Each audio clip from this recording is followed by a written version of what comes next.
Be-doo. Yeah, this is the intro music, isn't it great? Thanks, Twitch. Do-be-doo, be-doo, be-doo. Do-be-doo, be-doo, be-doo, be-doo. Do-do. Right, that's enough of the intro music. Welcome to the Cantankerous Old Git stream. I'm Blades. This is GPC, the Game Programming Club, where you have a say in what we explore. This stream is about an exploration into programming. And if you want to learn programming, well, I suppose I could teach that as well, but hey ho, that's up to you lot. I'm not fussy. So I've been researching Qt and Vulcan, GFX. We've devised a telephone message, obviously. Mobile live dashboard. Twitch, you are now live. Well, I know that. I can see that. Thank you, phone. Why do you need to notify me that? Twitch, you're so silly. Welcome, viewer. Good to see you along. It's nice. It's nice to have a viewer. Yes, that's you. Thank you. I'm not the nicest person in the world and I don't get on with people very well. But I will try and be as pleasant as I can to anybody within the community of the GPC.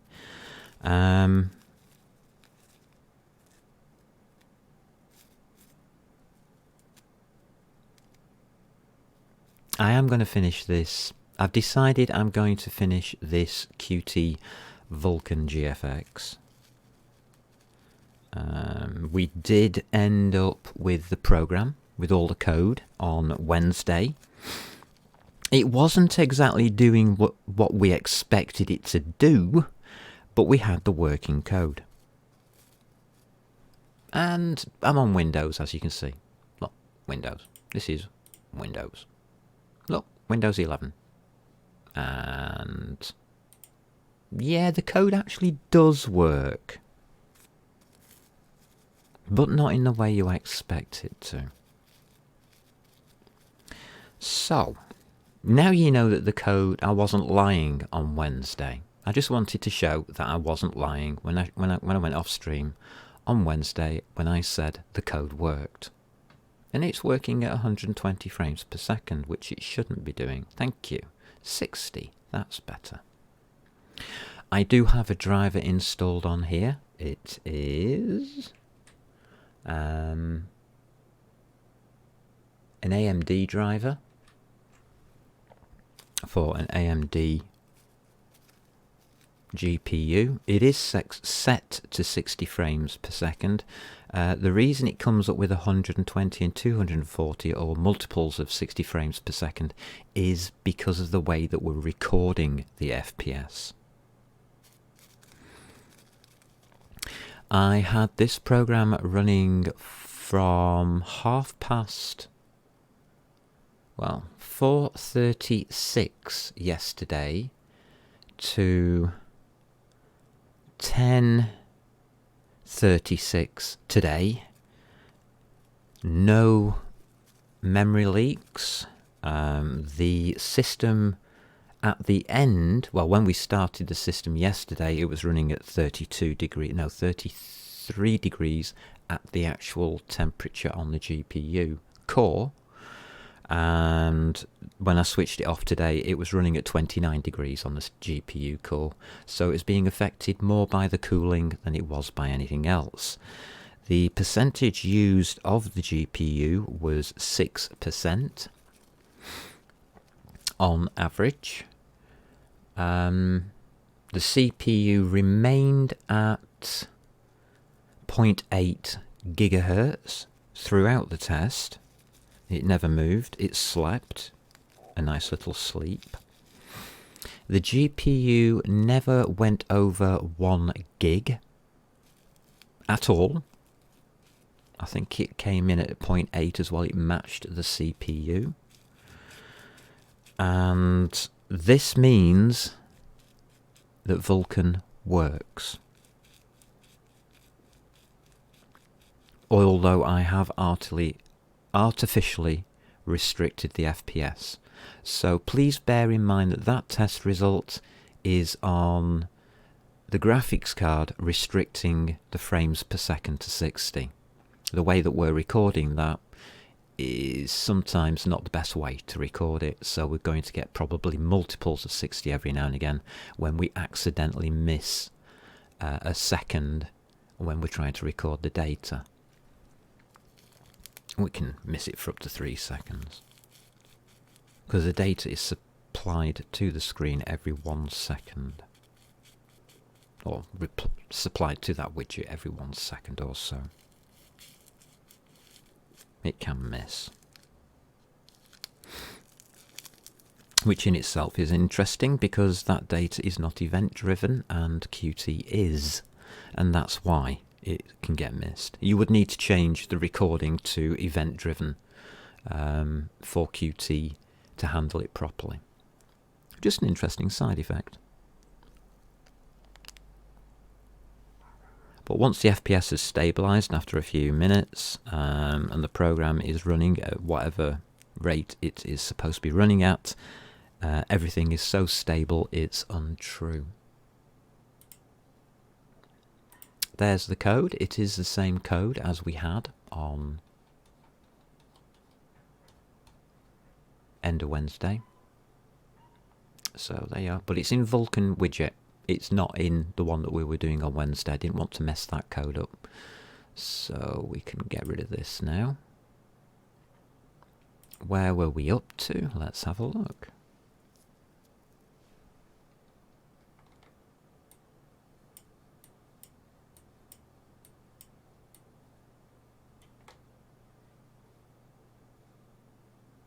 Okay, it seems that we were here.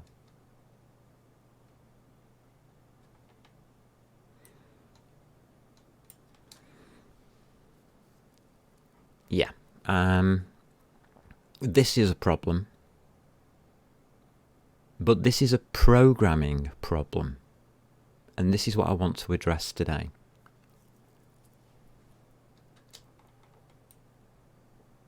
Rendering code is good. Fast one, test constructed, does not display test data, 2 question marks. I know why it doesn't. I knew why it didn't. I knew at the end of Wednesday why it was doing it the way it was doing it. And we can have a look at that now. If we look at our... There you go. It's running quite happily through Vulcan widget on here. I mean, if you're not interested in the explanation and how you go about finding the way for it to work, well, that's up to you. You don't need to really watch today, I suppose. But that's what we're going to be exploring first. This is on the Linux machine. It is exactly the same code, and I can prove that. There is no difference in the code. Because both of them are from one source, GitHub. If you go to GitHub, run FraserBlades/Rana. Oh yeah, I've got to tell you about that bit, haven't I? Okay, let's pop you over here. You go to the development branch, the graphics development branch here, and you view code. You will find out that here, somewhere, no, this is developer tools, you don't want developer tools. Oops. If you view the code, you will see 1 hour ago, 1 hour ago, I uploaded this. So this is the Rendering Cpp that we are using. And if I get rid of that, you will see that sources,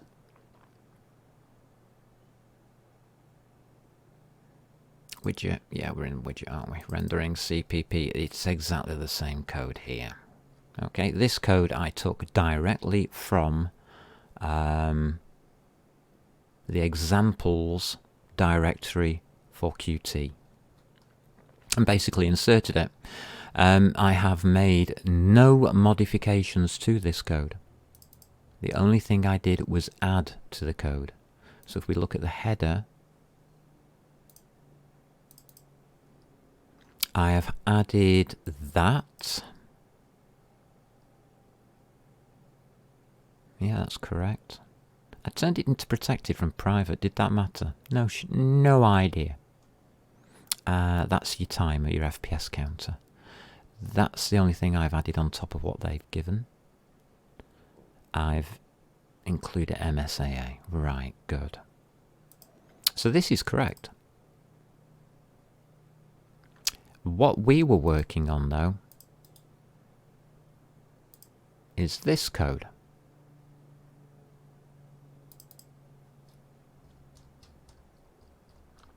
And this code is also correct. Okay, exactly the same code it looks like. It has been changed in multiple ways. I haven't been through it line by line to check the accuracy of this code. I'm not a programmer and I don't profess to be one. I am a systems analyst and I'm interested in something different today. How did I make it work? And that's what I'm interested in today. I didn't debug this. I sat down yesterday afternoon, took one look at the code and thought, I'm not a programmer, what the hell am I supposed to do with that? I'm a systems analyst. Let's analyze the system then. So, it started off something like application output. You notice there's a little button you can give here. And as you can see, it gives a lot of application output.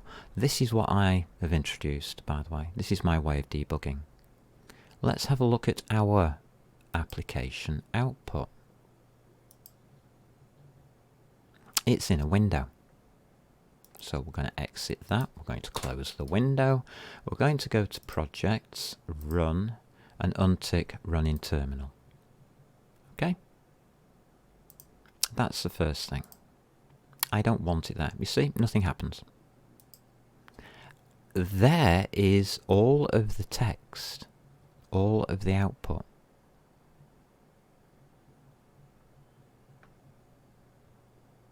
And if you look at the bottom, it's creating a new swap chain for 3 buffers, which we will only use 2 of, allocating all the bytes, and it makes those swap chains active. Everything is correct. So what is actually not correct?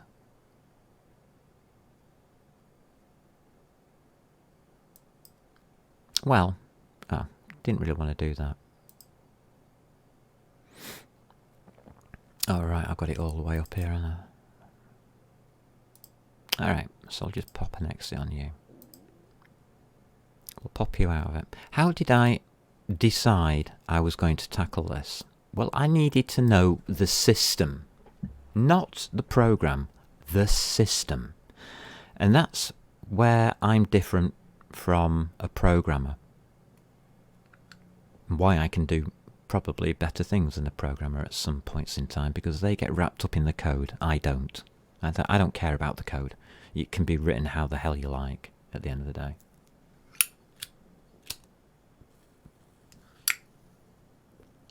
I'm not restricted by programming language either, where a programmer has to learn a programming language.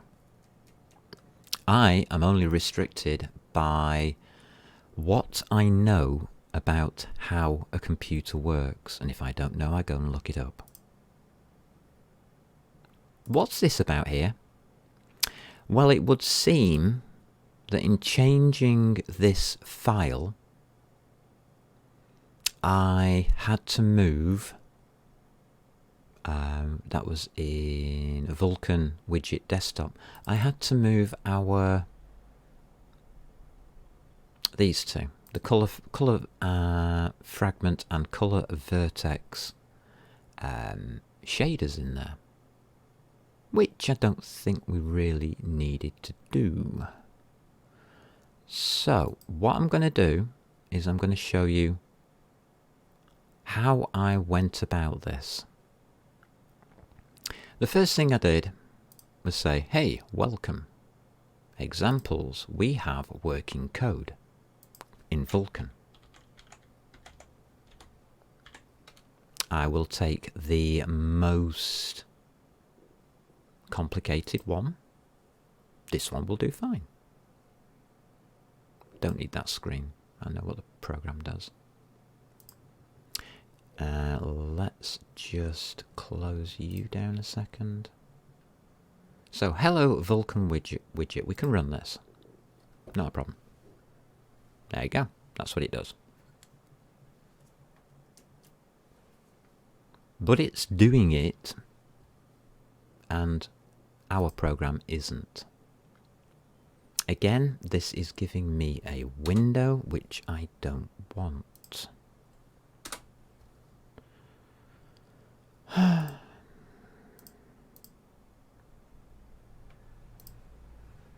Click you off. Not for this stage anyway. Right, we do need this bit though. So, what we got here? Where's code?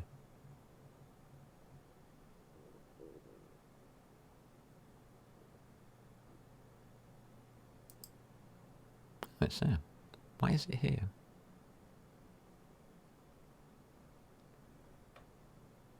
Okay, so the first thing I did was I opened up code.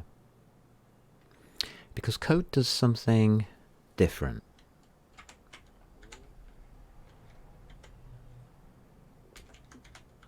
It's wanting to authenticate things. Oh, release notes. Oh, hello. Hello, release notes. You're so fine. Open a folder. The folder we're after is Qt examples Vulcan.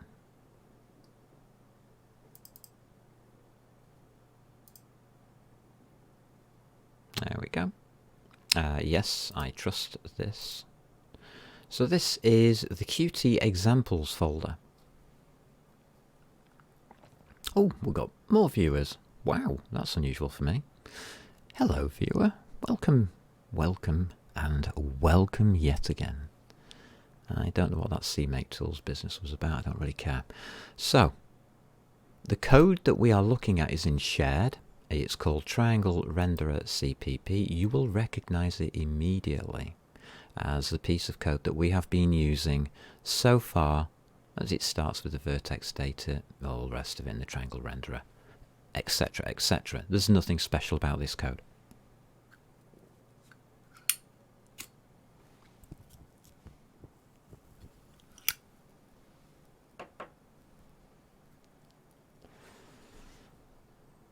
So how do we get it to work? Well, the obvious answer is we should be using this code.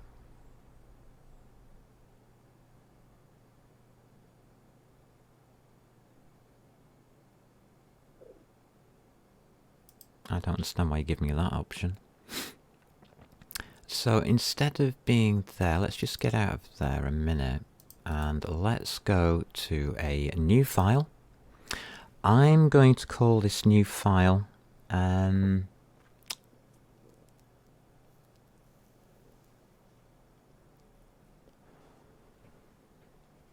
dev notes .txt, because it's going to be a text. Dev notes? No, notes. Alright, because these are going to be my notes. What we're then going to do is just pop you over to one side, as we don't really need you all the way on screen right now. Is we're going to run this. This piece of lovely example called Hello Vulcan Widget.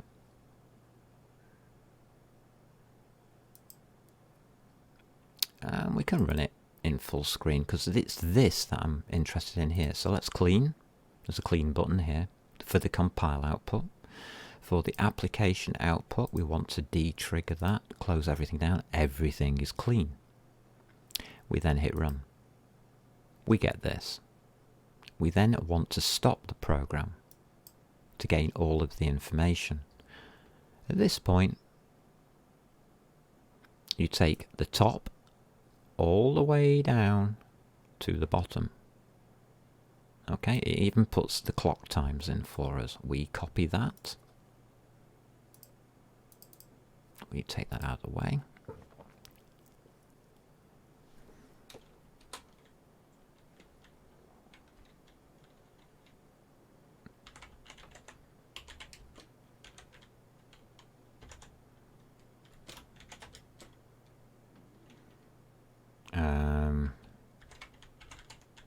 Output from Qt example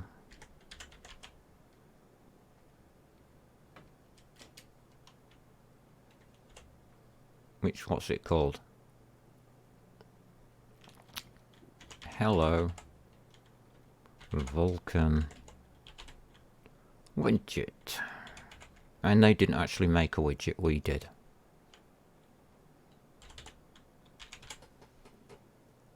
So that part of the code is the part that we are having the problems with, is the fact that we have made a real widget.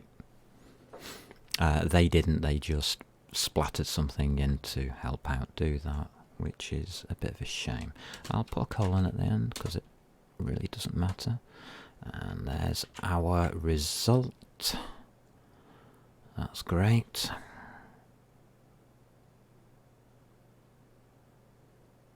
That's the last line. This is the output. Okay. And return. Good. We need the extra space at the bottom to make it into a text file. Done. So we started it at 12:20. We ran it and finished it at 12:20. 6 seconds. We ran it for 6 seconds. So this is now a template of what should happen when we run our program.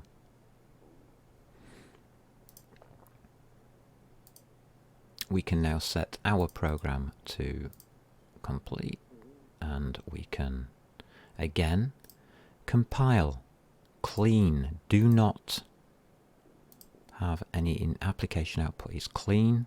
It's the application output we want. I didn't clean it properly, did I? Yes, I did. Yeah. So this is ours, and you can't see this, can you now? Because I have it at a different size because I was working on it. Let's pop you up to the same size as what's on the right. We can pop it up a bit more, doesn't matter. Alright, why is this longer than this? Because this goes across the page, this goes down the page. That's the only reason with these commas. If you go across the page, this goes on for a long, long way. On some of these lines, as you can see, there is a bar here. As you can see, that line there is a bloody long line. And that is being separated by commas and will be read down the page for Qt output. Okay, so now you know why they don't look the same. There's actually 33 lines. There's probably about 33 lines here. If you wanted to, you could take this into the dev notes or into a separate notes.txt and then do a compare file on them. I don't. I look at it by hand. Alright. So let's see if we can do this properly. All I need is that much space. Can we get all of 32 lines on the screen? Possibly. It's 28.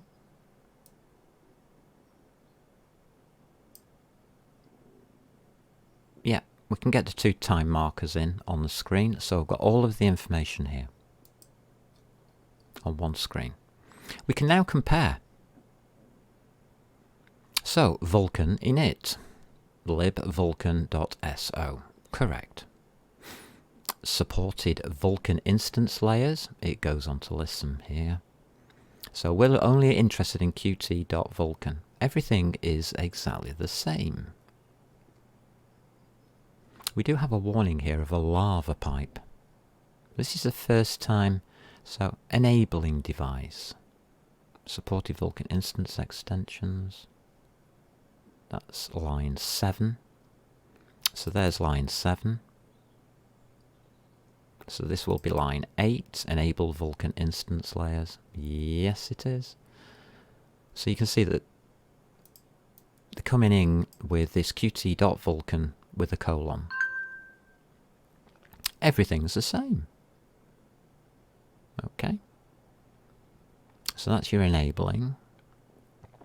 We then get to this interesting bit here after enabling Vulcan instance layers. So blah blah blah blah blah blah blah. Hold on a minute. On this line it's telling us, no, it's the next line down, enabling Vulcan instance extensions, blah blah blah blah blah blah blah blah blah, and then something weird happens. So we're actually here on line 9. Something happens here in the systems, not programming, in the systems. This is in an SDK. On the left, this is the first time we see an error. Is this error evident here? So we should have qlist vk extension debug report.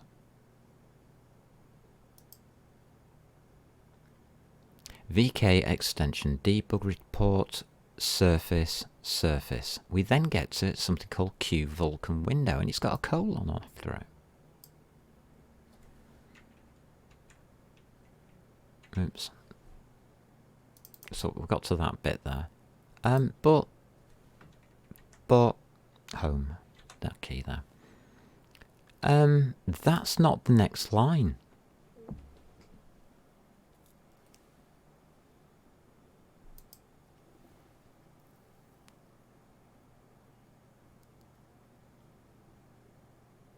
So by using our widget, we've altered something. We've altered something big time. It isn't, as I said, the programming is correct. The system that we programmed it into, we don't have one, do we? We have an idea of a system.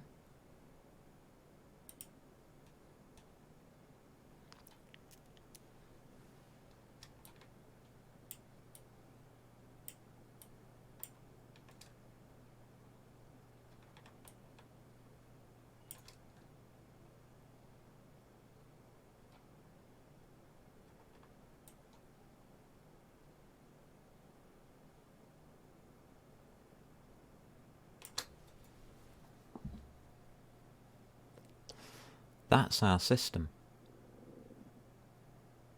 Our system is correct. I know that that system is correct because that's how Qt works.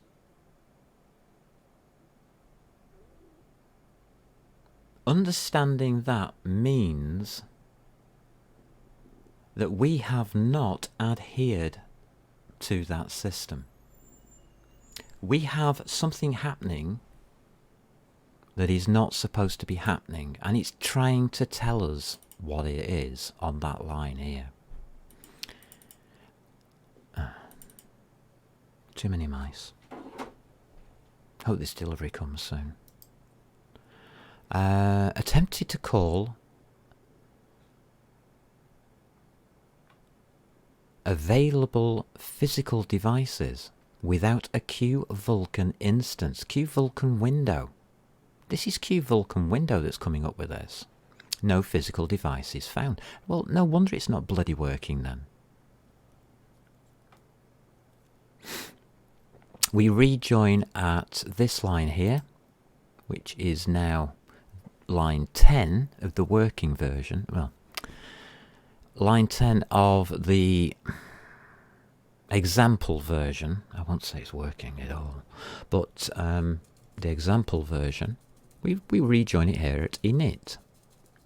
And it continues without problem.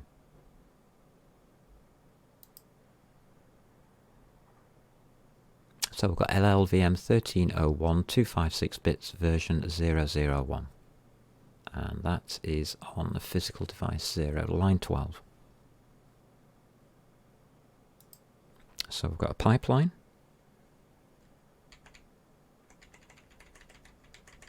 (1301) 256 bits version 000.1.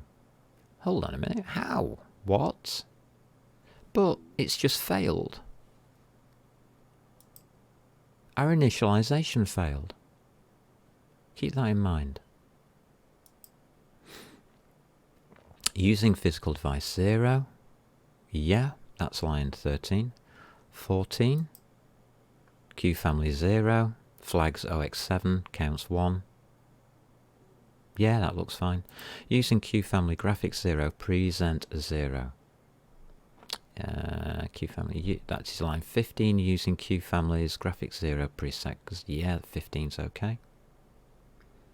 Why is it okay? 16. Supported device extensions QList. QList, bar, 8-bit storage. And it goes through them all, and that's that bloody long line. Qt, next line. We are now on line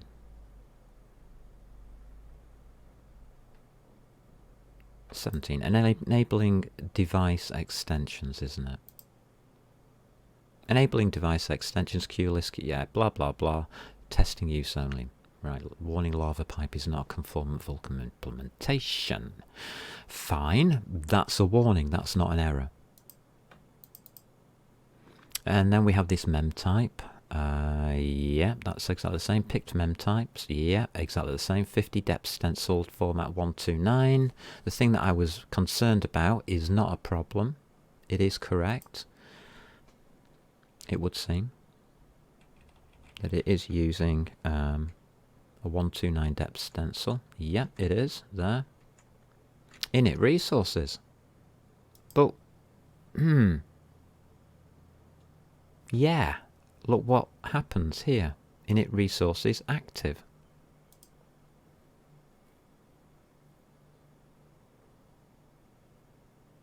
This is after the depth stencil.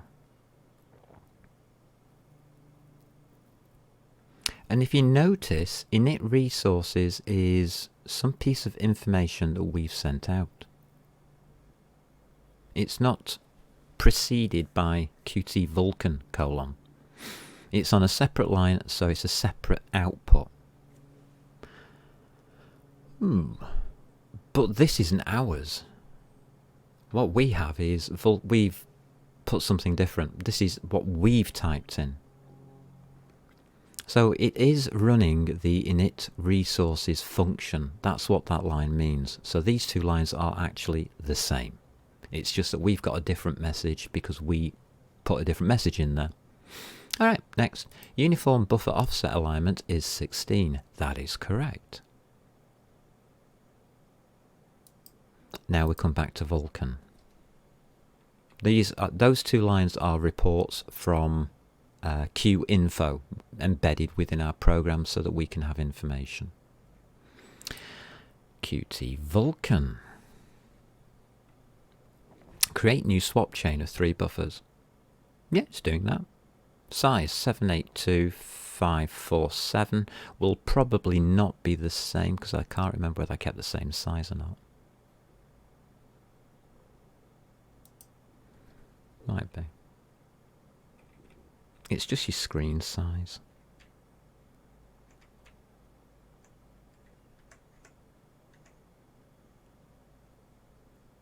We've got 1002 by 415. So we've got a slightly bigger screen, that's all.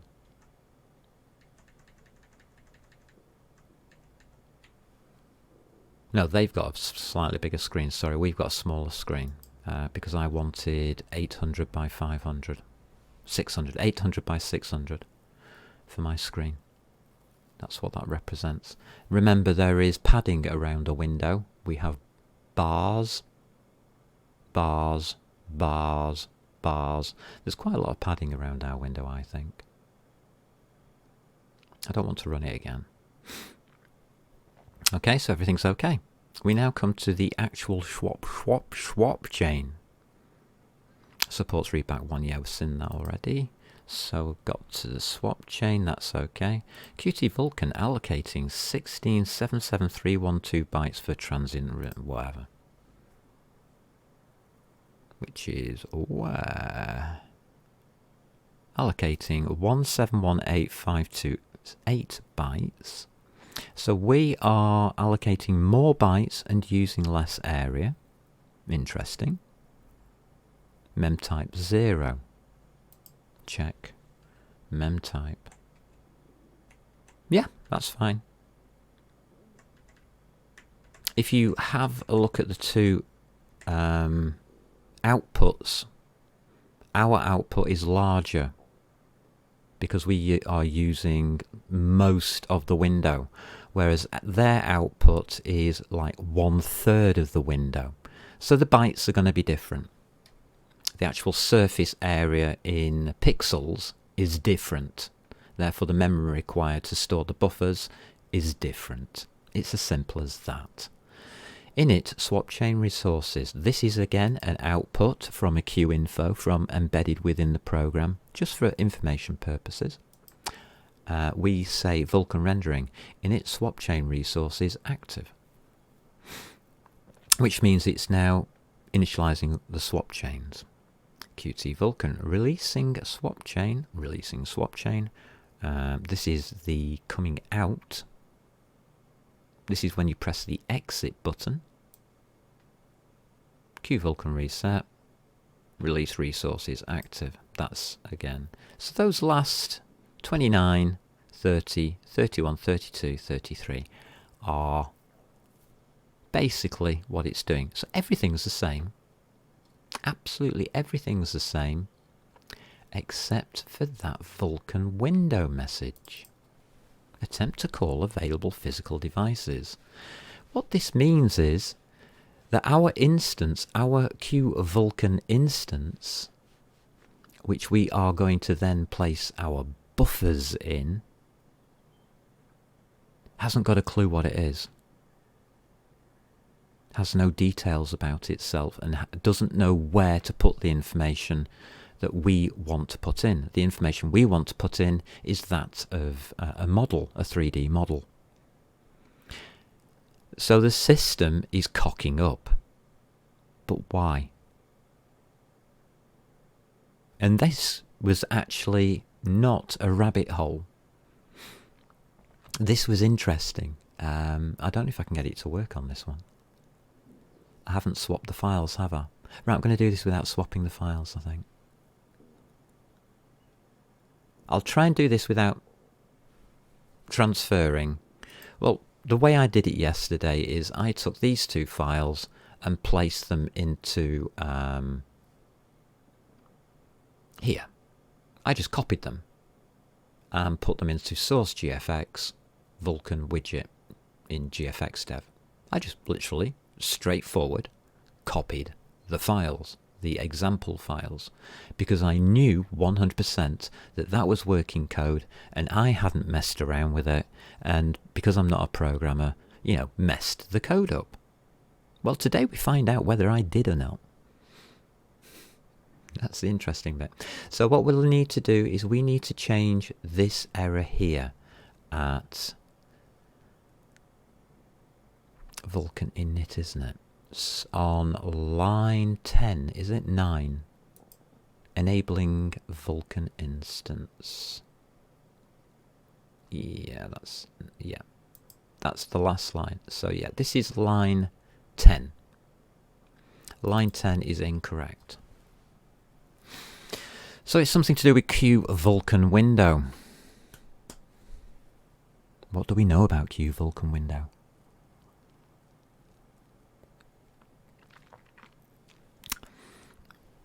Well, let's have a look.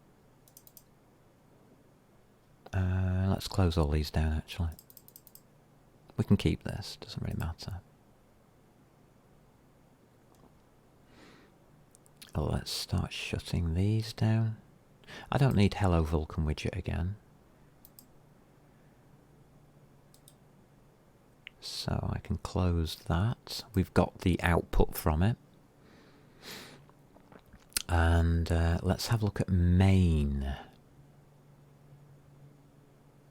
When you are debugging from a systems perspective rather than a programming perspective, you start here at the beginning. What size are we at? 210. Can we get down to about 180? Thanks. Alright. So it's complaining that we are attempted to call available physical devices without a Q Vulcan instance. I don't know how we are doing that at this point in time because we're in C++. In C++, under an event-driven system, what's what? So we're going to need some information. We're going to need to be able to know how is this being called too early. Well, that's actually one of the easiest things to do. What we do is we type it. Well, I'm going to do it here actually. It doesn't really matter. It says else qinfo.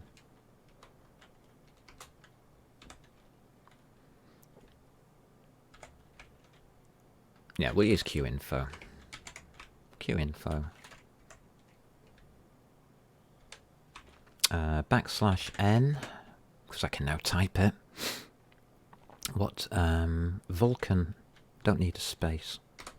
Vulcan instance. So I'm reporting the positives, not the negatives now. Instance created. And we should put a \n at the end so that it stands out when we can see it. We can see it in here. We should also tell us where we are. Main. So if I run this after putting a semicolon at the end, here, if I run this now,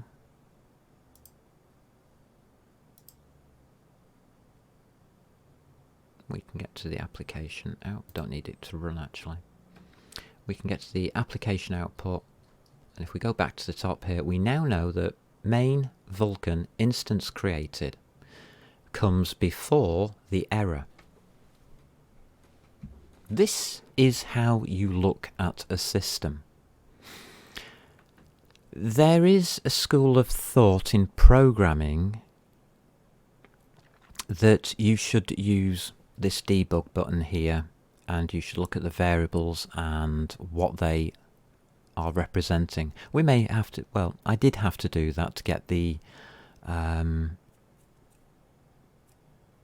FPS working, because I forgot to put some programming stuff in there. I just forgot part of the program, and I had to copy that back in to the file, because obviously I'd replaced the original file, so it didn't have the FPS properly represented within there.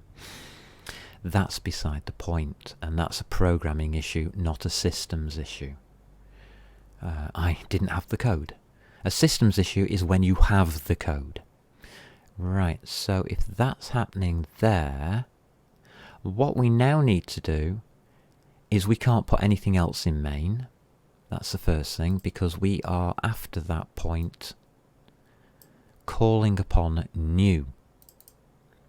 There's no point in me putting a message here saying this has been called. No point whatsoever. So what we're going to have to do is we're going to have to go through all of our files. And what we want to know is when something is created, because it's a creation issue, a new issue. C++ create things. Do we know which order they're being created in? No, we don't. So we've got one here. So current start, we'll have to put it before the start timer. Otherwise it could jump out of here. So we're going to put in Vulcan Rendering.cpp q info. Actually, this is a debug, isn't it?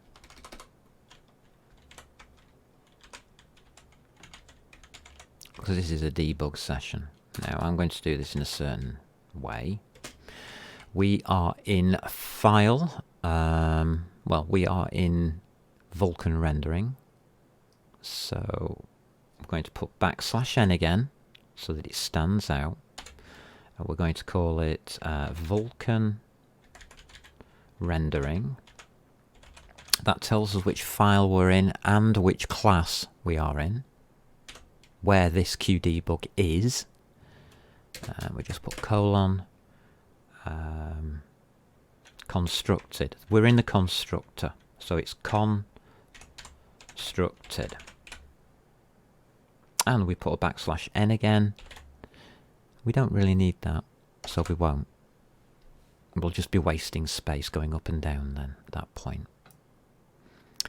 Alright, and we need a semicolon because it's C++. Okay. We're going to copy that.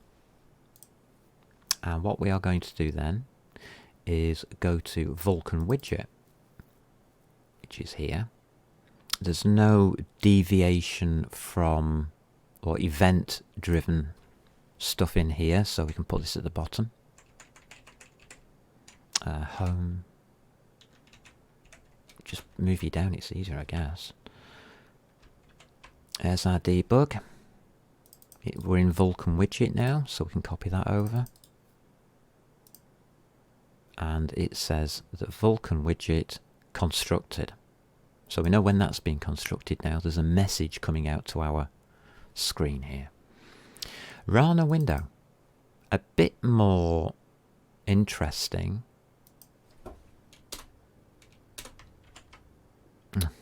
Of course.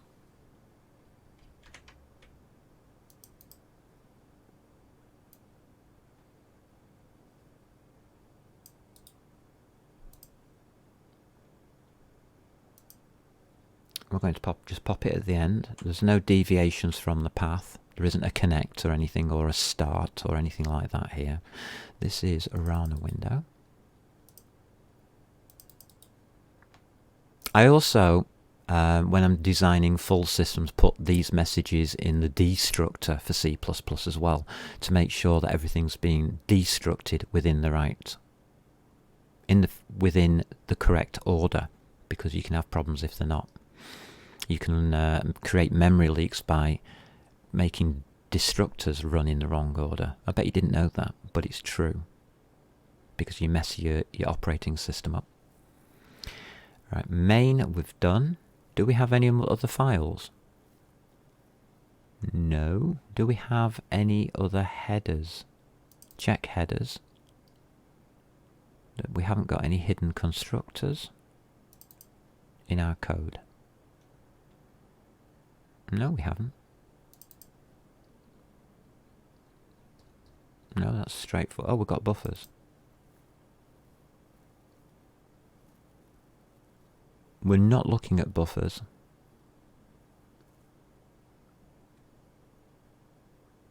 There's no constructors here, I hope. Please tell me there's no constructors here. I didn't check. No, there isn't. These are data structures which are typedefs. Right, that's okay, we don't need to bother about buffers. We're not constructing those. Alright, we get to rerun this now.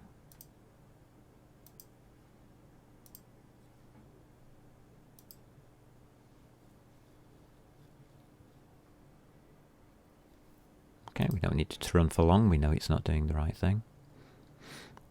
And this is where it starts becoming interesting.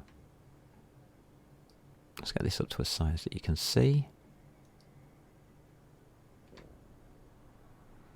So, we create the instance. We know the next line in our code in main is a call to new.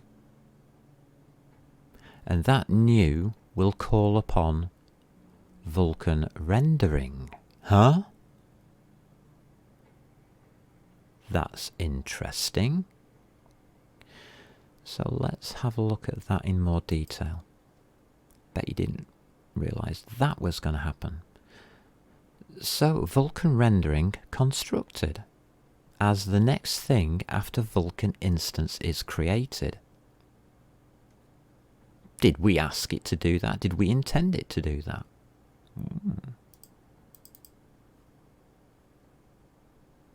Well, what we actually did was this new call. This new call will create a Vulcan widget. We can see the Vulcan widget the next line down, under constructed.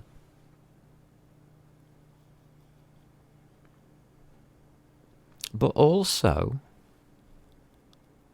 this error is happening before the line is outputting constructed. So this error is happening. We've now narrowed it down. It's a Vulcan widget that we're in, because that's what we've asked for. Vulcan widget, please. And it's happening here. New Vulcan Renderer. The constructor hits this line as it's constructing the Vulcan widget. And this is a new.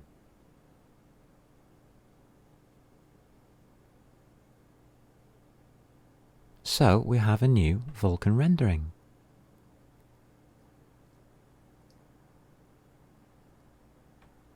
That means we are going to go to here, Vulcan Rendering Constructed, and before that happens, so we did ask it to actually go here, but we just didn't realize it. Okay, let's go and have a look at that. So here, Vulcan Rendering Constructed, this line here, so somewhere between here and here, these lines here, that message doesn't really count. Somewhere in this code here, we have Q Vulcan window attempted to call available physical devices. Rendering is what? Oh look, it's a Q Vulcan render thingy, but it's actually a derive. It's part of Q Vulcan window. That we've got to acknowledge that that is part of Q Vulcan window. That's where this functionality is coming from. It's a Vulcan window, and it's the renderer part of it. I think it inherits Q Vulcan. No, it doesn't. Q Vulcan window inherits the window renderer. Yes, that's correct. I've got it the right way around. And it's Q Vulcan window, this file here that we have included here on line 5,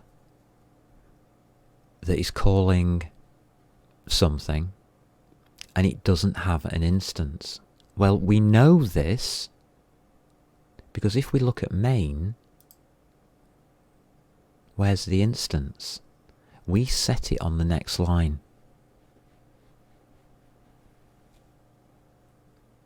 And we can't set it, can we, in calling new? Or can we? So there's something wrong here. And I think I alluded to this and then reversed the code at the end of, I'd already spotted it, at the end of the last stream. I was looking at main and I was turning the code around, looking at this part. But I just wanted you to know the thought process of how I got here.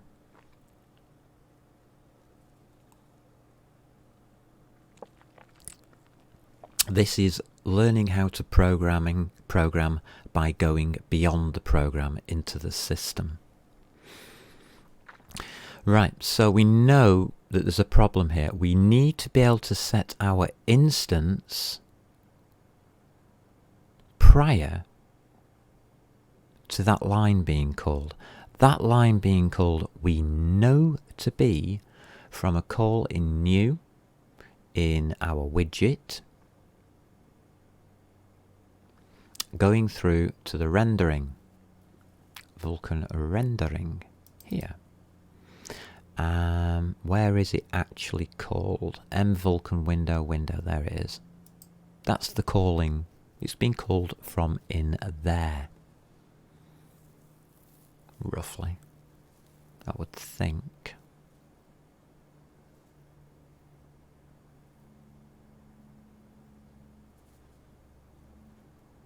Because we have our window. There's your Vulcan window. And it's equaling it. But that's a pass-in.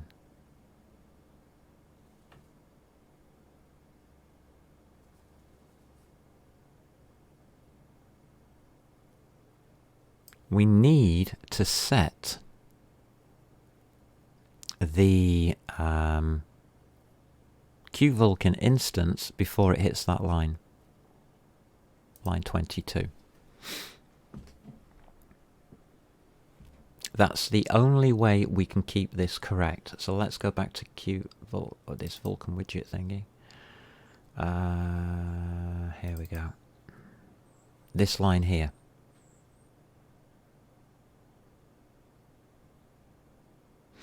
Vulcan widget itself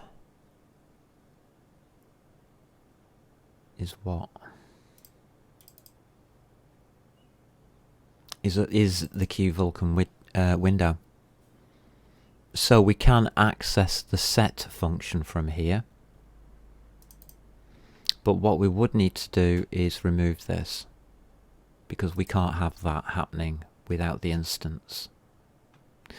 So what we need to do is to take this line out. This is where people ask me sometimes, where do you put the initializer? Do you use an initializer list for your C++ constructors, or do you place your initializer between the brackets? In this case, we have to take it out of the initializer list.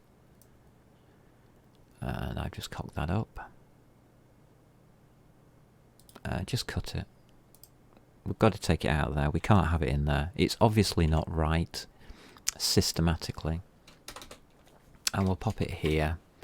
All we do is we change the brackets into an equals sign and put a semicolon at the end. Okay, so that's exactly the same code. It will compile exactly the same way and will give us exactly the same output. Okay. Our Vulcan widget, however, now is presenting us with a problem. Let's go back to main. Well, actually, yeah, let's go back to main. We have Vulcan widget set Vulcan instance. Our instance. Our instance is here. So this is our problem. We are not doing that right. Yeah, we are. It's fine. So we'll copy that. We will go back to our widget. We'll go into here. QWidget, get create renderer. Ah, here we go. Look, we've got a constructor here. Let's just pop that in a minute. I don't want that to be a copy of the instance. I want that to be the address, the actual physical address in memory of where our instance resides, all of the data for our instance. I need to know where that is. We will protect ourselves by giving ourselves a null pointer. Backup, we'll just pop it in there. So I'm just going to alter that to a null pointer in case things fail. If things fail to happen, we don't need to check for errors. The damn thing will crash with a null pointer exception probably. Even if it doesn't, then it's just not going to work anyway. Because that's what we've actually got here. This is a null pointer exception. This is what happens if that is true. But we've just altered our widget. Main should start complaining, but it doesn't because we put a default in. But our instance here, the address of our instance, the physical memory address, can now go in here, like that. So we can send it through the new statement. Okay? That means we don't need this anymore.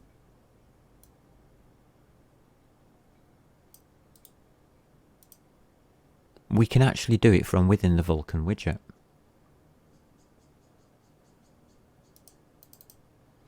And we can do it prior to that line that's causing the problem. So, Vulcan widget is this, the thing that we are constructing. Set Vulcan instance remains the same. We've brought it in as a memory location, so we don't need to give it a memory location. It already is one. And run.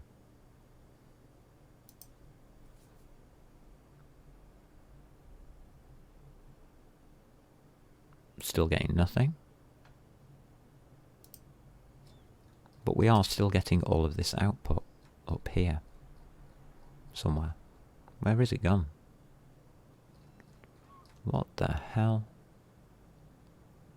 Okay, very funny.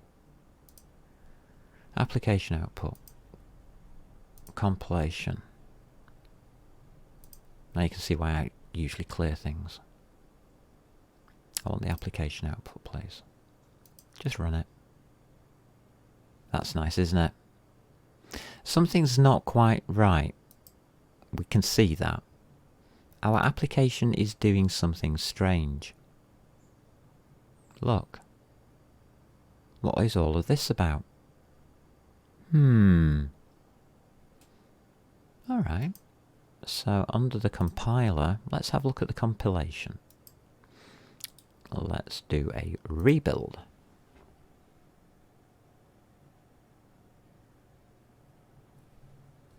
Something's wrong.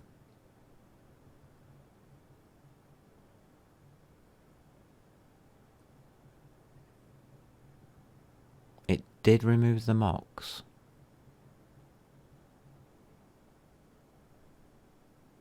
Did it not redo the mocks? That's better. We're back to normality of just garbage, right. What's happened here? What's all of this? What did we do wrong?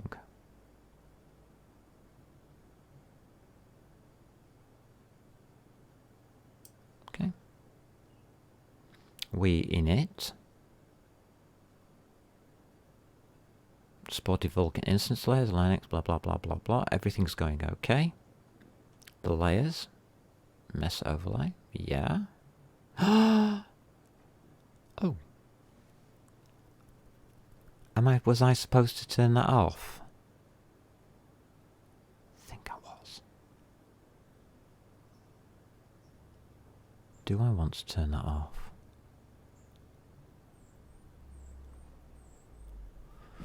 I don't know.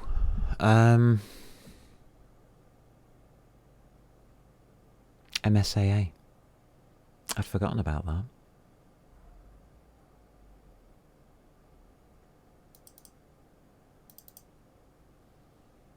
Just 1 second, let me just double check myself. Defaults to false. And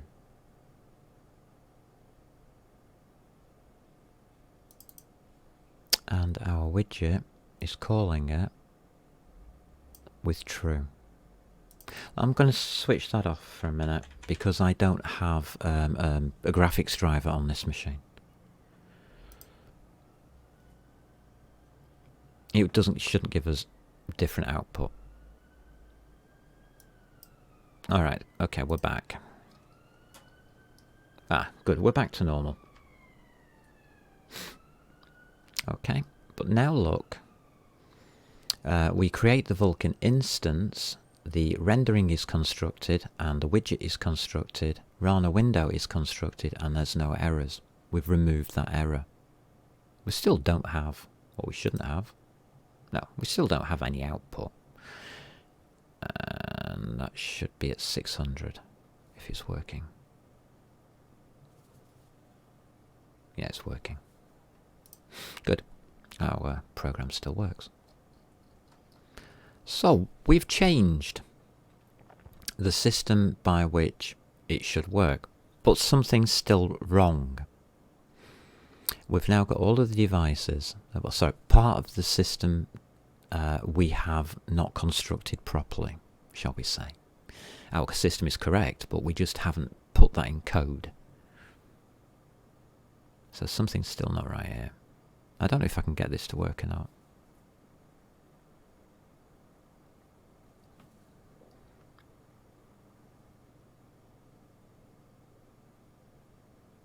Pick 0 for host visible memory and 0 for device local memory. What? Is that what it really does? Yeah, must be. Right, so here we are, we're initting the resources. Okay, there's not much left here. We init the resources active, uniform buffer offset, yeah, that's correct. Creating a new swap chain for 3 buffers, yep, correct size, yep, correct. Supports readback 1. Has that changed?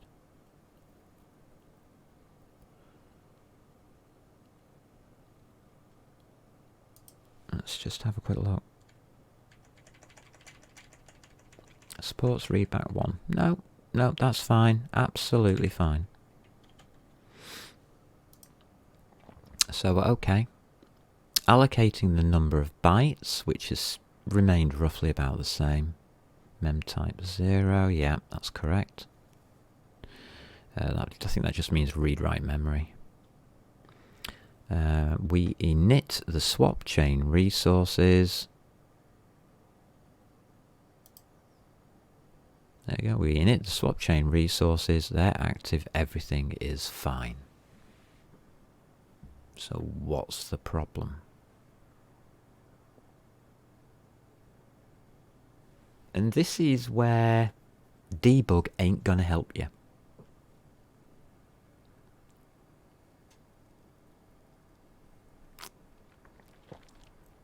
You will only answer this question if you know how Qt works. And it's an awkward one. Because it's something that I don't think Qt explains in its manuals. I don't think it's something that Qt deals with well. I think this is possibly the biggest fault of Qt. You can debug this and step through every single line. You will not find an error. This code is now correct in every way, shape and form. And yet there's no triangle being placed on the screen, is there?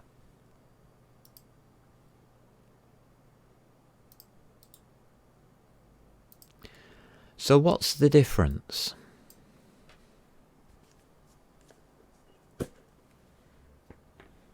I can guarantee you can go through the whole code. You'll never find it. You'll never find the error, because it isn't an error.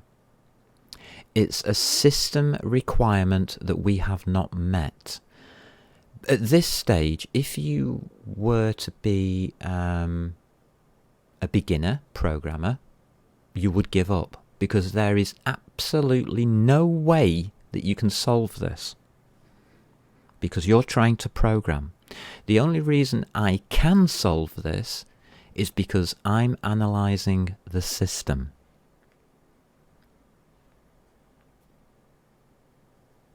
So where's our triangle? Well, I'm going to be honest with you.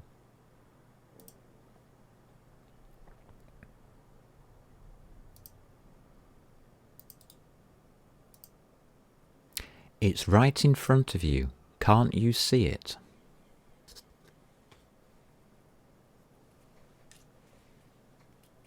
Look at the FPS.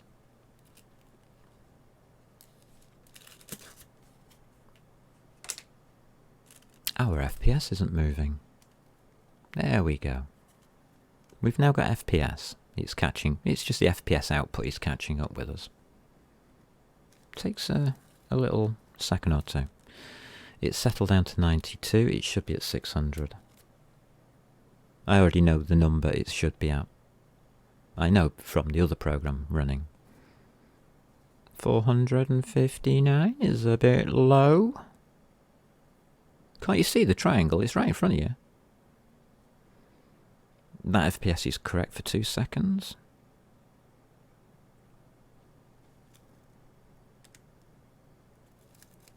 Our graphics card's working. But you can see our FPS is a bit dodgy. It seems to be a bit all over the place, doesn't it? And that should tell you something. Let's have a look at the correct one. What is the expected result, except for the triangle running around in the middle? Let's run the final version. Watch the FPS in the bottom left-hand corner. FPS is not a measure of how well your program performs. FPS is a measure of how smooth your program performs. The FPS counter should not change. It is changing. I don't have a driver on this machine. Of course it's going to bloody change. This GPU has no controls on it. We are throwing data at it, and look at the FPS. But that's not the reason then. There you go. One, that's 2. Yeah, it's 600 if you average it all out. 615 something. It's interesting because I wanted to develop this on a non-driven computer on purpose to see how well Vulcan could cope with a non-GPU based computer. Can I run my program on any computer? That's what I'm trying to say. The answer is yes, obviously I can. Look, it's running. That's not the problem. The problem is, how do we find out? Is the answer in all of this? No, it's not. Did I do the output on that one? Right, let's have a look at that output. Because I did it differently. Okay, accept. Right. I did have a problem with shaders, so we do have a shaders output as well. But we can ignore that probably. Let's get the working version up. And you will see it's exactly the same here. Widget created, rendering created. Instance constructed, sorry, rendering widget. Widget rendering. Pardon?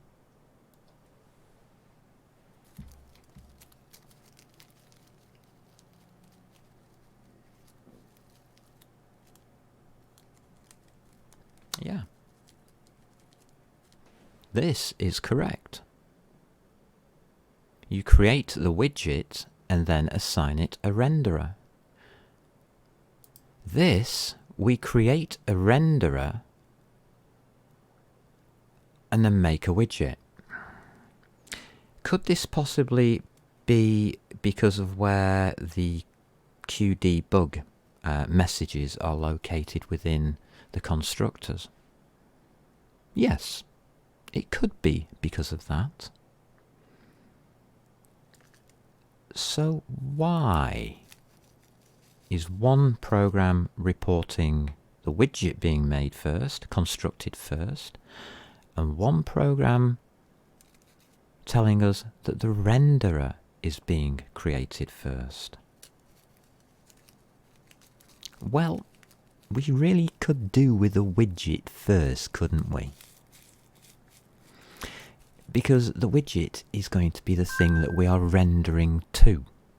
Remember, we've created our own Vulcan widget. That's what we want to render to. So, how can a computer create a renderer without knowing what it's rendering to?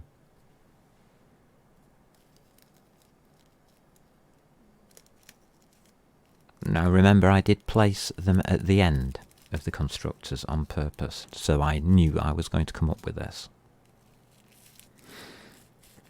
Placing them at the beginning of constructors can give you different results, obviously, depending on what lines have the word new in. We would like our widget, please, before we go and make our renderer.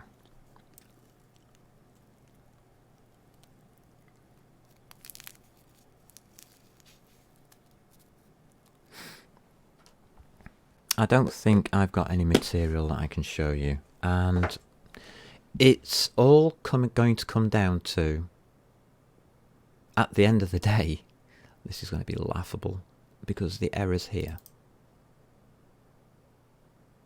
This systematic error is here. And it's that line there.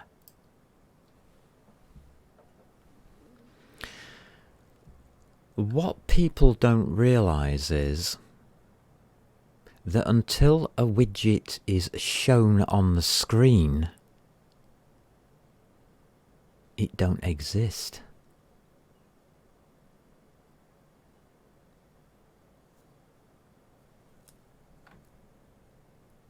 Interesting.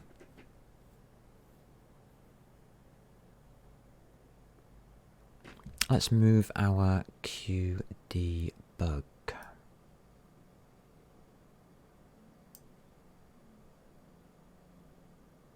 No, I'm going to look in here. I'm going to cheat. I'm sorry. I'm trying not to do this. I'm going to actually cheat at this point and see what I did. Because if I get this wrong, I'm screwed. Okay. Yeah, it's at the end. No, we're going to leave it at the end then. I'm not going to move that. We are going to move this, however, to here.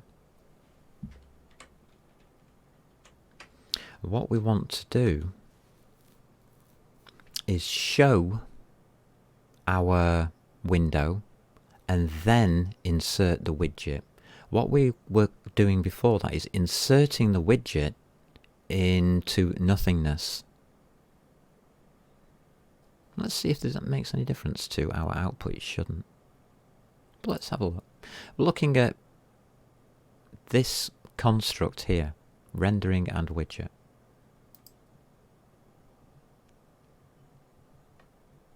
Okay, that's a good result.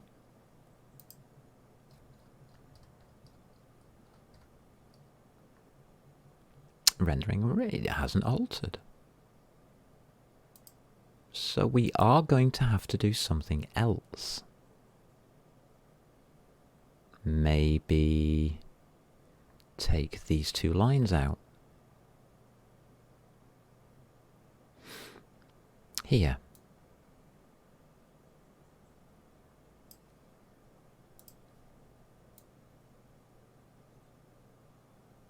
Oh God, what's going on?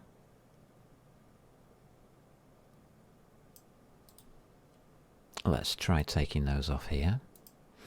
We want to insert the widget at this point. So we'll pop these lines in here.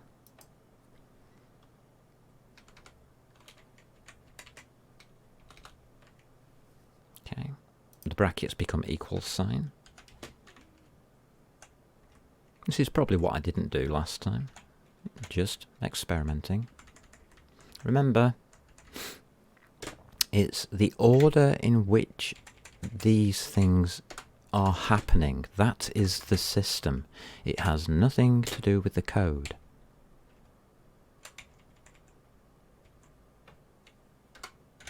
There we go. That's all legal. Display, connect, debug.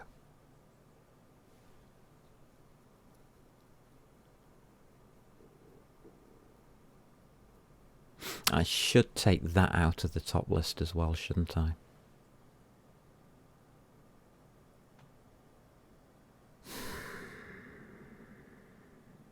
Do I need to?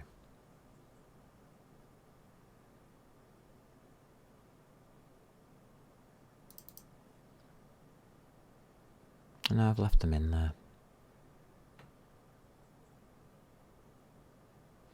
What this should do is show that first. I haven't even bothered doing it here. I might be sending you down the wrong rabbit hole.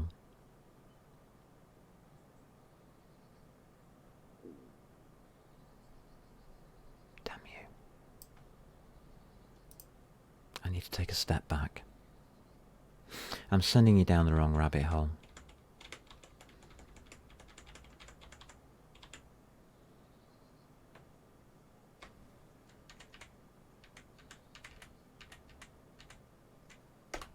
That's not fair. Did I leave that MUI? I've got to know that I left it alone. I did leave it alone. Night Vulcan widget VK.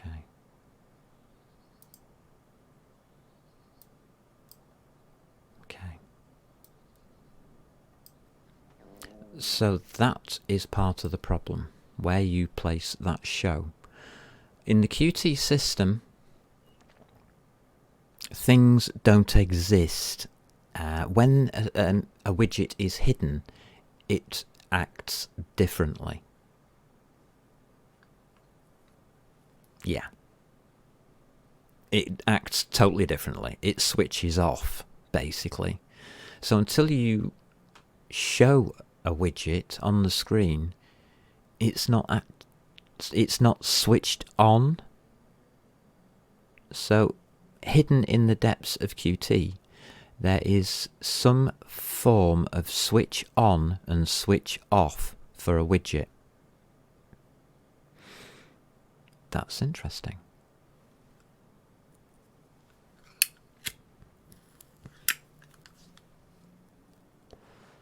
Don't want to go back. I know that I'm going to have to go back to the main now, because I've forgotten what I did. Anybody who knows me knows that I forget. I'm not going to touch you. It should take... There we go. A few seconds now. We're showing it too early. Everything looks good there. We are rendering widget window.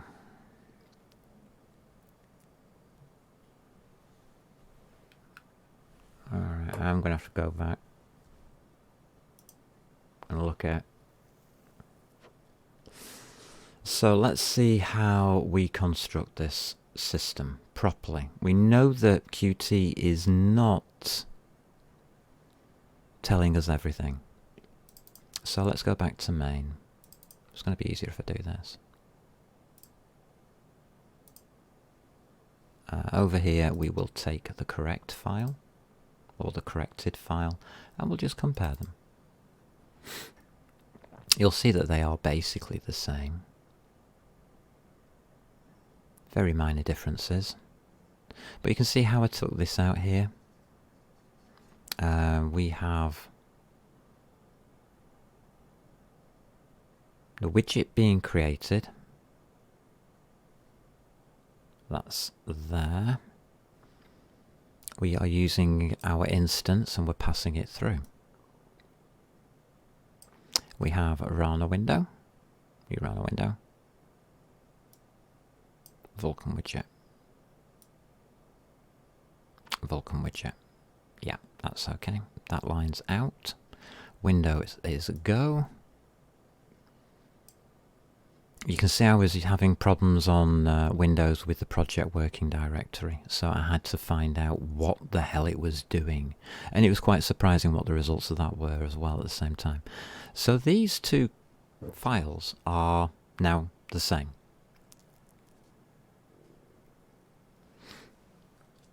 We are now creating the instance correctly, and that matters a lot. Just trying to think. So we're going through to Vulcan widget next, aren't we? So let's compare those. Vulcan widget's not a lot here, but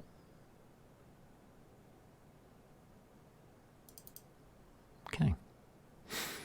This set our instance. We then have our Q info in a different place.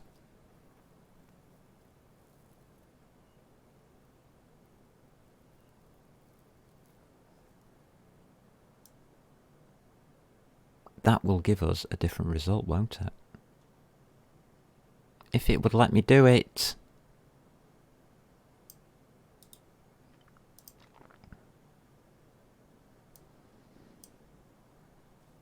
So we have to duplicate. Okay, there's our duplication. Renderer knew this false. Renderer knew this false. Window container. Window container. This. This. Size policy expanding, expanding in all directions. So it fills whatever it's placed into. We return an mRenderer. There's no difference. Interesting. So let's pop up the next one. Vulcan Rendering. And we've got all of this garbage.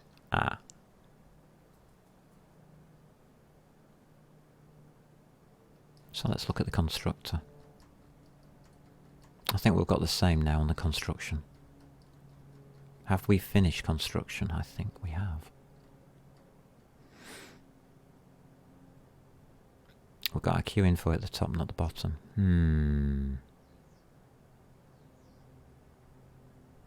I don't think it matters. Not on the rendering anyway. So this is, yeah. We will transfer that. And we do have a timer for our FPS.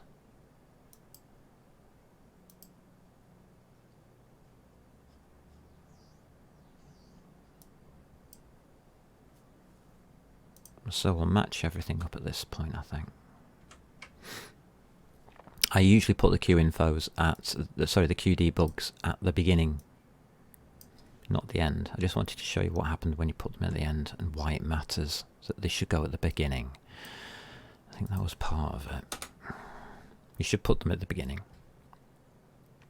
on entry and then move them to find out more information. Right, we don't have a current timer here. So we can take that out. That is dangerous. that could distract the event system from what we're doing. We're only giving it a second, and a second is enough to get the program started up, but we are now showing our widget early. We have added time before our widget is really ready to do anything, so we're going to take that out. It's not really needed. It gets started at the bottom anyway, I hope.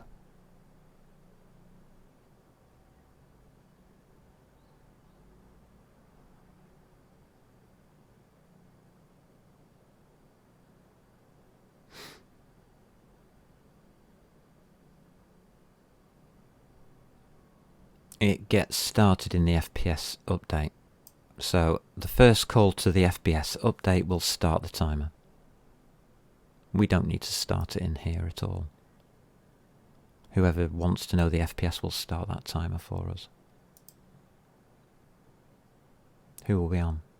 Damn, didn't check. We got an immediate FPS result. That's impossible. That's correct. It's interesting.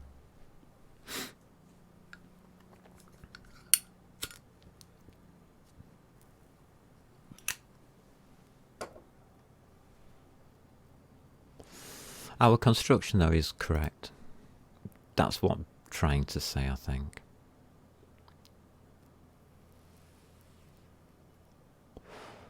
What was the last piece of the puzzle? Well, for me, it was the trying to get the goddamn things to load.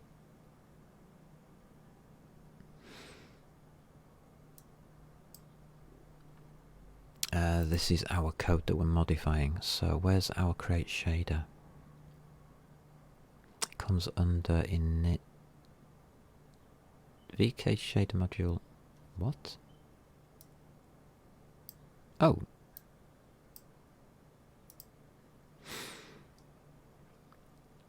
Queue warning, failed to read shader. So we do have a queue warning in here.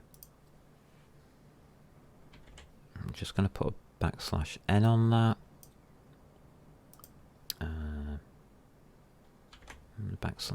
there. Just make sure our shaders are loading.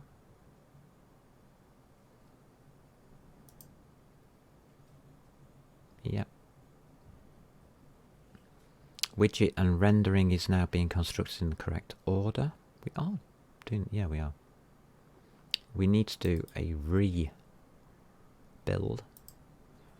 because we need to clean all of these mocked items. Okay. Mocked items, it's coming up with the FPS of 1, that's interesting. That FPS looks better. Good. Everything's working perfectly. So where's the last error? What's stopping us from rendering that triangle now? Well, now we think the system is correct. We can see from here that the system is correct. We have changed our system with experience that we know about using the show widget thing, technicality. We have done everything we think we should have done.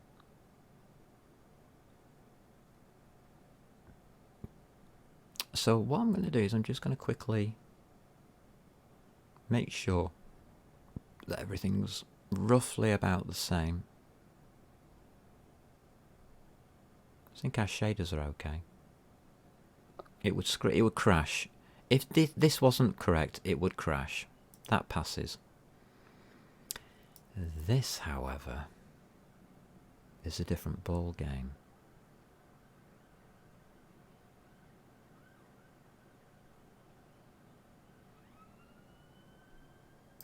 So what I am going to do, it's in this code. Because I'm not a programmer, when I was putting this code in and messing around with it and trying to avoid using shaders, I've altered something and I haven't a clue what I've altered. And that's the truth. And I know I did it, and I can't remember what I did. So if you alter things, make notes. Lesson for me to learn for future. Note to future self. If you are going to mess around with something, please make notes. I changed a value in here, and I'm not going to be able to find it, am I?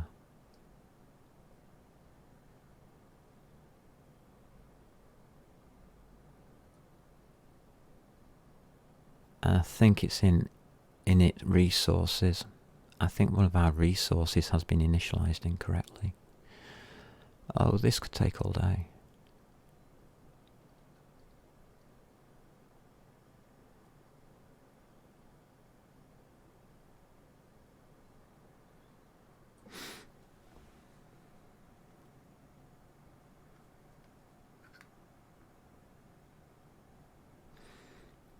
On the left, we've got all of the correct or corrected variable names.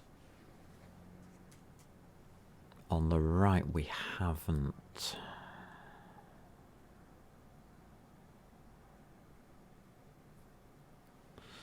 Well, I'm sorry, I'm going to flick through it then.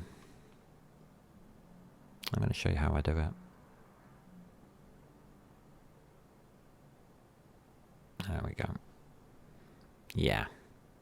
This is the size of text that I deal with. So,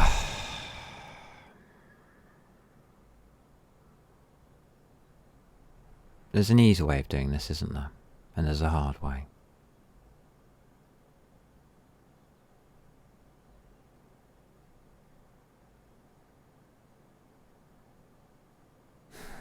Let's look at our constants. I know there's errors possibly in here. I think I found at least one. I think it was in one of the consts.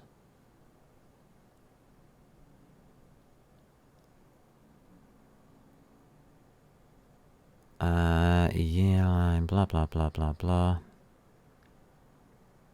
Minimum uniform buffer offset alignment. Okay. Physical device. Properties limits. Concurrent frame count looks okay. Everything looks okay actually. We get the offset. We get the queue info.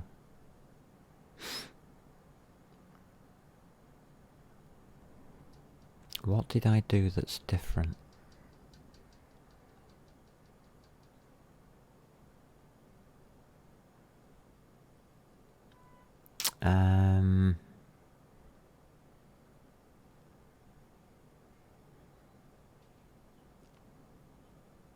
Vertex allocation, frame count, and uniform allocation size correct. Our buffers look good. Buffer bits look good.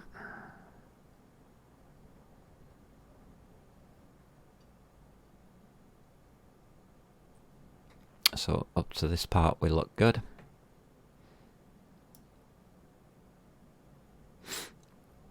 We have an error check. Fuck knows why. Create buffer, GPU device, buffer info, null pointer, buffer, correct. Memrec, memory requirements. All of this is correct. I mean, it's all coming out as being, and it's printing up correct.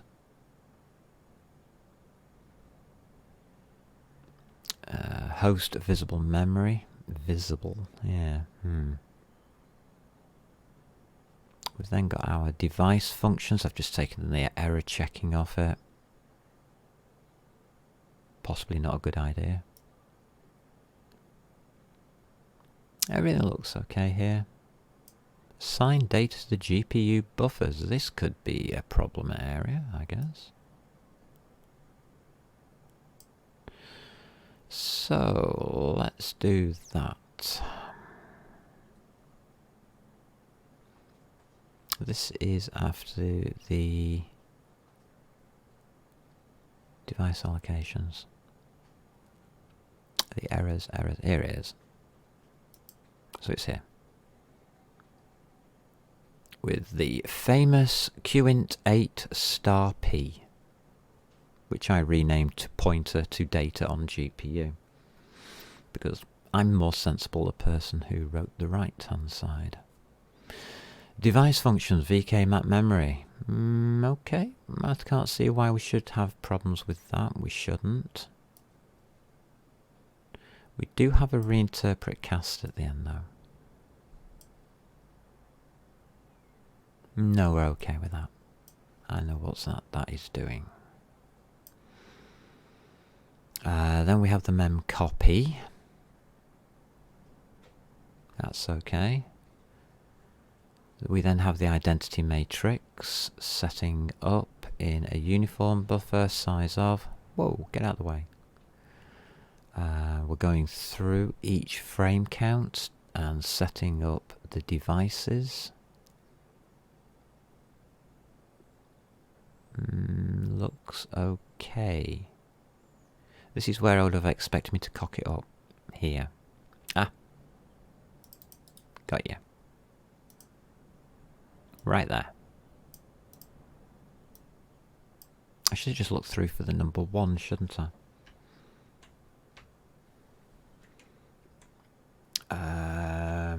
Control F1.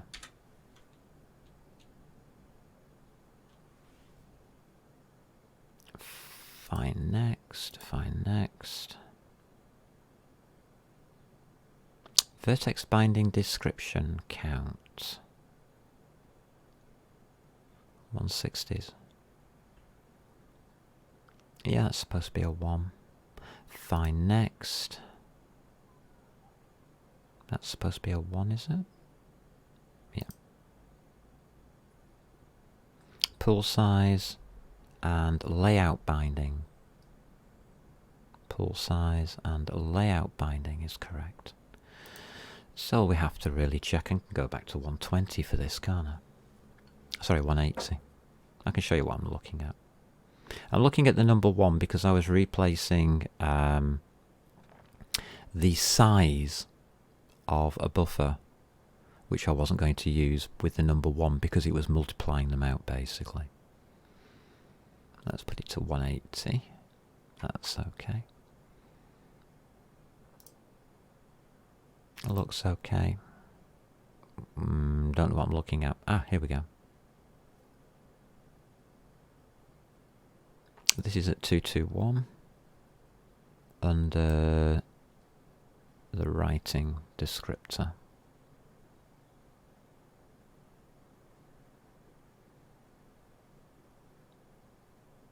Uh, 220s. So it's here somewhere. There it is. We're okay. We've got a set layout coming up.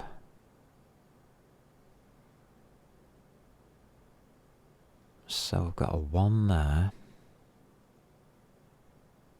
Our next one is just below on the pipe layout. Yep. I think we're okay. I think I found it. Viewport count. Yeah, that sounds alright. Scissor count. Yeah. Line width. Yeah. Attachments. Yeah. Pipelines. Looks okay. Don't really need that open anymore.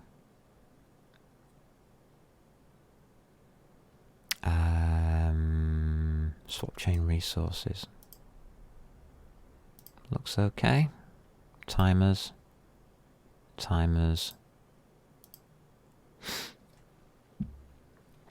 This looks okay.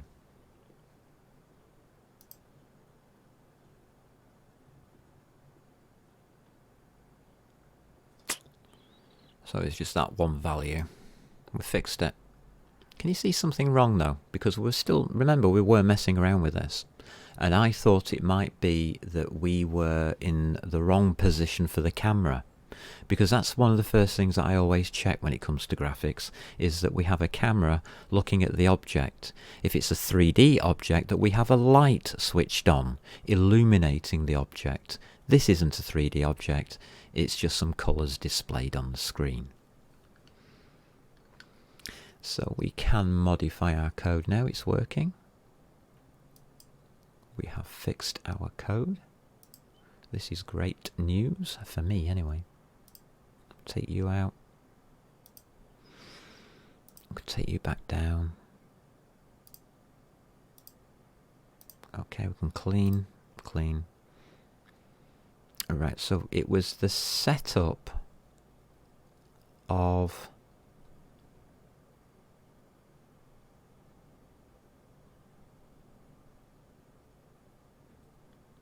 this.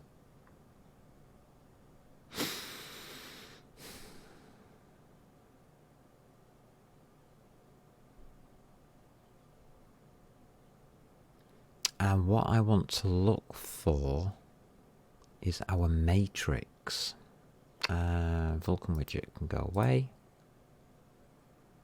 We've done everything. We've got it working. So it was just that one error that I made whilst doing the programming. I apologise for that one. But I can show you now what I mean.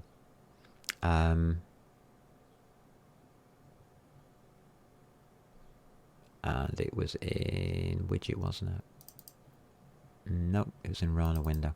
So if I place this back to here, where it was, just to prove the point. I'm not sure whether it'll do it. Oh, it'll still do it, won't it? Damn you. Smart ass computer. It works it out on Linux, it doesn't on Windows. Do a rebuild, please. I want to get it to error out. It should just crash the window. But I bet it doesn't on Linux.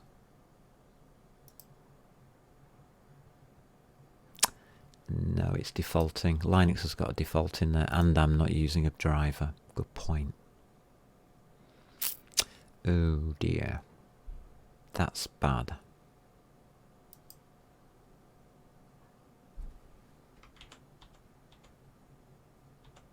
I'm putting it there because I know that it should go there.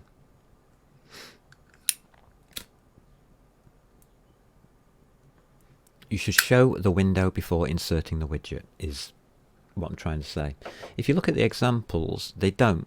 They show the window after inserting or creating the container, the widget container here, which is what that is.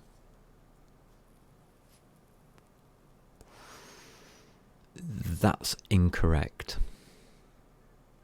So the examples are actually incorrect, and if you are on Windows, you may come a cropper to this kind of thing. Just a note that when you show a widget actually matters.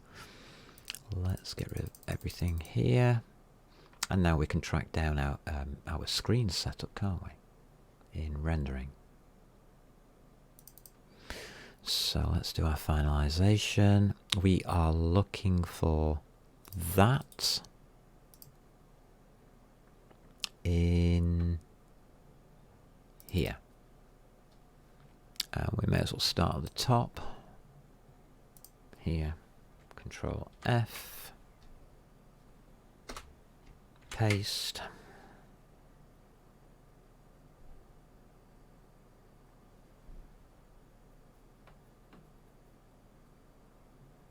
Alright, so it's gone straight to the swap chain resources. I don't think that's what I want.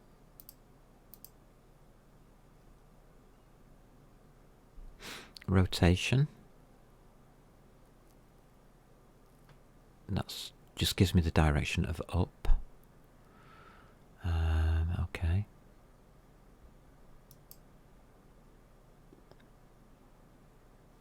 Do I have to undo these or something?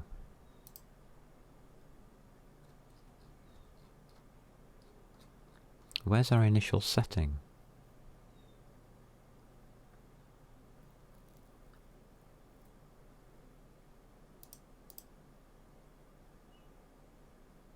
Huh? Where do we set it to the identity? Do we not do that?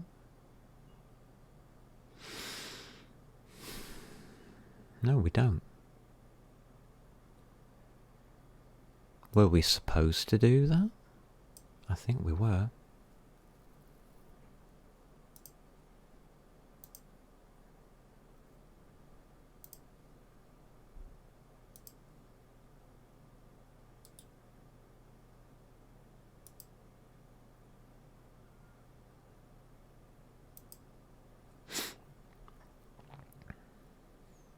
Just reopen this one.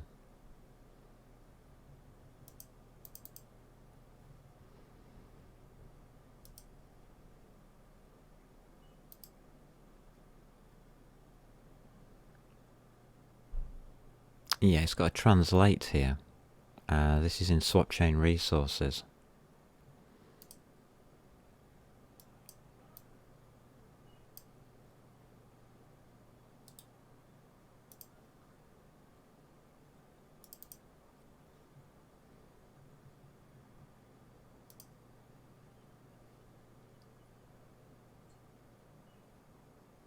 Yeah, it's this. So it's that 4 that's doing it. That isn't move to.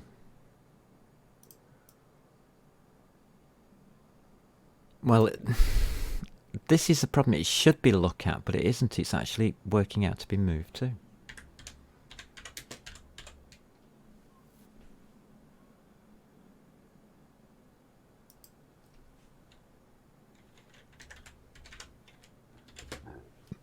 That's... who's moving?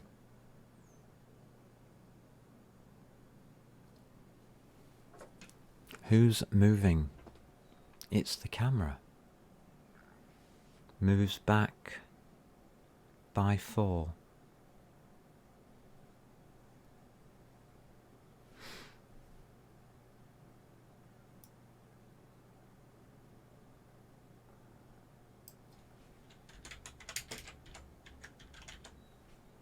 It's a projection matrix. This is to do with cameras, not models.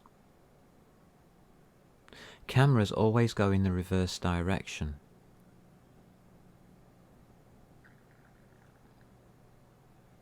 We don't know which way round these X, Y, Z coordinates are. We would have to draw a line on screen to find out, wouldn't we?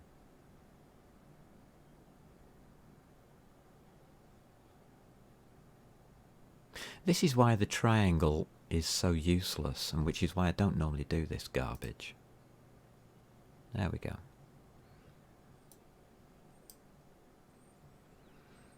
I don't know which one I'm running. I'm running the wrong one.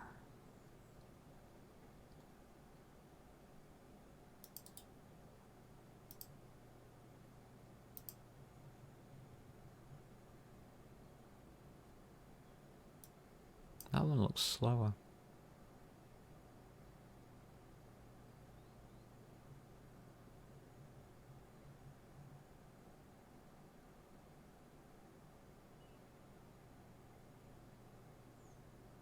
Interesting. The FPS is totally garbaged and goosed. Alright. We're okay. We're done. That's how we get from what we had on Wednesday evening to what we wanted initially. So there's a few little tricks and tips going in there, especially about the widget, when to show a widget on screen. That's a big trick or tip and should be played with, because I don't think you can see that in the manual. So our system works. Now the next thing that we're going to do is we're going to change that triangle into our model. Now the triangle is here.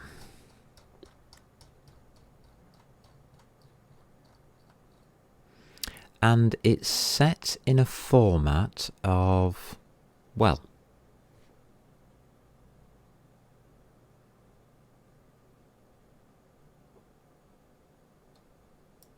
just a string of data.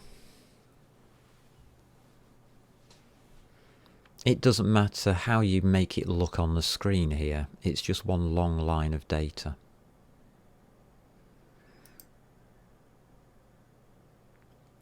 Positioned in 0, 1, 2, 3, 4, 5, 6, 7, 8, 9, 10, 11, 12, 13, 14. So those are the positions. 0, 1, 2, 3, 4, 5, 6, 7, 8, 9, 10, 11, 12, 13, 14. An end of character is a 15, so there's 16.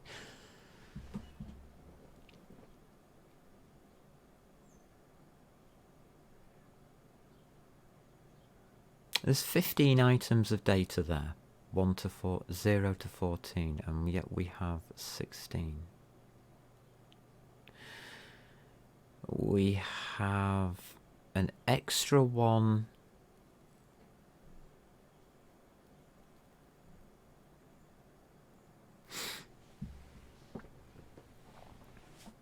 The size of vertex data.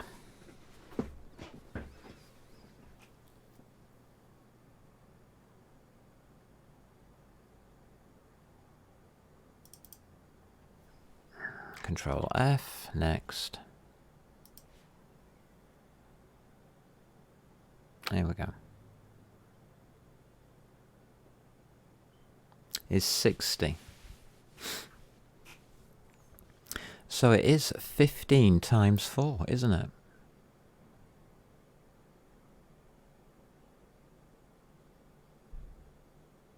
We can get the same result from a vector.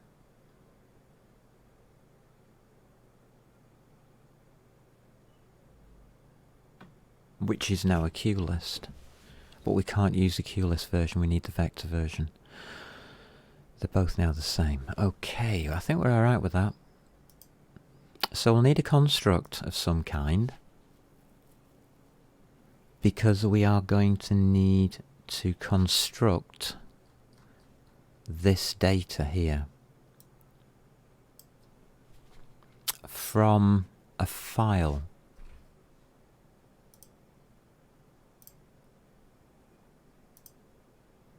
Which we don't have. Okay, let's find a file.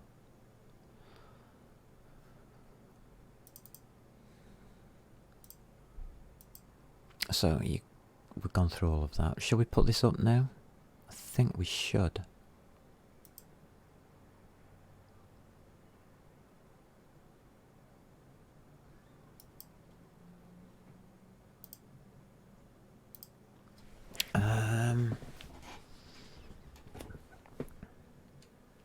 What's this? Model converter.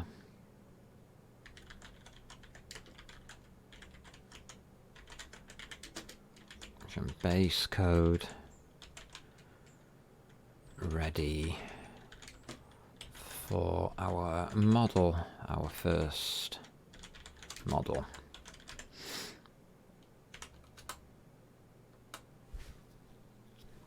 It's a pass 1 situation.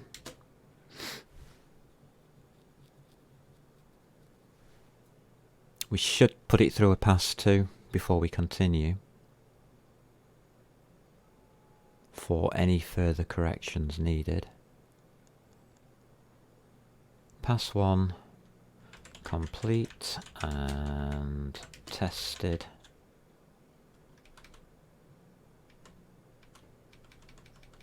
Pass 1 test gives expected results and shows a rotating triangle.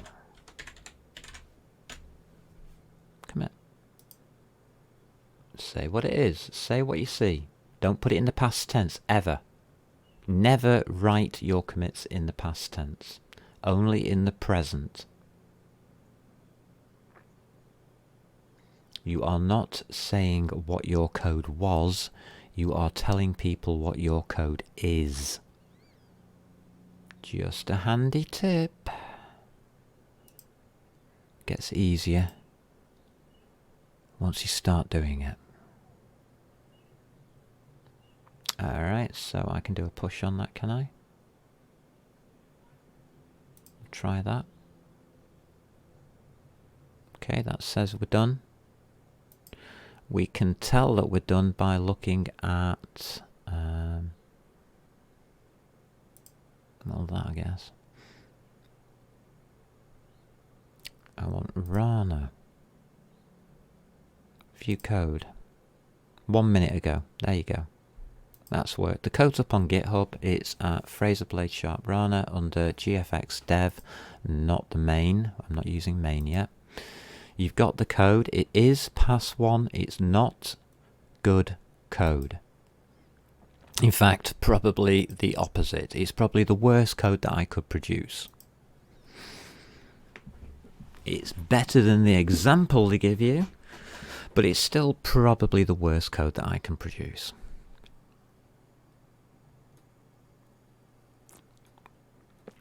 So you can synchronize up now with me. Remember that also the other code should say it's changed as well.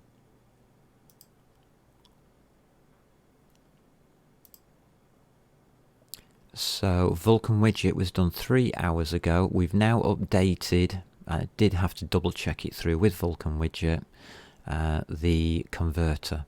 Now the converter code is different to Vulcan widget in that pass 2, some of it has been done already, as you will see by the code base. It is not the same. We have the biggest way, the easiest way is just have a look at rendering.h for both, and you will see that we have these two here. I haven't changed much here by the looks of it, but it's obvious from the first 2 lines here that it's different. Just variable names are different, but also variable names throughout and added notes throughout, even though I am changing my mind about some of them at the time. Still pass 1, so I haven't looked them up. I don't look them up in pass 1. I don't find or try and work it out properly. I just put down what I feel is correct. The objective of a pass 1 is to complete a working prototype. Pass 2 is to complete a working program. There's a big difference between the two. You've got a working prototype now, guys and gals. I hope there are gals out there doing programming or systems analyzing. That'd be nice to actually meet systems analysts instead of programmers. All my life I've dealt with programmers. Ugh, perish the thought.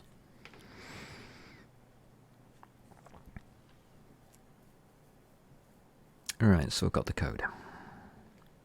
How are we going to get this file? Well, we're going to have to find it. Blender, maybe? We've got a base floor tile here. Does this work? Yes, it does. Is this okay?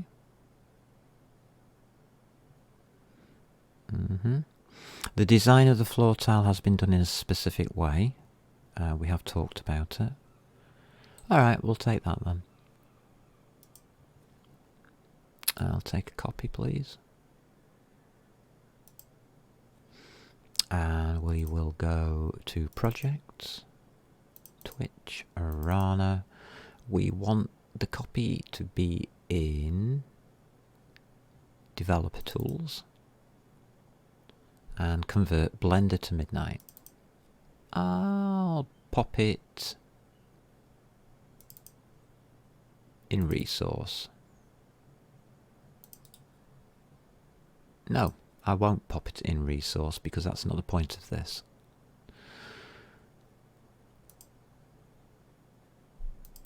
I'll pop it on the top. Yeah.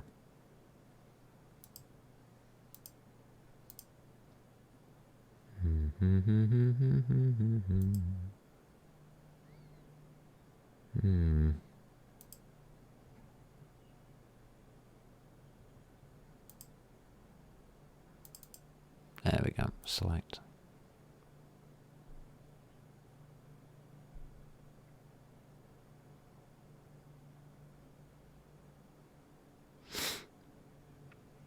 Oh, I've already done it. There you go. It's just not showing in here, is it?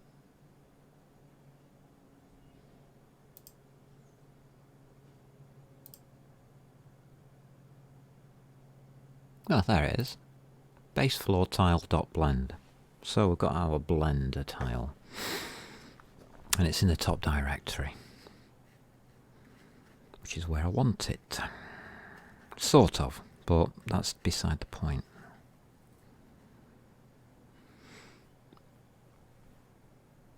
We are going to need a model loader.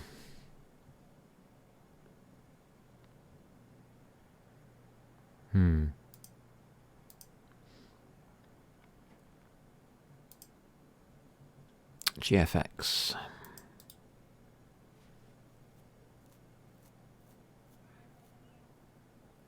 We can do it all in the model loader, can't we?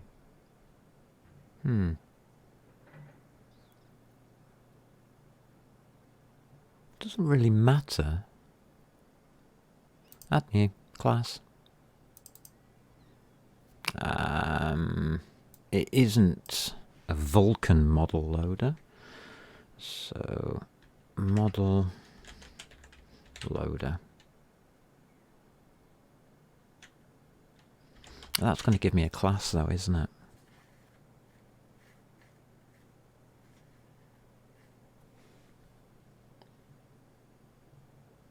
I don't want any of this garbage. Yeah, it seems to be going to the right place. Let's go.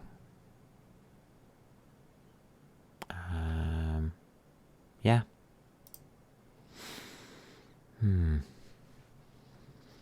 On Vulcan Rendering, we namespaced it. Okay.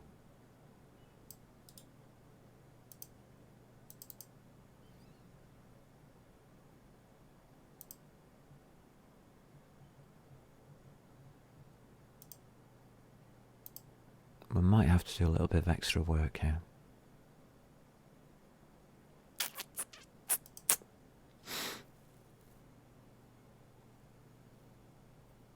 I don't think I want that. I don't want that. That's what I want. I'm just going to have a namespace.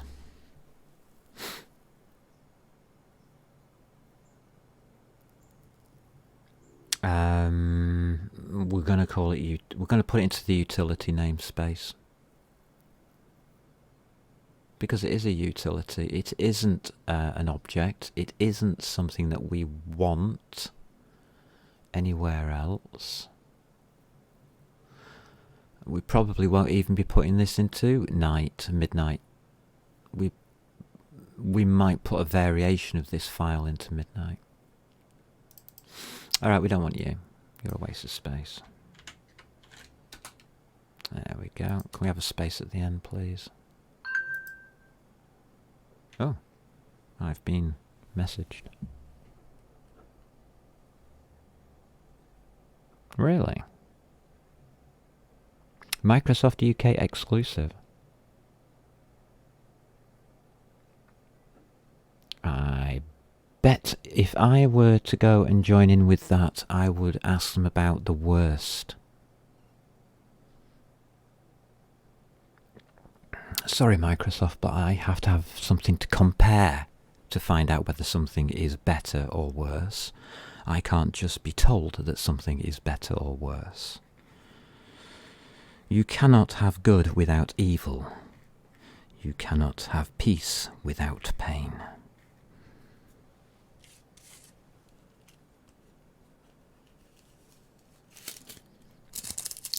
And that is the truth of the human condition. So please don't send me messages saying that you have an exclusive on something brilliant, because you have given me nothing to compare it to.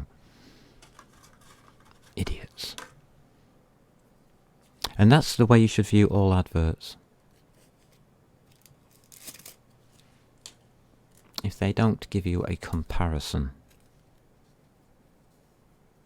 then an advert is bad.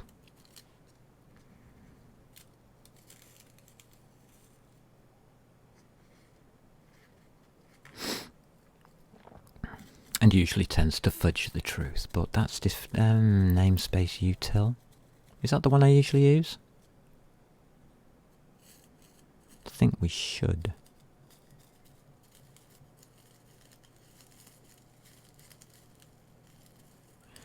I want to protect it because this is not going to be a class. So what I'm trying to do is, what I'm making is a class without a v-table. Now all classes in C++ have a v-table, which is a list of pointers to all of the functions that are held within the class. I just want to take the v-table, throw it in the bin. The class name becomes a namespace because of that, instead of a class name. And it's just a technicality. It's the same goddamn code.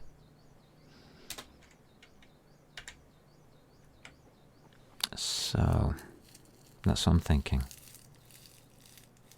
Interesting, but true.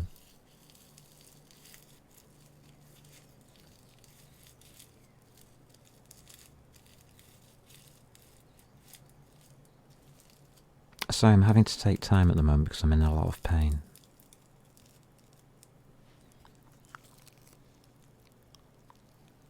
I've hit stage 2 detox badly last night. And actually ended up having to take 2 painkillers. Which is not good, because that's exactly what I'm detoxing.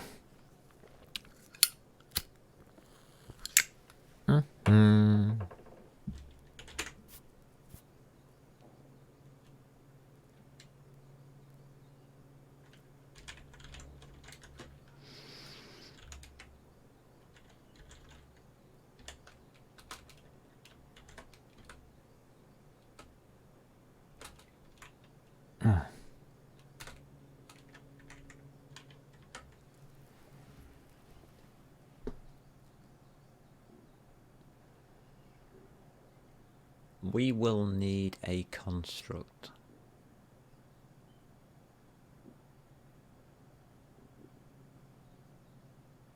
This doesn't even have to be in C++. We can go to C.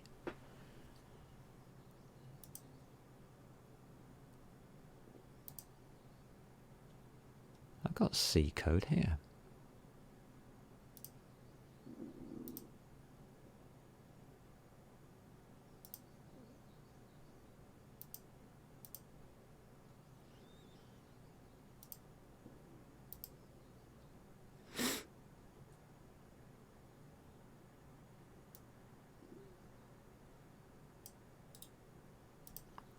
There it is. We'll have you.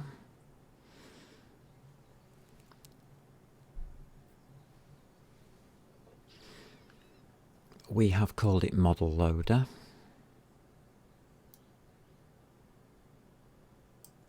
So it will be model loader.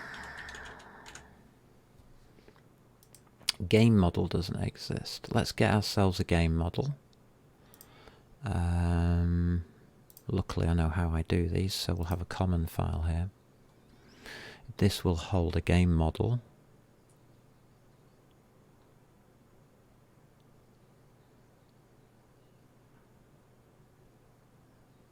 There it is. It's a type def struct. Good. That's what I like to see. So we'll copy you out. We'll pop you into That namespace. I32 is an int. GlueInt we're not going to be using. That's just going to be a uint, I guess. That can be a uint. Map4. Why is... oh, right.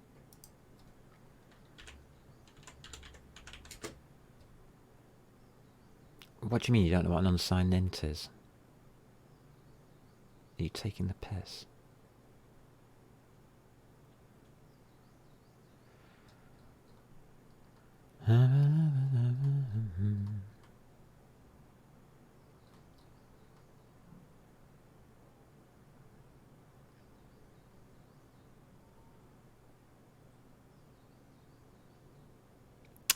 That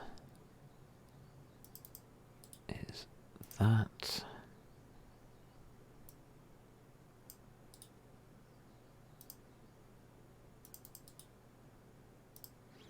Map4 would be a Q matrix 4x4.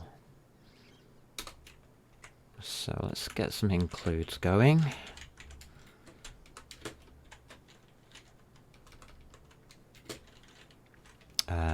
Q matrix 4x4. We'll have one of U. That gives us all the functionality of a Q matrix, which is good news. So we can copy U through, paste. I thought you'd understand what a uint32 was as soon as I put in something like that. Cheeky little thing.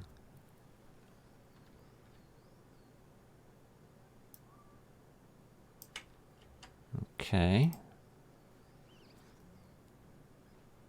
Const star path.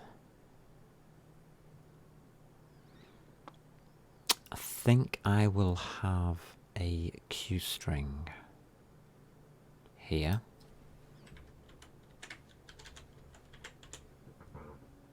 That might be good. A vec4. Okay. So we can have a Q vector 4D.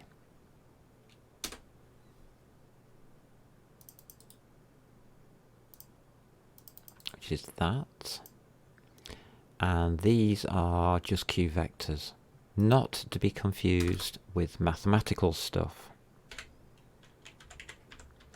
which the first two are. I am going to use Q vector.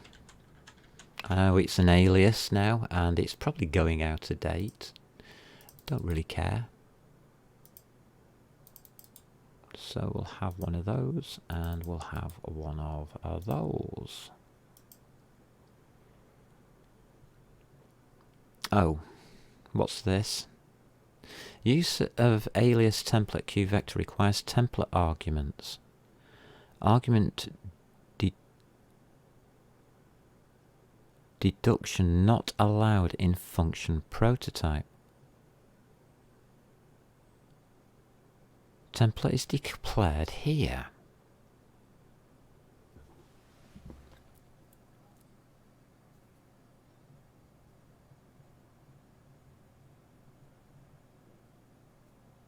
Pardon?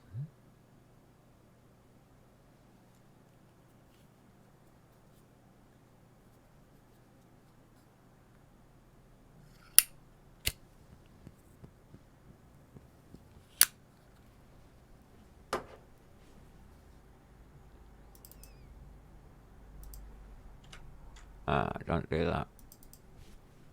It'll be in blinding white. Oops, that didn't go right, did it? Let's do this one instead.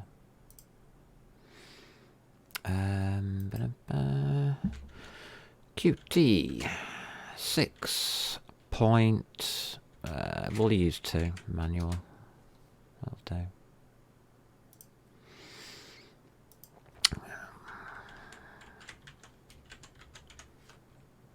QVector.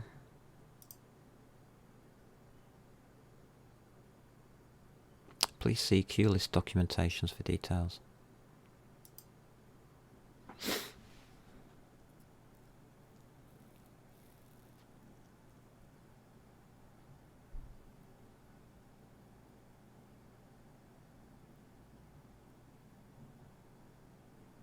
I don't know if I want a QList or whether it's going to function in the same way, but it should do.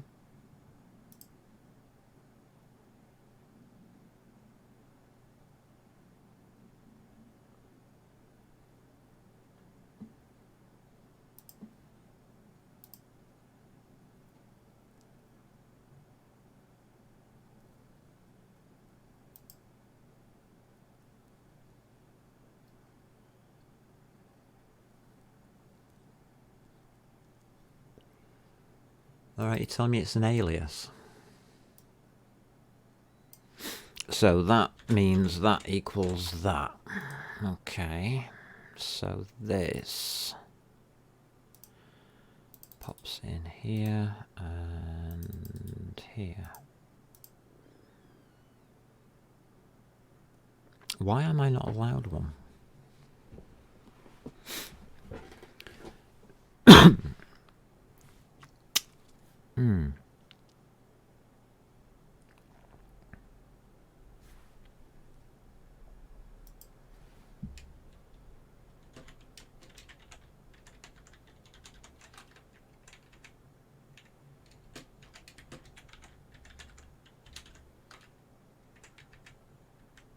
Why are we erroring on this? Does anybody know? QList, this can't be what it could be. No, it's QC core. It's got nothing to do with widgets. It's not an object.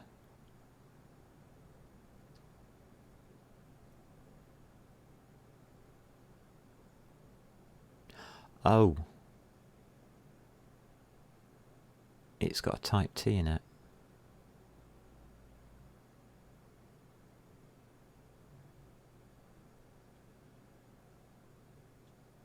I see. So it's QList.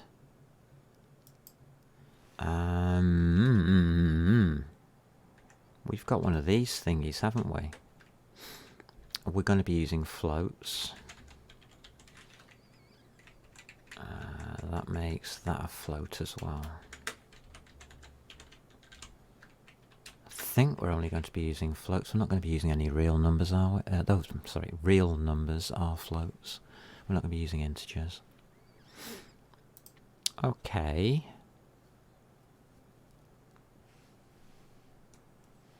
So we worked that out. That's not bad.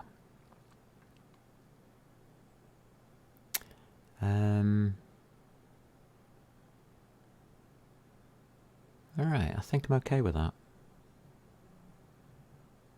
Path, colour.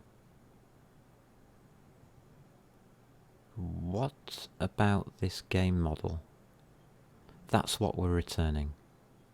A pointer to a game model, isn't that dangerous? Not if we knew it, because it will be out in external memory and not on the CPU. Yeah, we'll be fine with that.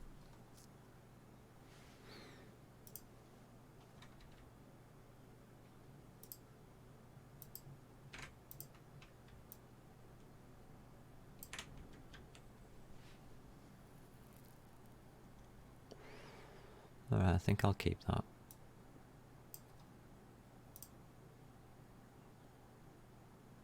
This is going to be highly entertaining.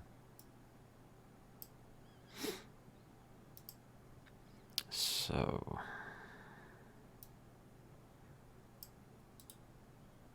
copy.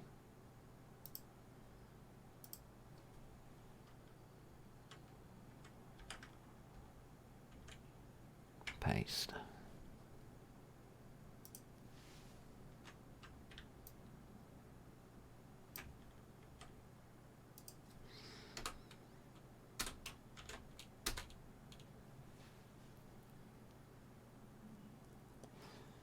Don't need the null pointers at that point.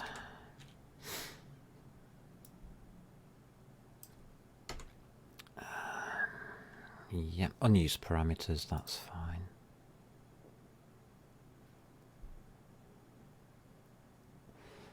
Right, we can write a model loader. What do we need to include for a model loader, do you think?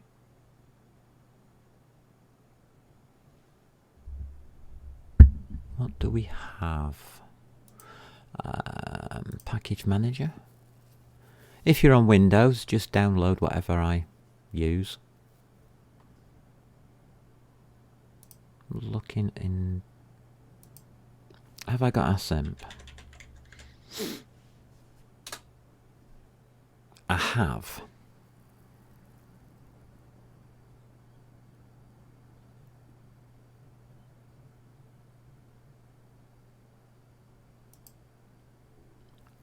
So if you go to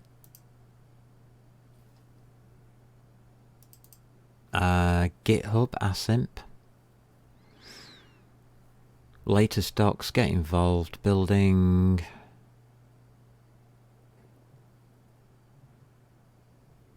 There's a blob master build.md file. We are available in VCPKG. So if you're using Visual Studio, I haven't shown you how to use Visual Studio to run this, have I?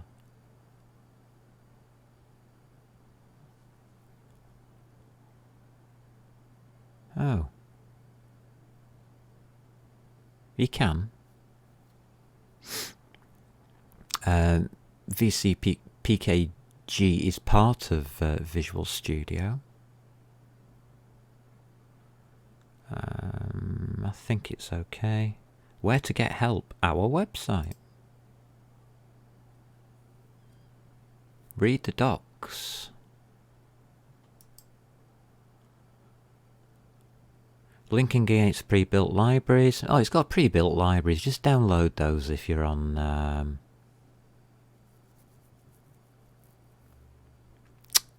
Windows. There you go. If you get stuck with Assemp on Windows, let me know. I'll work something out. It depends how you want to use it. That's the problem with it. Right, that's that over with. Okay.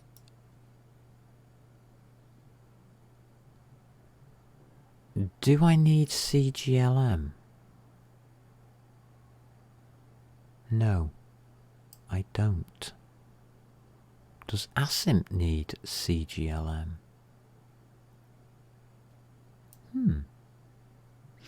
I guess we're about to find out. Right, there's our header files.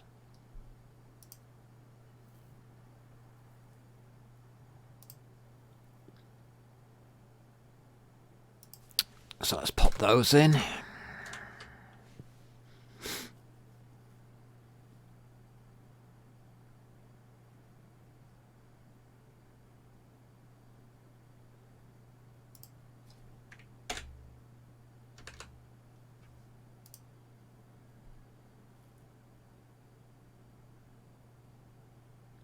So that's Assemp, C import, scene, and post process. Those are the three header files we usually use from the Assemp library.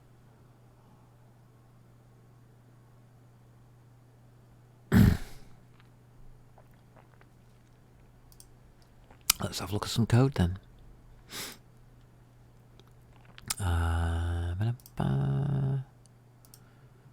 And the code that we are going to use is going to look exactly the same as this, isn't it? Please tell me it doesn't do stupid things. It does do stupid things. Okay, we're not going to do this.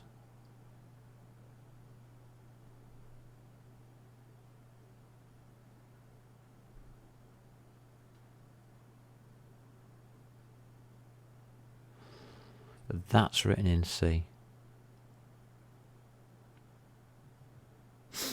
Alright. File. Save all.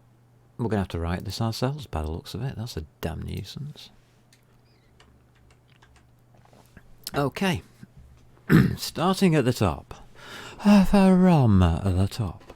Oh, let's type. I'm waiting for a message and it's not coming through. I've got nothing on my phone saying it's here. Come on, phone. Nothing. Don't understand.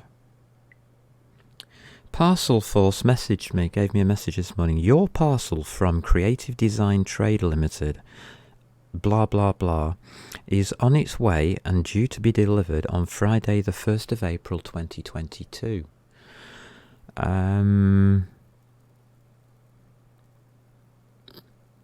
This message was sent at 10 o'clock last night. So that was an automated system. Okay.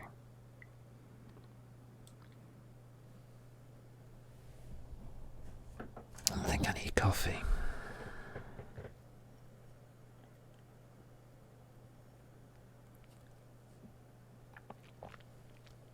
So we have a game model. We've got game model wrong, haven't we? We can take that out.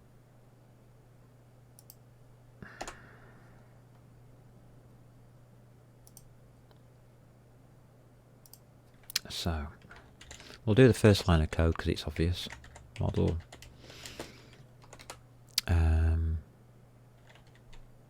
We'll call it the loaded asset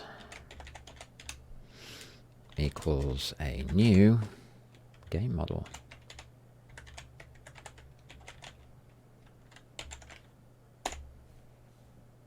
There you go.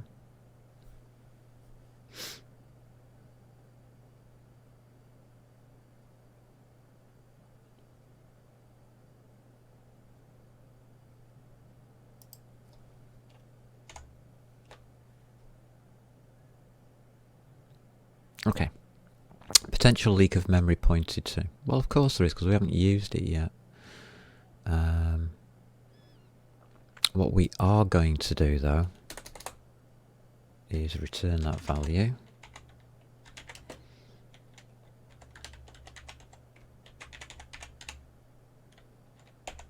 Like that. And that should shut the damn thing up. Alright. Alright, do we need a VAOID?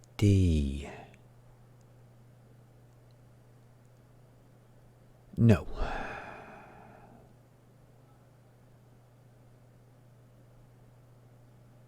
Path.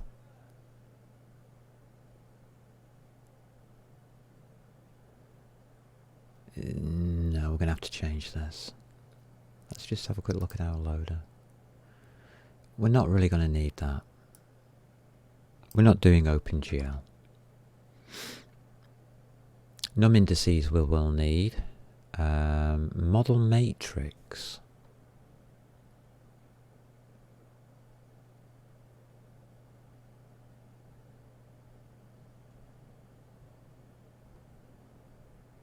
Oh, I see how it's done.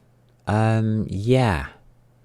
The VAO records and stores everything as this is all being transferred onto the GPU from here. I don't want to do that. So our model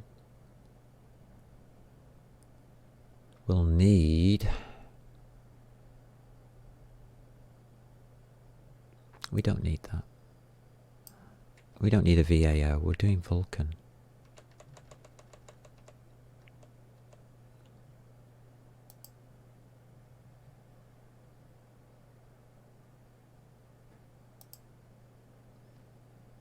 Do I need a model matrix?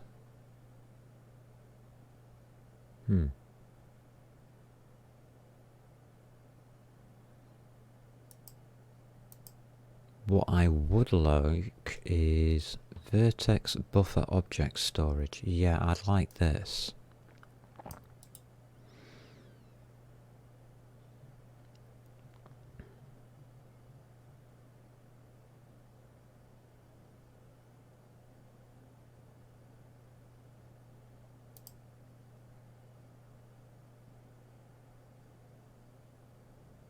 I'm going to pop you in here as well. Colour. It's going to be irrelevant.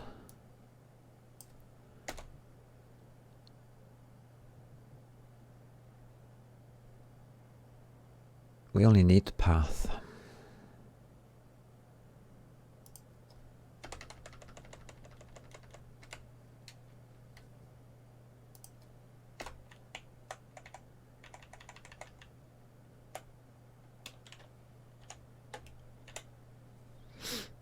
That's all we need. Everything's going into the VBO storage as a queue list.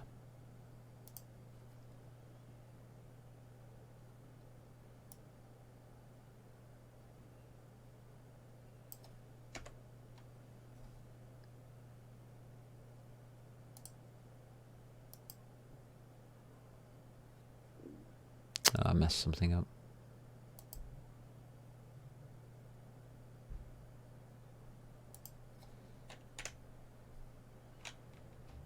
Okay.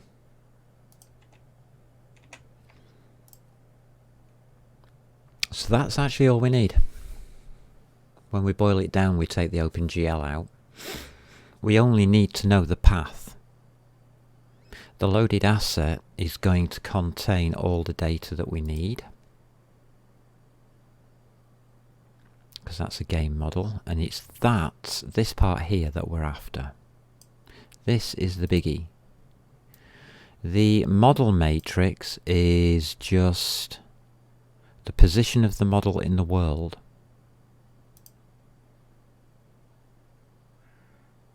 And its rotation. Num indices could be useful, don't know. Object ID, do I honestly care? It should have one. Are we going to give it one?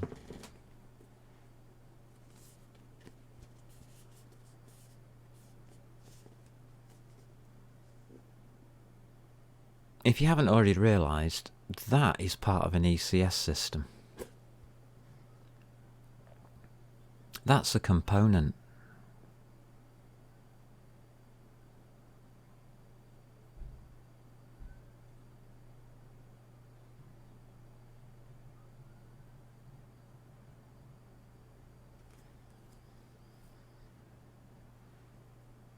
Interesting. Does the object ID matter to us? No. Are we going to keep it? Yeah, well, why not? Is it going to come in useful later on? Oh, yeah. Otherwise, we'll never be able to identify this goddamn thing and use it properly, I think. I don't think it's going to end up being an object ID. I actually don't really think for our purpose here we need it.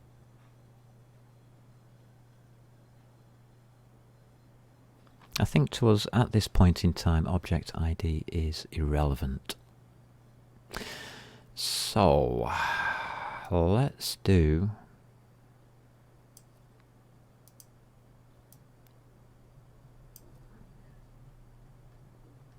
that. Let's keep it as simple as possible. Indices model matrix, VBO storage.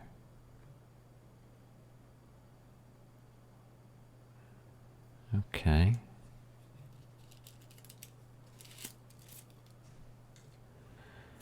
So I can sort that equal to that. Oh, we can't.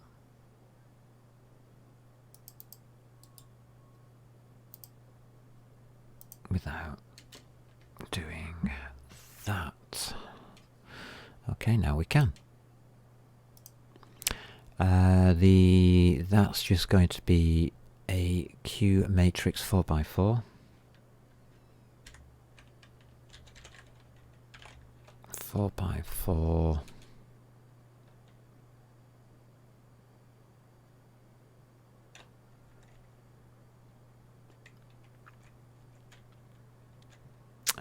it's going to equal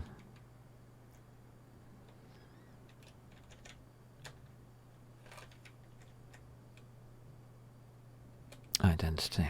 No, that won't work. How do we set it to identity?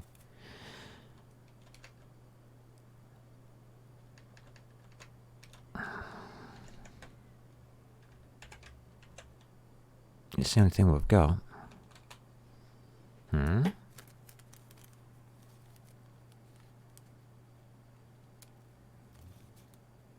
It's automatic. Forget it, you don't need to do that. Just like the zero's automatic. So you don't need to do that really either.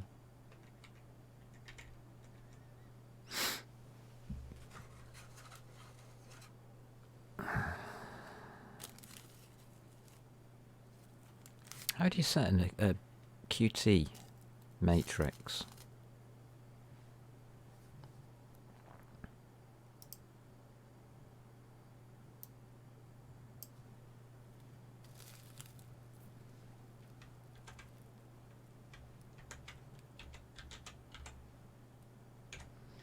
It's just that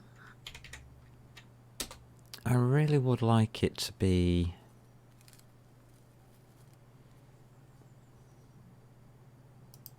done properly.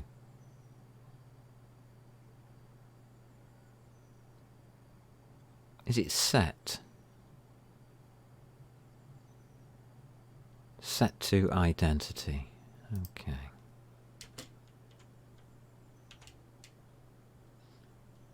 No, I'm not doing it here. We'll do it here.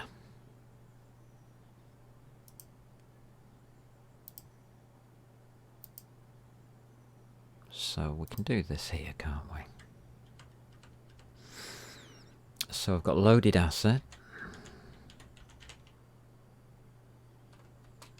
We will set, first of all, the num indices equals 0.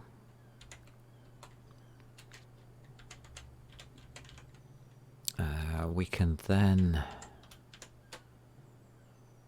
take the model matrix and set it there. And we can do the last part as well, I suppose, which is VBO storage, vertex buffer object storage. That's going to equal a new queue list.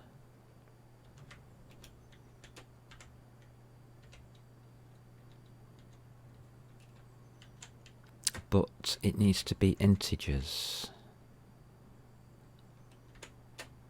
Floats.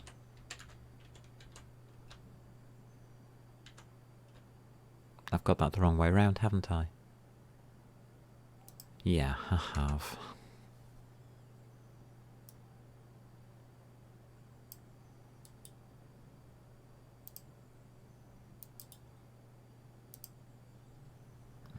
Okay, put a semicolon there. Right, so that's our loaded asset zeroed out.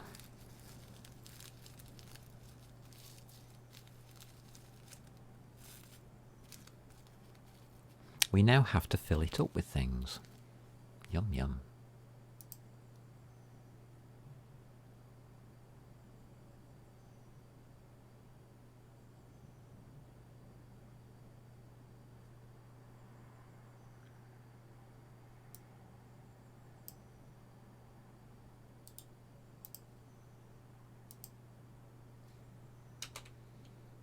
We'll try that line and see what it does about it.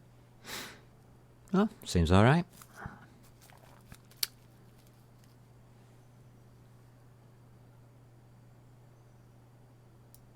Okay, try this line. I'm trying not to type today. Again. No matching function.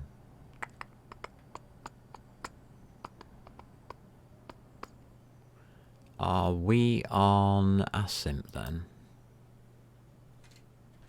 think we might be. We are there.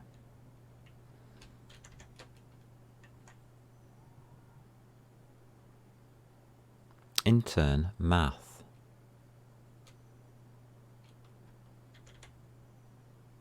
Allocate from as. Ugh.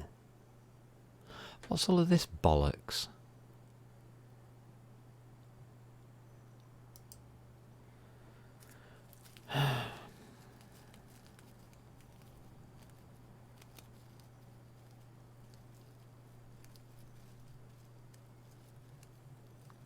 So how do we import the file? This has changed.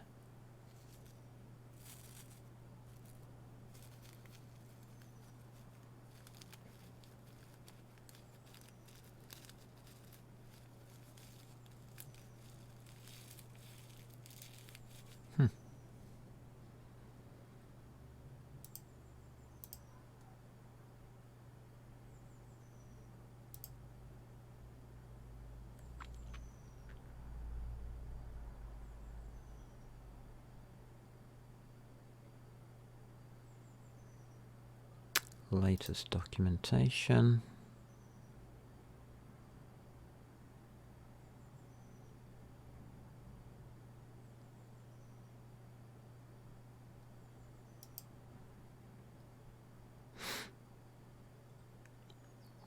Give me a C example, I can read that properly.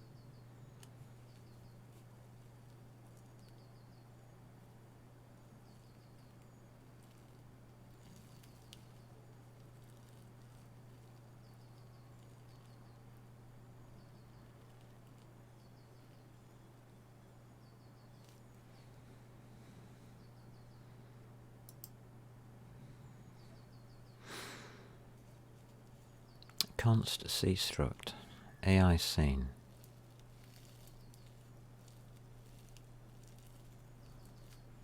What are you saying for C++ then?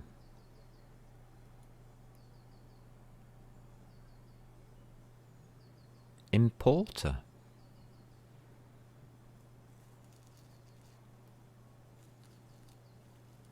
Well, that sounds official, doesn't it?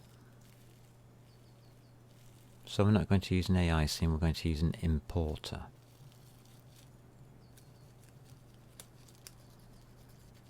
Fair enough.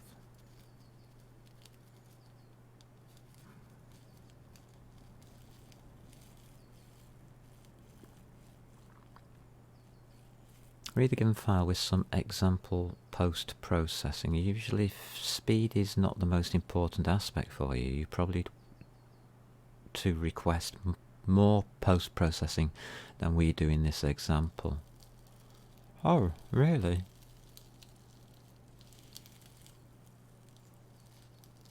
Join identical vertices. Do not dare. I will shoot you if you do so. You leave my normals alone.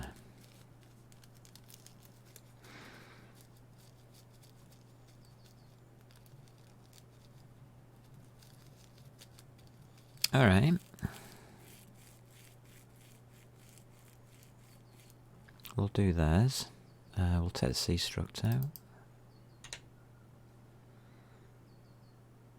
We'll give ourselves an importer.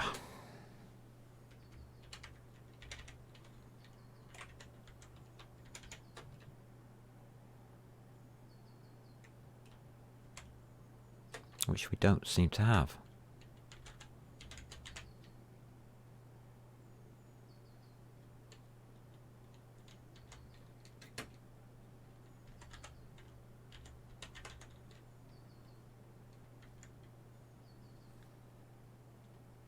That's because we don't have the include.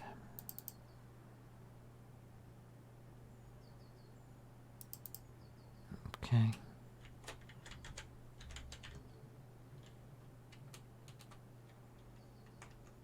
Do now.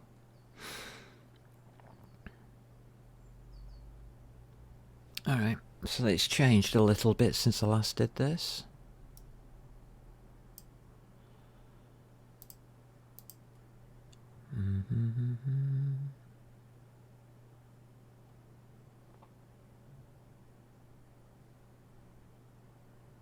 Importer.read file path.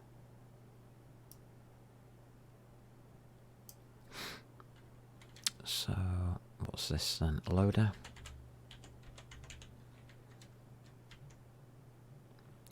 Read file, did it say?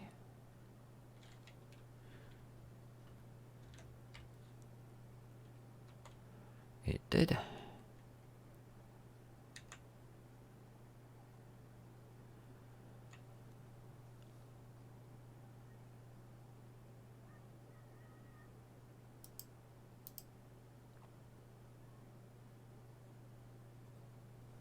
No matching member function for call to read file. Oh, it's QString there.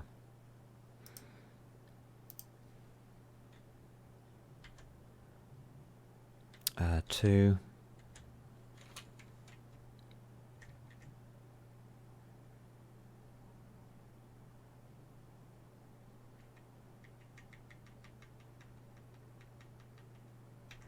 I'll go with that.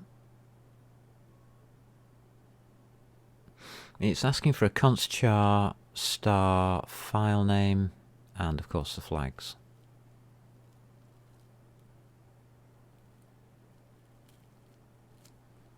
Oh, that's a standard C string.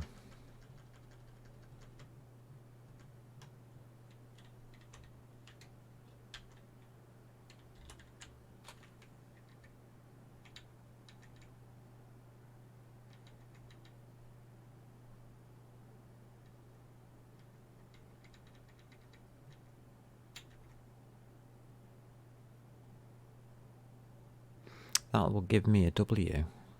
Char T array. They're really looking for a char star array.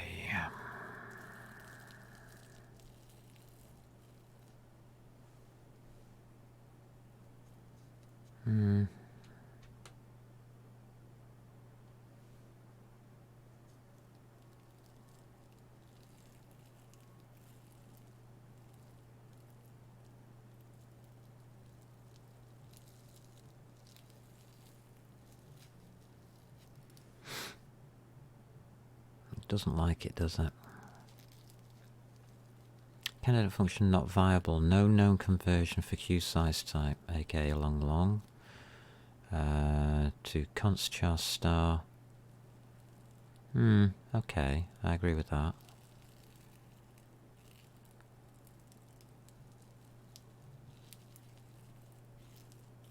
I think I've got a better way of doing this then.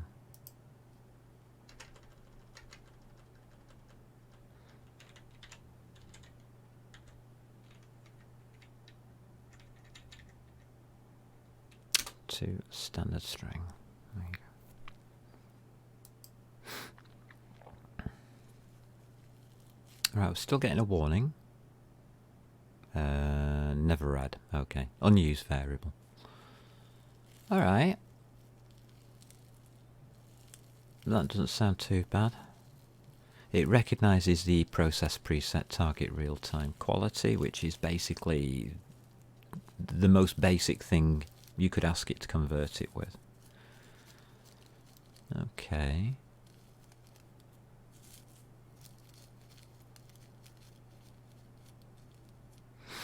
We've loaded the file.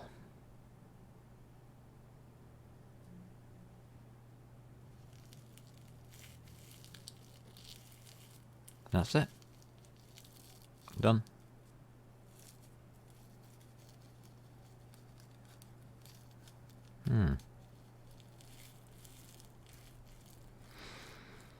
All we need to do now is create that VBO storage. Set the indices. Don't care about the model matrix too much. We don't really need that at this point.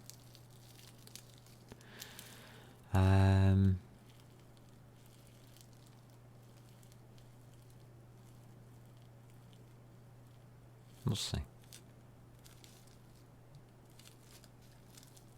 We could just use that projection matrix, couldn't we?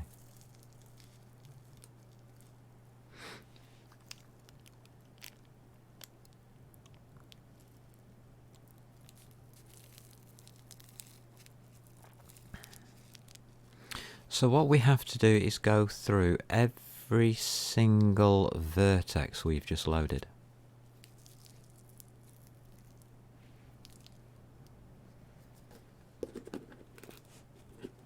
And transfer each part of that vertex into our VBO storage, which is wrong. Look at this. I haven't changed them.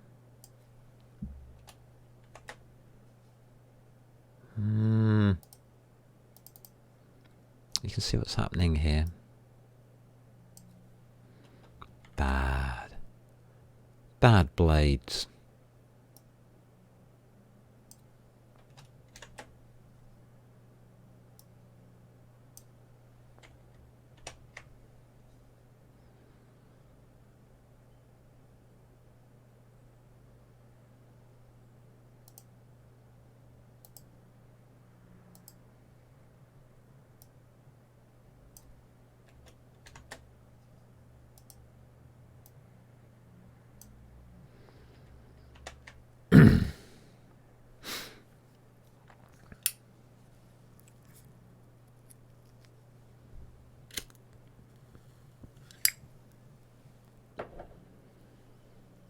The scene now points to our model in memory.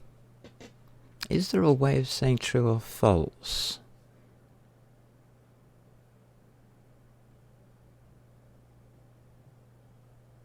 Yeah, there is.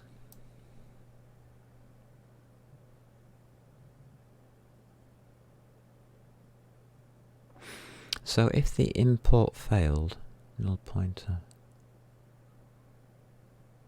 Why have they put it the wrong way round? Weirdos.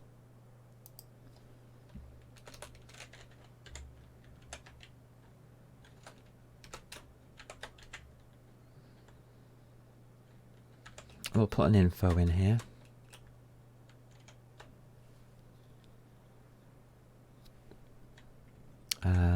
I do want information at this point.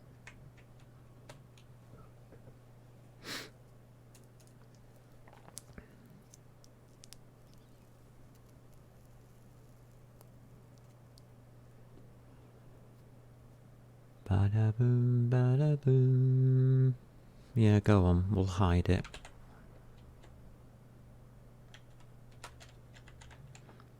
Scene.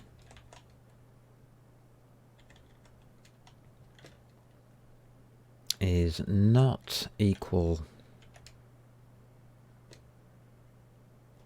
No. Is equal to a null pointer. Did we set it to a null pointer scene? We didn't really, did we?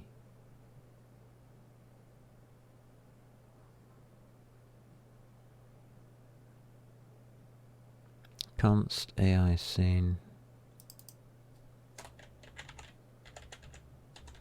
So I'll set it to a null pointer there.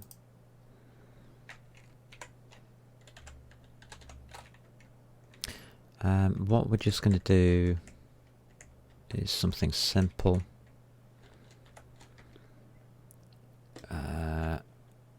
Enable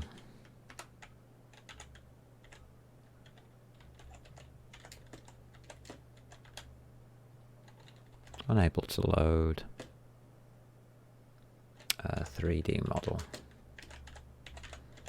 We are not in anything, we're in the model loader. Okay. So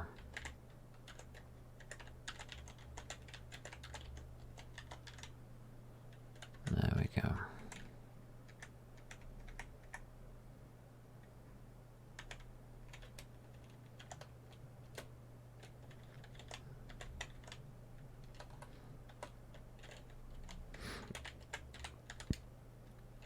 May as well have printouts on this one.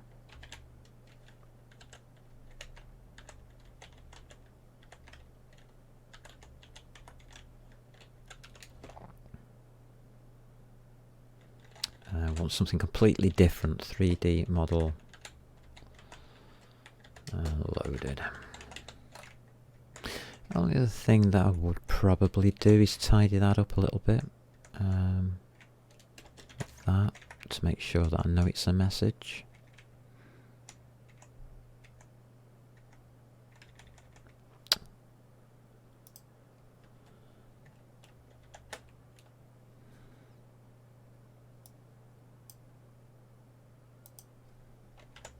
I don't believe in error checking at all, but this isn't error checking, this is information that I want to see.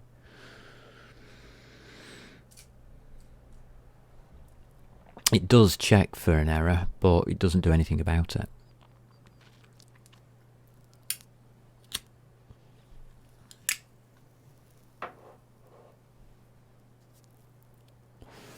And to be quite honest with you, it doesn't need to do anything about it, does it? Because we have a data storage fully laid out. It can return as 0 data storage. That's fine. I don't mind that.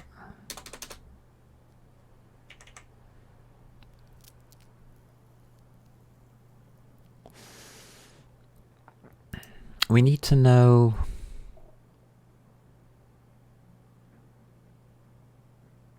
the data.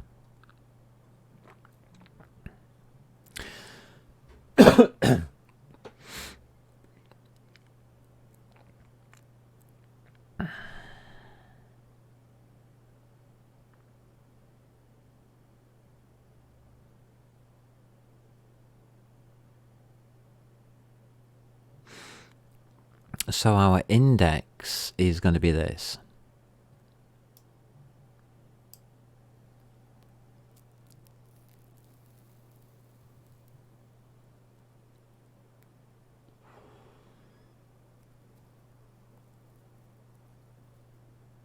Maybe we should look at the manual.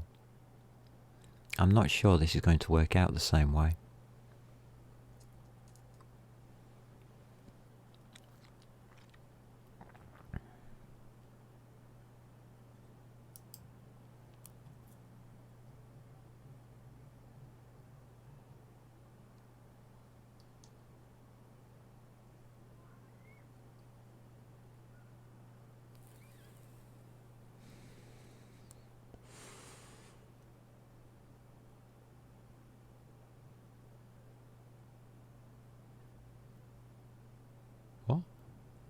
What?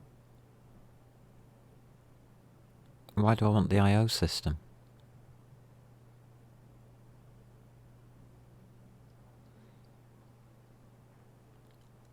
Using custom I/O logic with the C++ class interface. No. Logging. I'm not sure I care.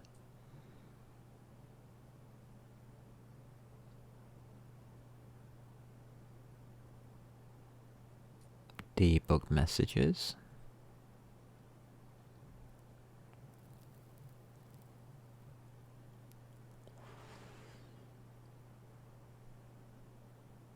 We have Collada. Yeah, we're fine. Oh wow, look at all of this. Node hierarchy. This is what we want.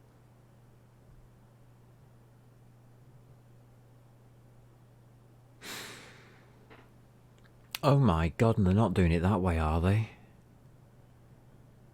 Jesus Christ.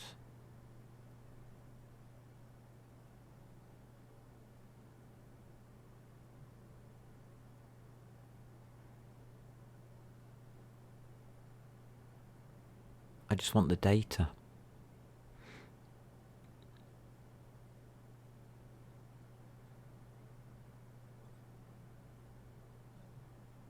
See the at link materials, bones. Animations. Blend shapes, textures. We're not dealing with textures, material system. Not overly caring about.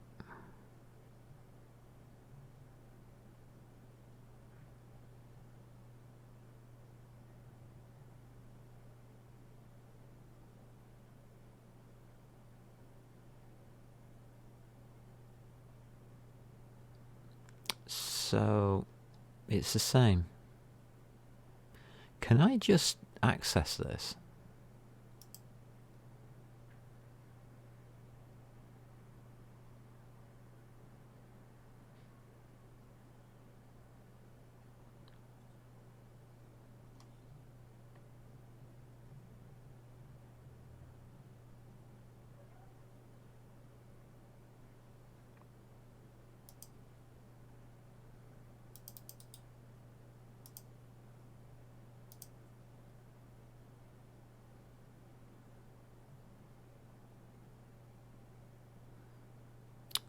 That's in bytes.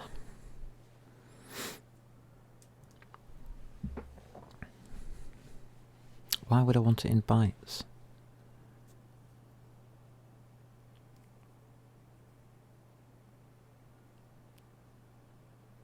And where's our mesh?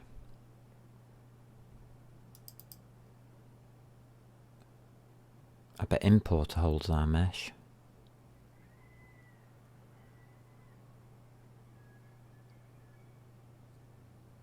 Ah, yes.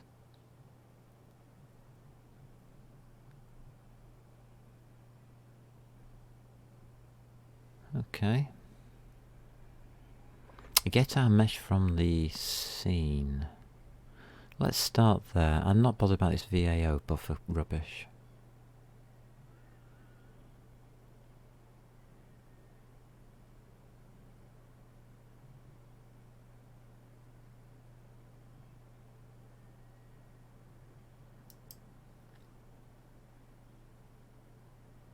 So do I just have AI mesh available to me? We do.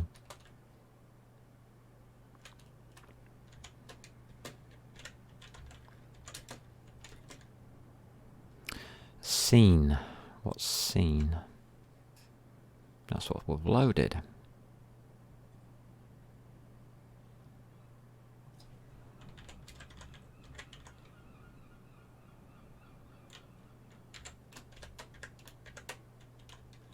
Meshes.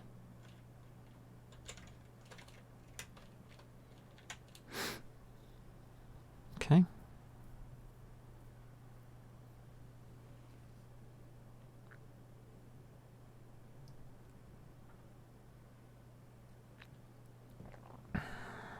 We do have a face index.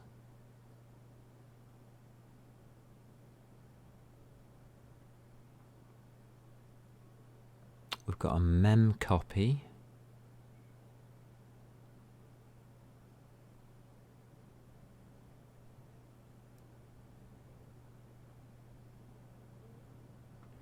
Copy face indices from mesh to face array. These are stored as an array of AI face, 3 indices. Ooh. I'm not really doing indices at the moment though.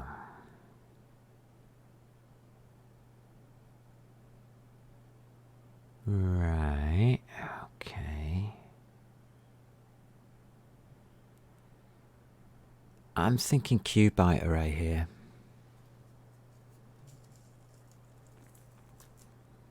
I really am. I don't think I want a queue list.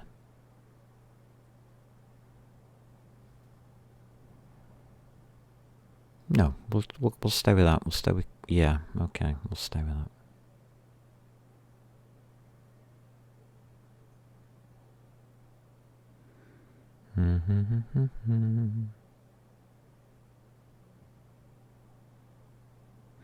Right, so that face array is just a new face array. That could be dangerous. For the number of faces times 3.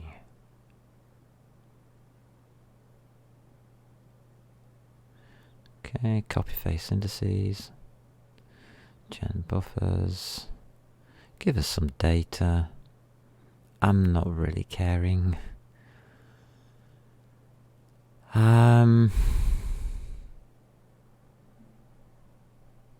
Where is num indices?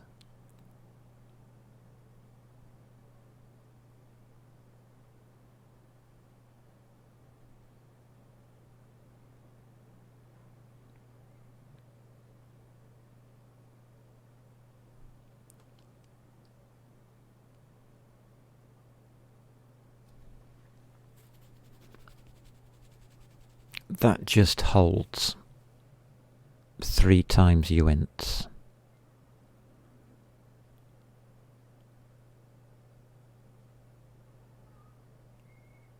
Mesh num faces times 3. Let's take that and find out what it gives us. So loaded asset num indices equals mesh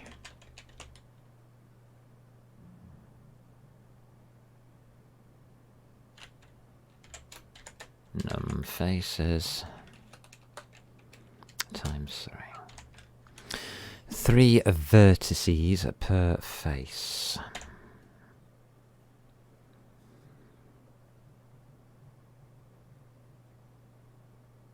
What's wrong with you?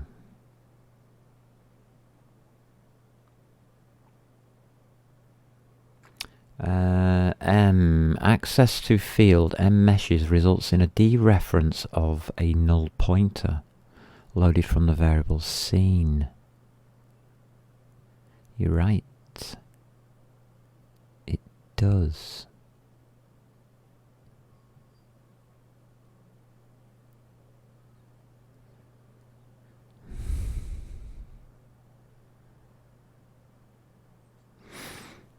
That's fine by me. At this point in time, anyway. So we've got our num indices. We then have to go through all of these indices and take out each and extract each piece of information in the correct order.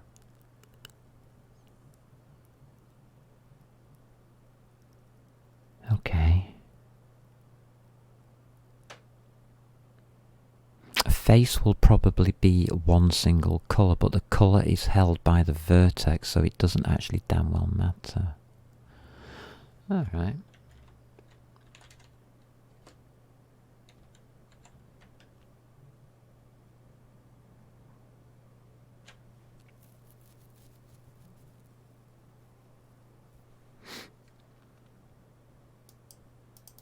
We're not going to be deleting, so we can use a uint32 here.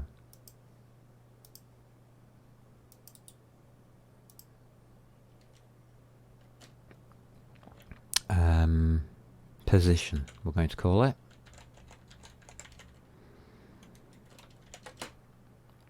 In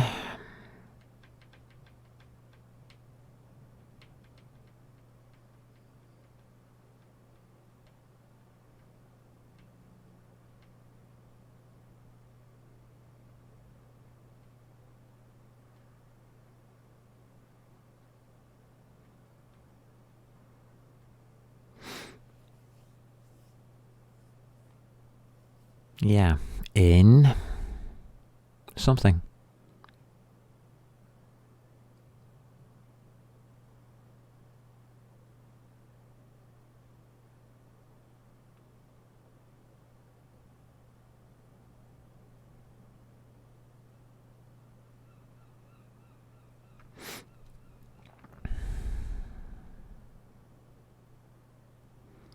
So let's just slide our way through the vertex buffer. Again, we're just doing a mem copy here straight onto the GPU. We're not looking at the data. We are going through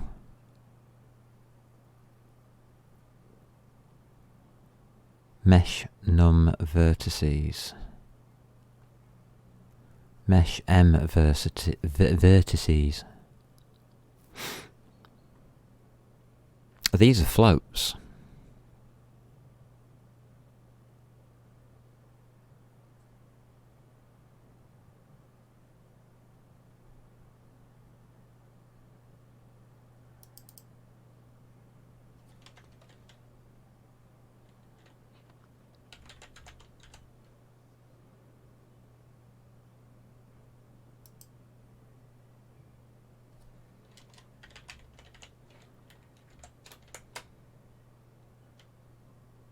That didn't help that you put that there.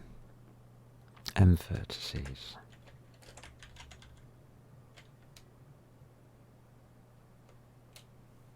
So it knows the num of vertices as well.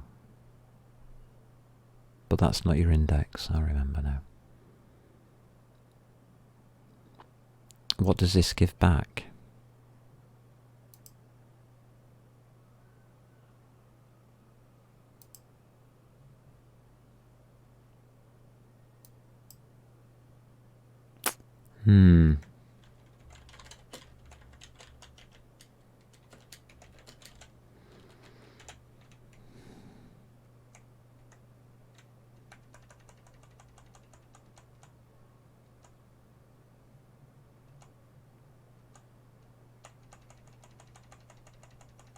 There's a reason I've done it that way. Whilst index is less than or equal to, yeah, less than or equal to mesh num vertices, semicolon index plus equals 3. That's the conversion of what I'm looking at. So it will do 0, 1, 2, and then it'll go to 3.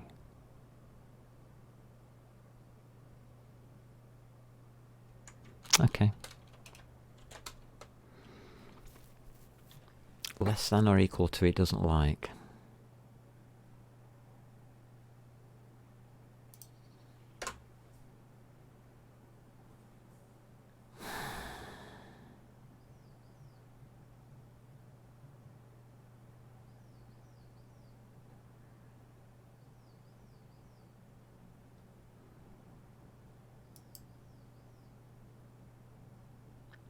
Comparison of integers of different signs, int and unsigned. Okay.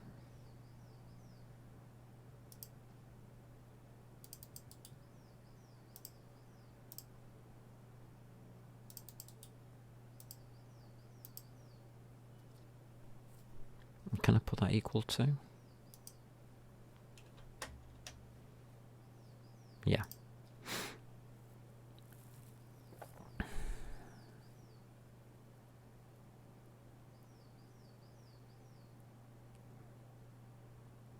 So we have to take index.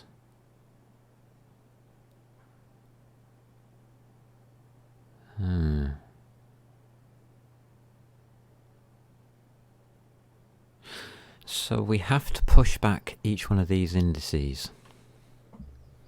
There have to be 3. It has to be a multiple of 3, as we are using triangles. I wonder if Blender knows that.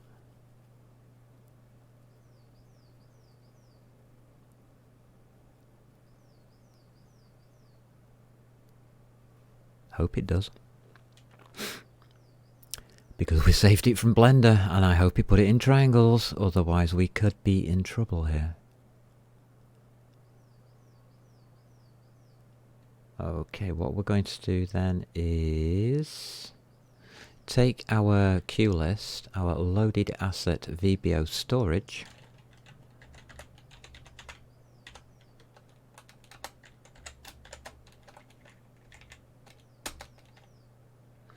and we are going to push back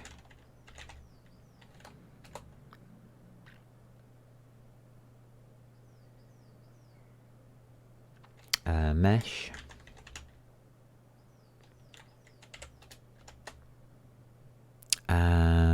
it will be M vertices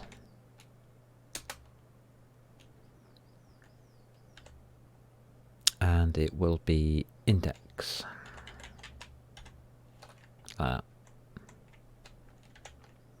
We have to do this. Oh, it's not happy. Why? What have we got here? Type AI vector 3D vertex positions. This array is always... Oh, sugar.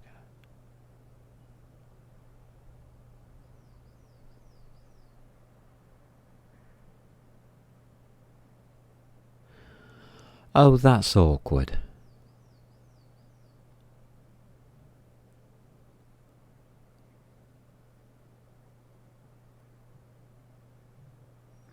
You absolute bags.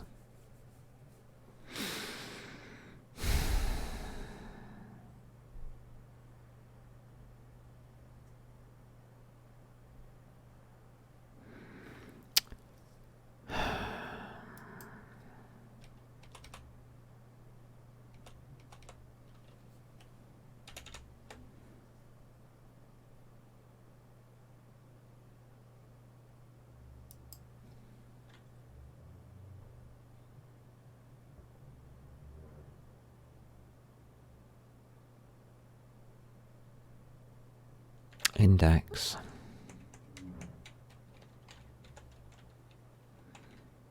No, you don't use commas here. You use a 0. That's C++, isn't it? Yeah.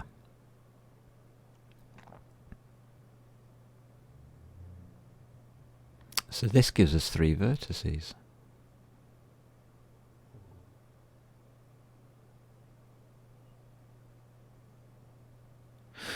I hope these two match up.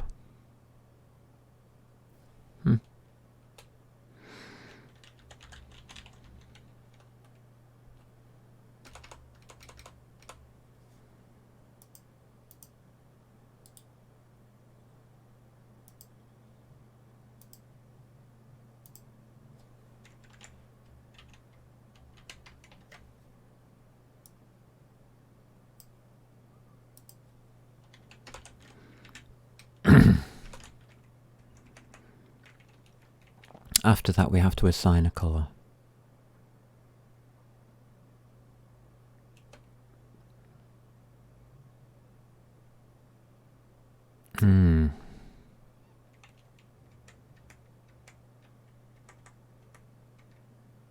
So those are your 3 floats for position. Then we want 4 floats for the colour. So basically we just need this again.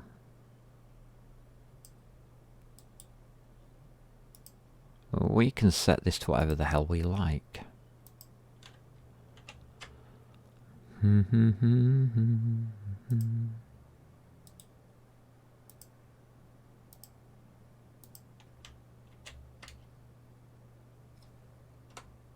That's all we need to do. We will set this to floats. Any ideas? Red. 0.1F. RG. Green. 0.8F. Blue. 0. You see, choosing green means if we make a mistake, we'll never know. Oh well. And alpha, we'll make it solid at 1.0F. Right. That gives us everything that we need. That's it.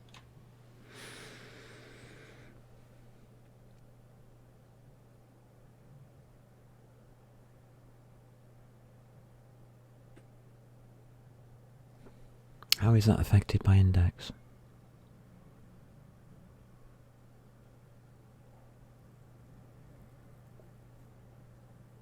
Sorry, how is that affected by the indices values?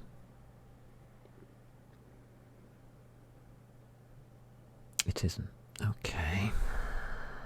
I don't know what the hell's going to happen here. We can have a look at the colours.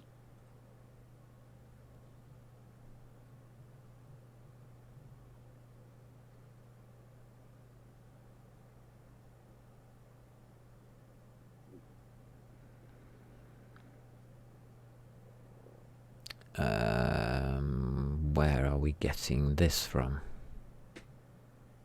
This is the same idea, but this is just done with straight pushbacks.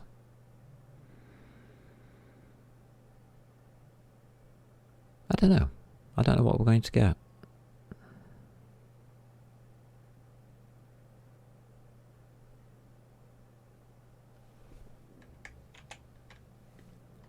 Right, you here.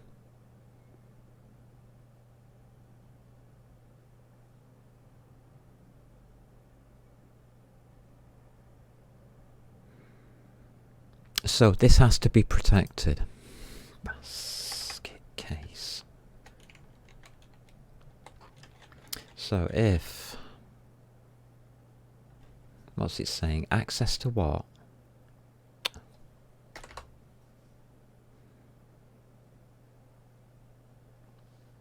Access to field M meshes results in a dereference of a null pointer.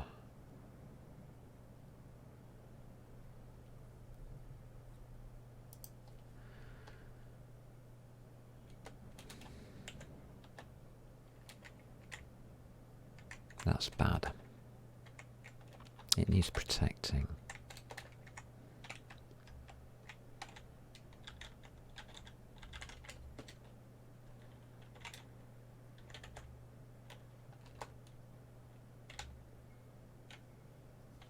No, it doesn't. So we do have to protect it.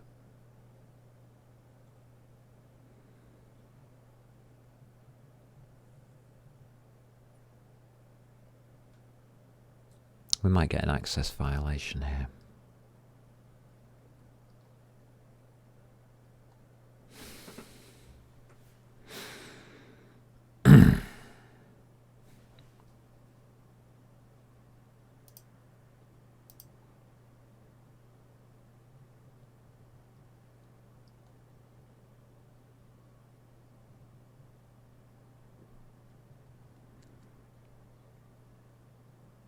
Model loader queue string, blah blah blah blah blah blah blah blah blah. Undefined reference to async importer.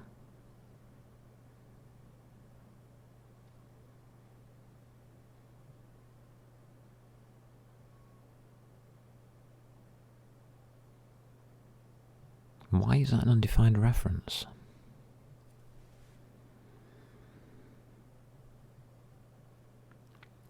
It's async importer importer.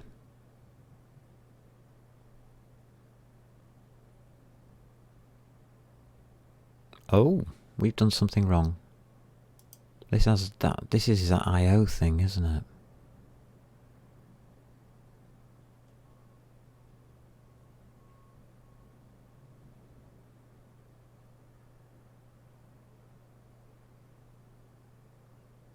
It doesn't know what it wants to load. How is this async importer supposed to... I've come across this before.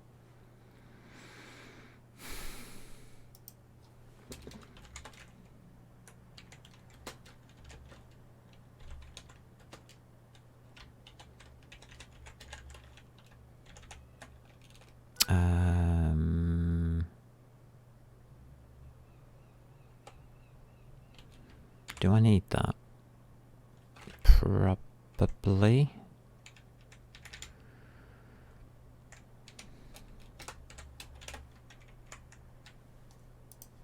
Okay, confirmed. Everything. Still getting bad news here. Somewhere. Still doesn't like it.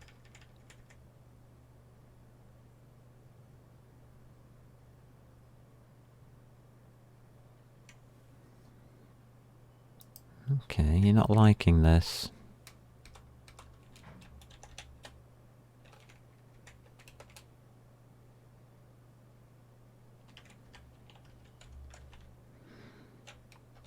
Why is there two parts to it?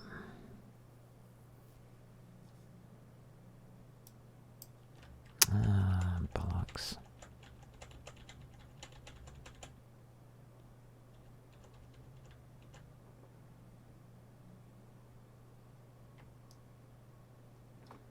What's wrong with that line?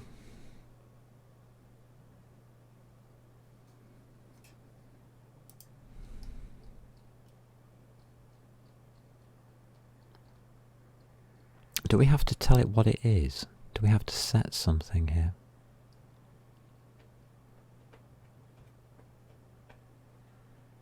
It doesn't know the path, it doesn't know what we're loading. Okay.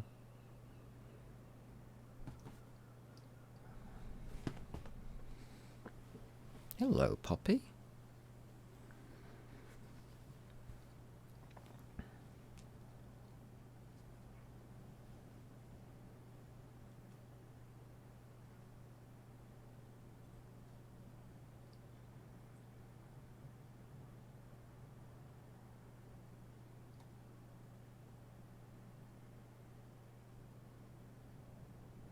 I don't understand why it's going to give me problems on that line. Unless...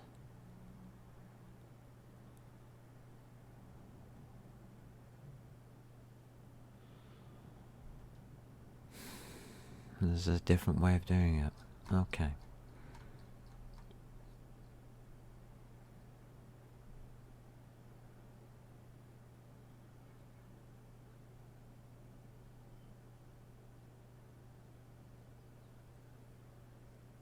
Does that actually have to be named importer?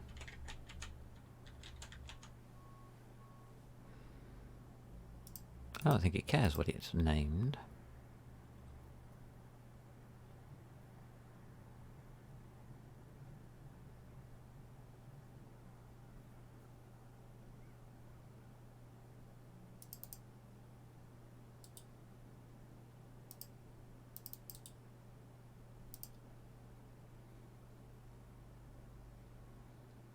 The only thing we want the importer for is to read the file, so why is there a problem with that?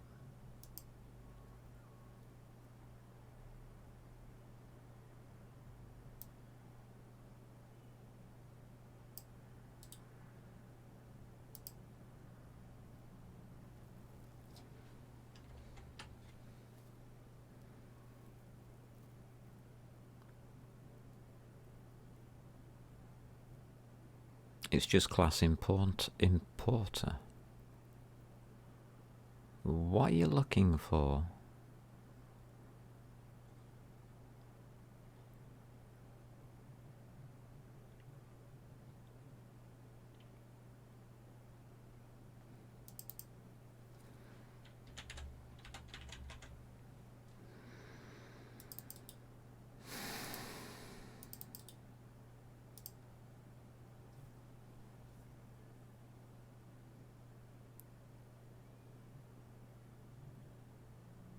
It's the type. So what's the error?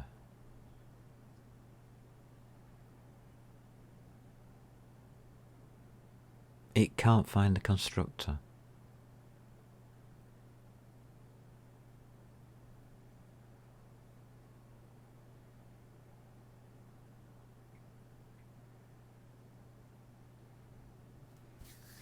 Alright, it doesn't know the constructor.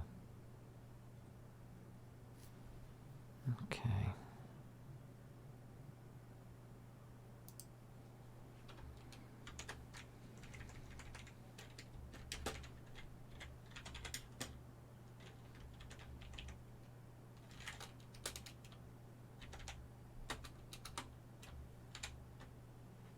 There isn't one.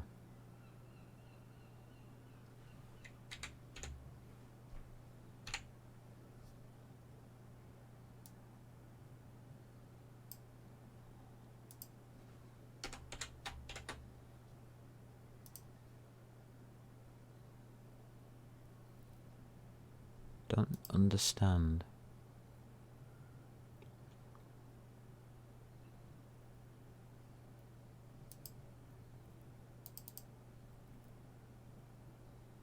Undefined reference.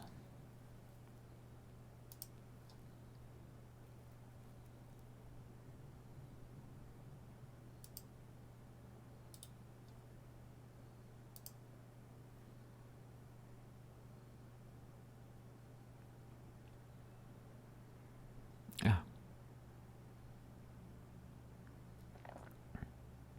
Class importer.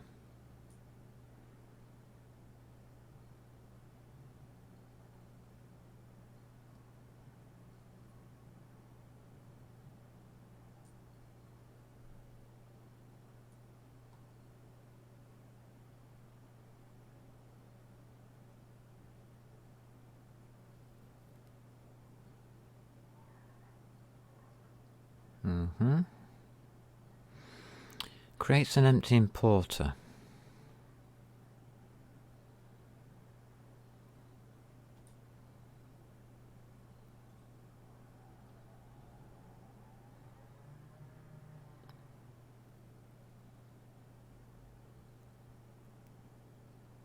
AI return register loader. This is what I was thinking. Where is this?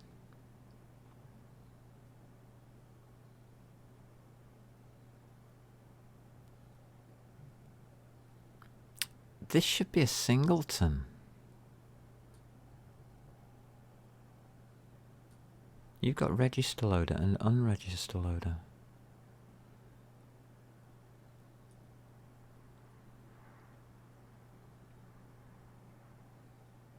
Okay. Set properties. Jesus.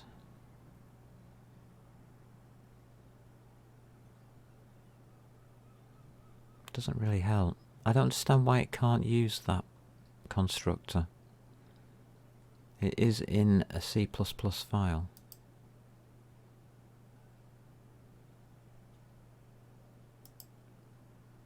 Have I missed something? Is this why I don't normally use the importer loader?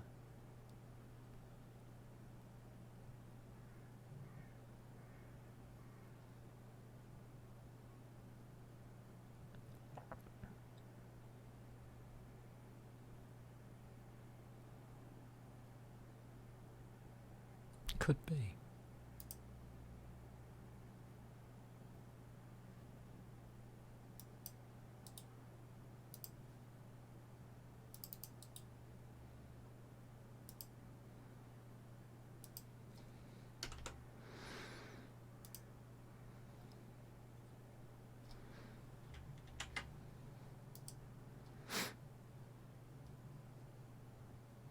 I'll try the C version.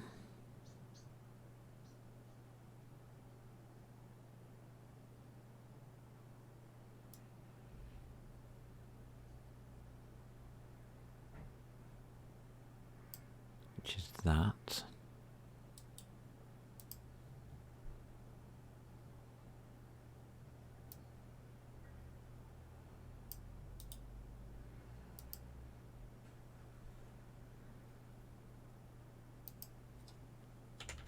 It's a redefinition. I'm not using that line. And you can't find AI import file.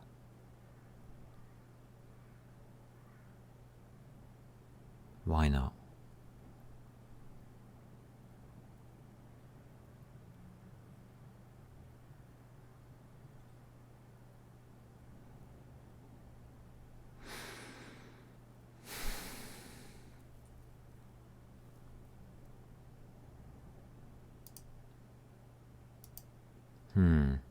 Something's not right, isn't it?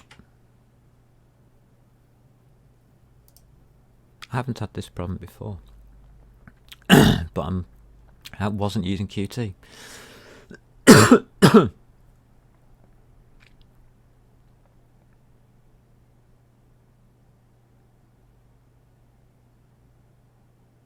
There's something different going on here.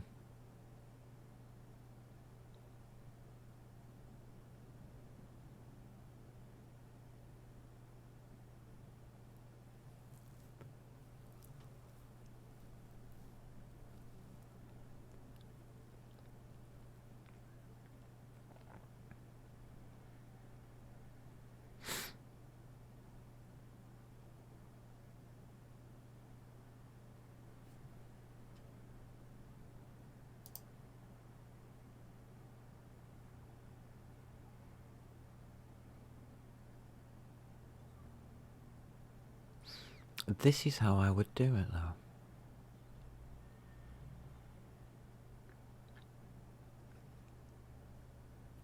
It's a struct.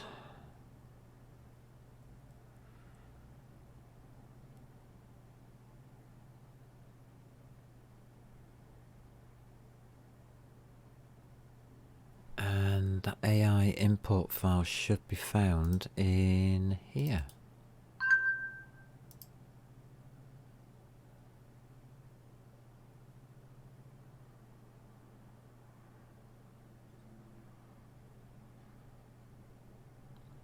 We've got an AI file IO.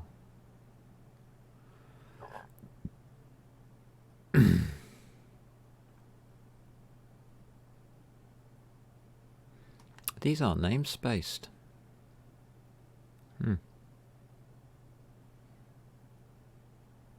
So what do we have?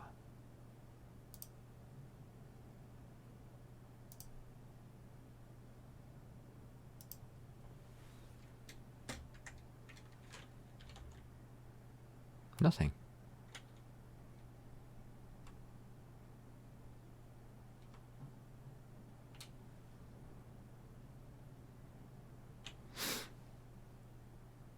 This doesn't exist.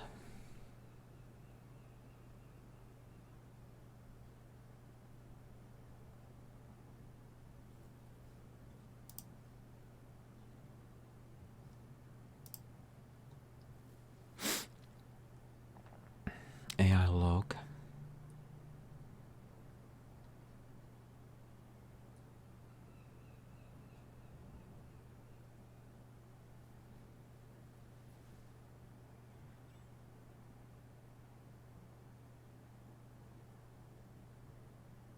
Oh.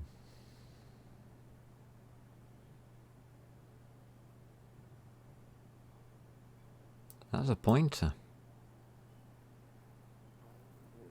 Yeah, I can see that.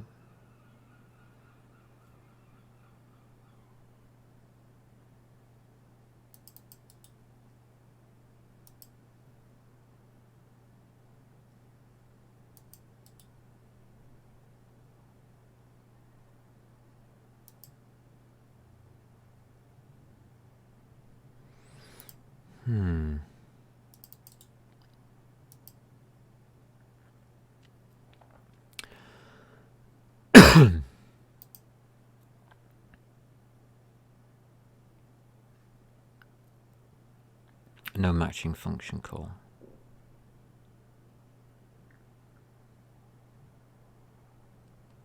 So what do you want?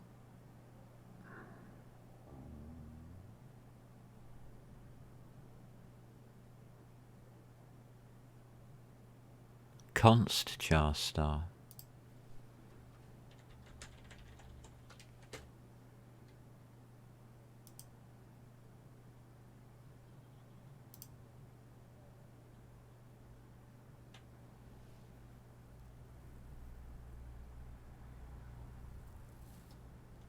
I know what I'm going to do. I'm just going to do this feck you type of thing.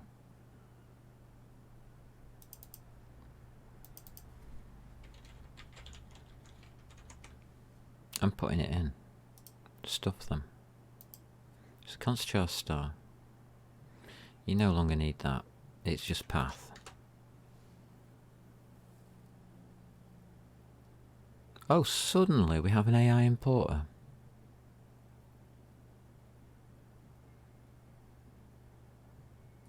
And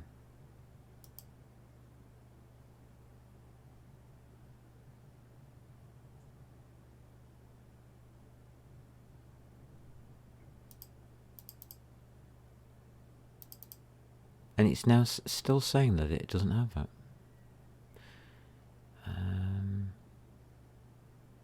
Stuff that then.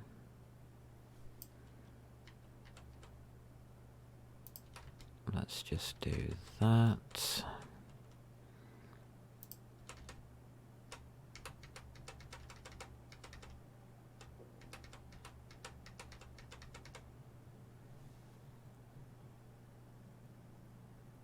No matching function called AI importer. Requires 2 arguments, but 1 was provided, so you do know it exists.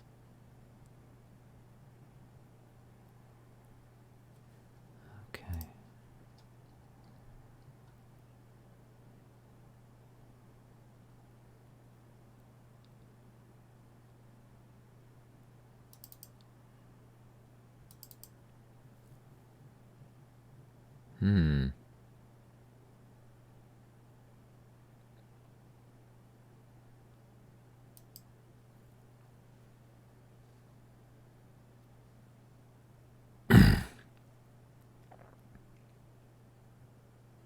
Do I need types in here? There was something, and it's starting to prod in the back of my mind. There was a massive problem with this.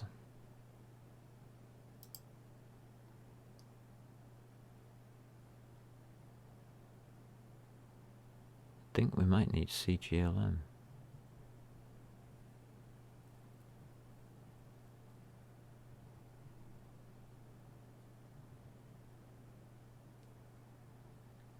STDIO.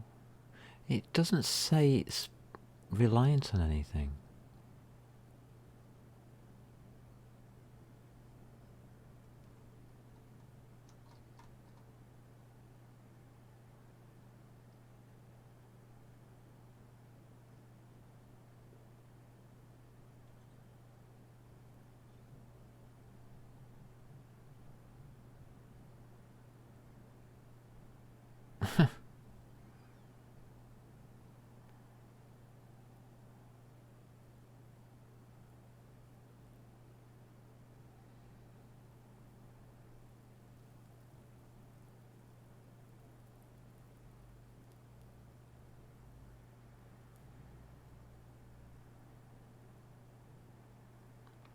This isn't the same as what they're doing here, though.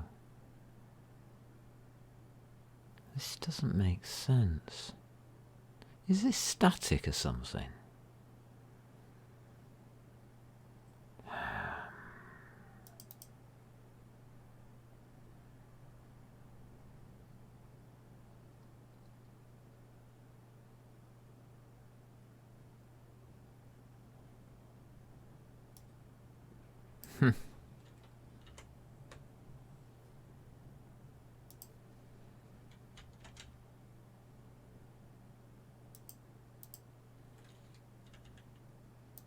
It's not very helpful, is it?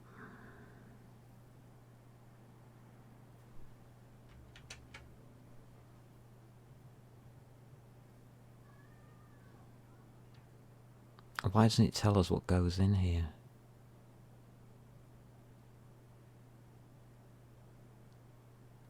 This is looking for a const std string.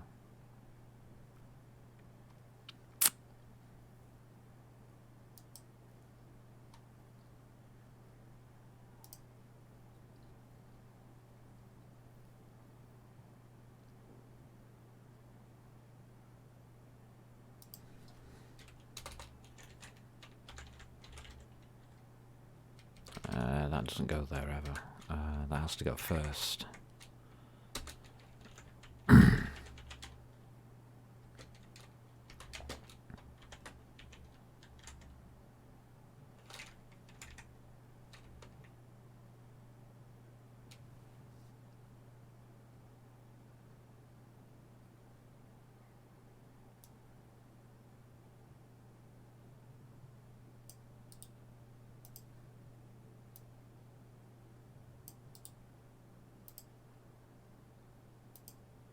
Okay.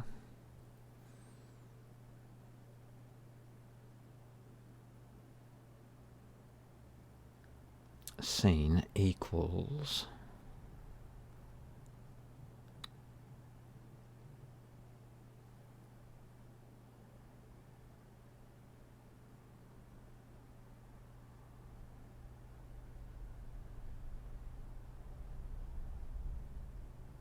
but you're saying that.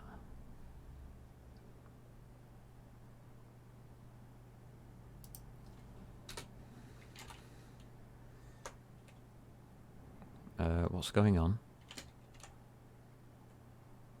What the hell was that? I don't know. That was a bit scary.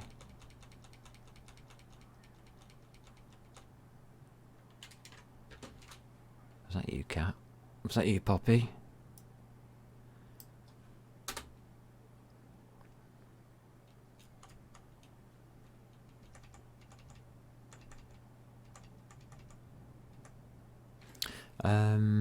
Get out of the way a minute.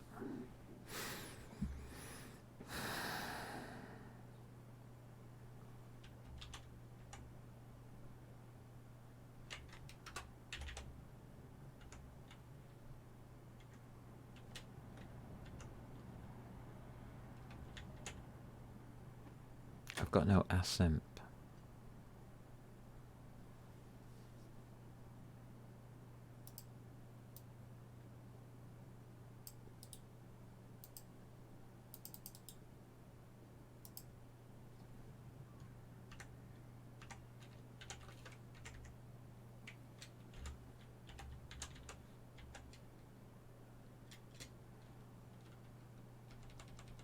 I'm in insert mode, get out of it.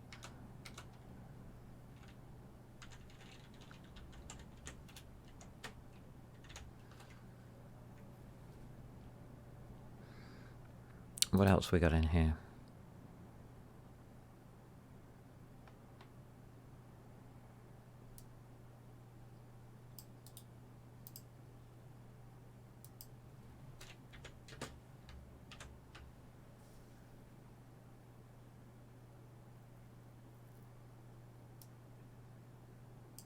What's this garbage?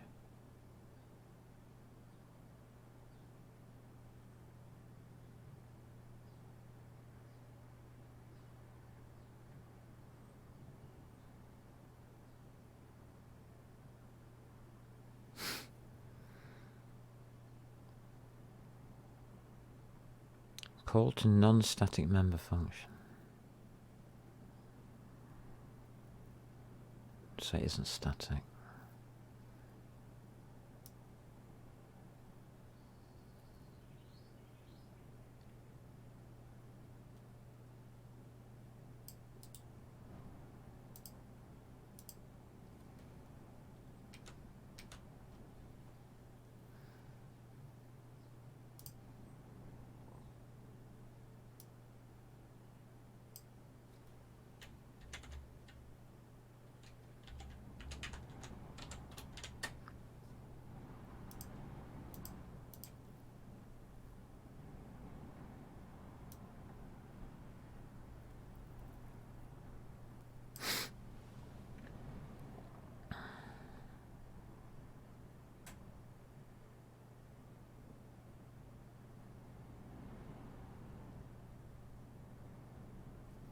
So read, what is this now? Build issue, clean.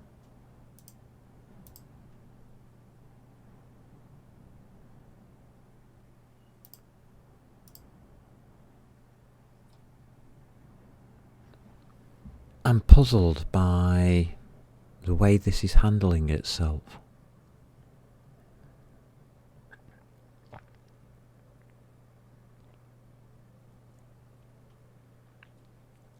I have a feeling there's an include file missing that it's not telling us about, or hasn't included itself.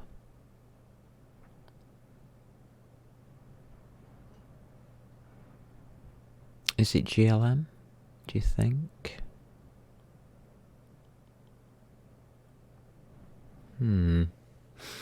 It's not telling us to put it in there. This is a huge problem with this, with async that I've found in the past. Libraries like this, they'll give you the example, but the examples don't bloody work. Really, really, really is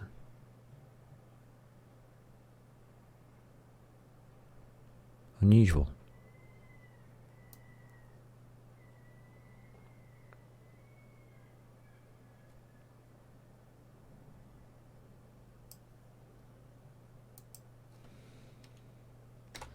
And it will not compile, why not?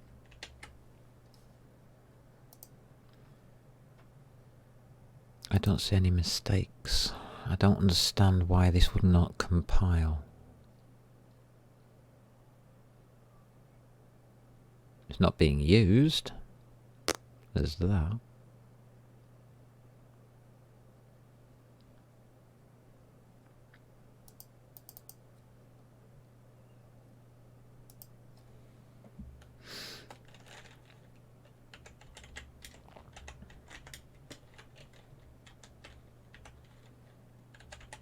It's funny, when I'm writing in C, I don't have these problems.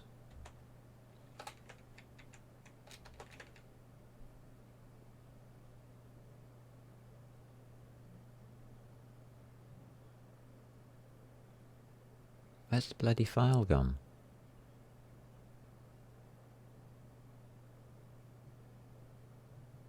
Oh, there it is.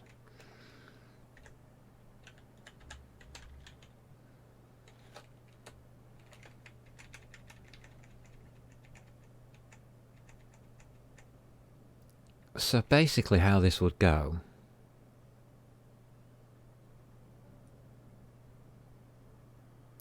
Get your window up and running.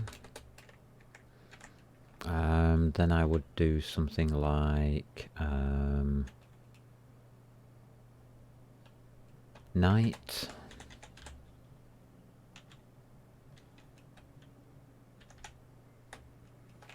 Game model.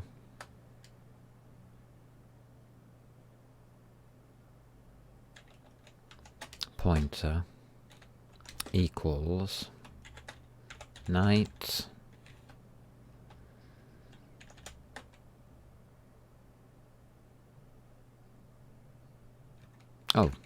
put a name in helps.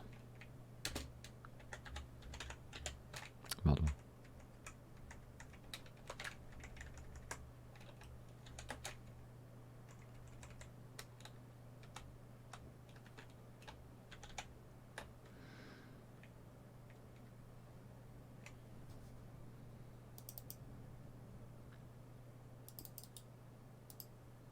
Util.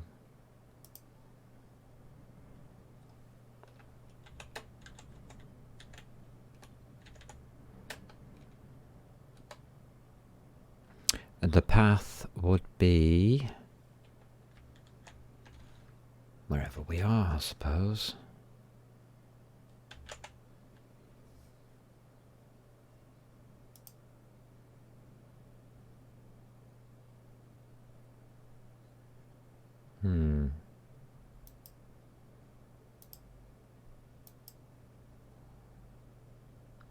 This is going to make you unhappy.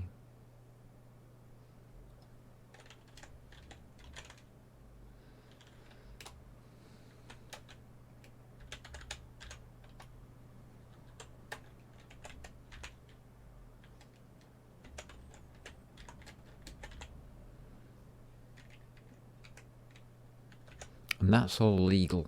That's absolutely fine.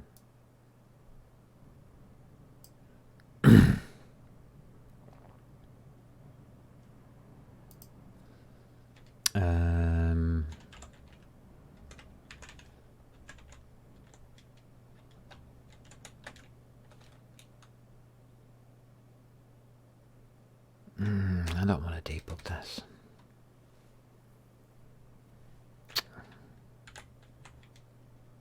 You have to.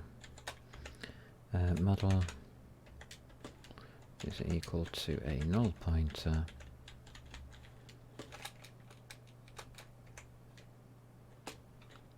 q info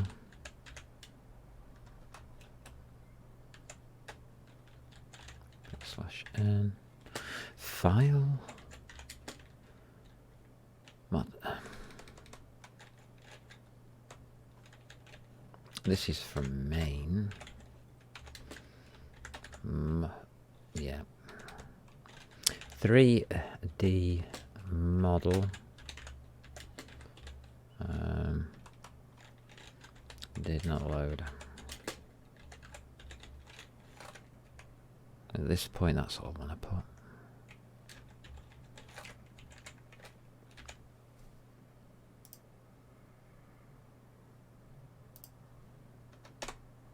Okay. Yeah.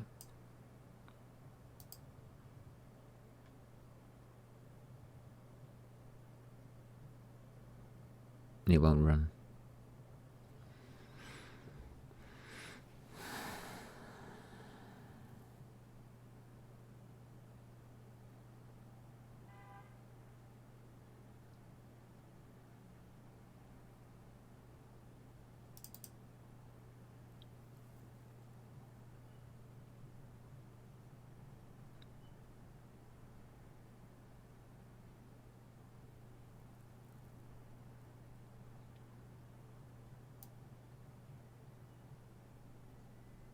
Unsigned NP flags.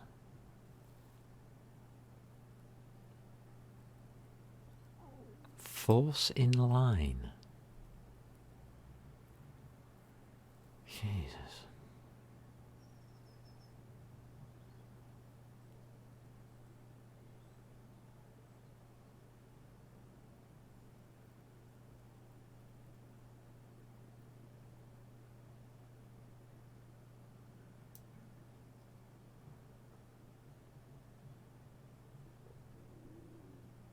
I don't see it.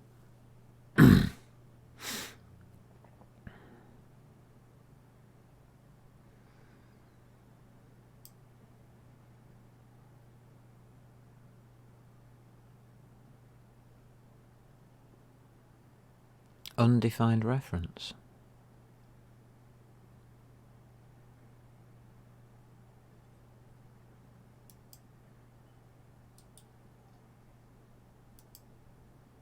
It's here.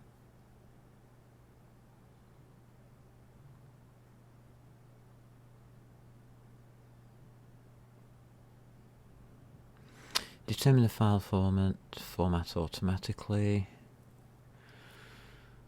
It says it's undefined. Why?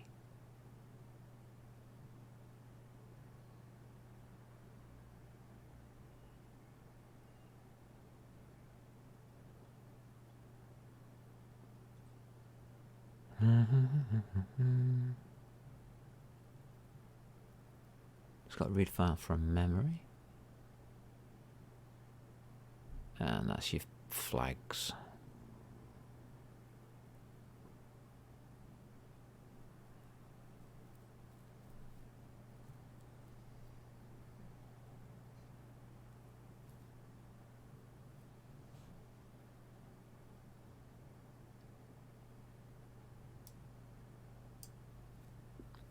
Interesting.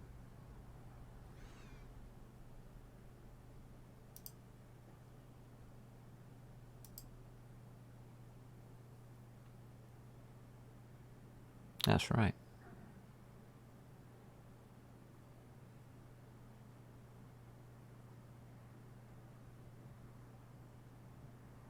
I'm just losing the will to live on this one.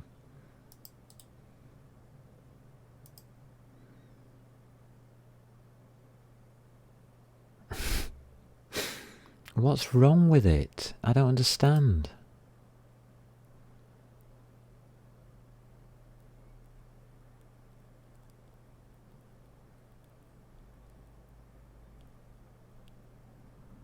This is in the object. It's not linking against the library. Oh, for fuck's sake. How do I link against the library? God damn it.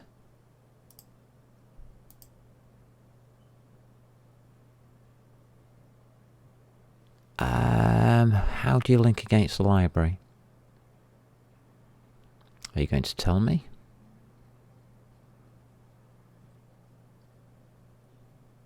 Why did it take me so long to realise?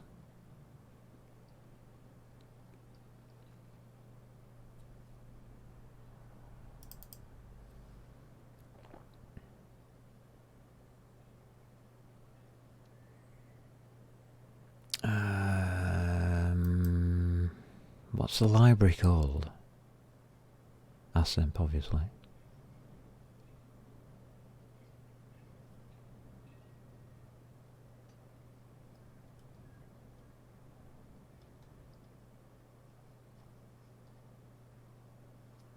Where is the library?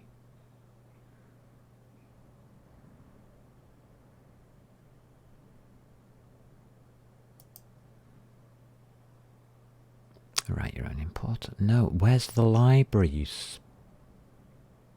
splatter people?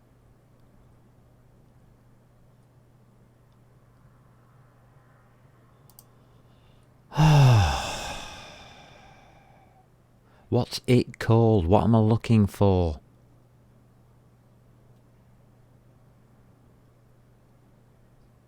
Just ASMP. Alright. It's not going to tell me, is it? It's not going to actually tell me what the library's name is.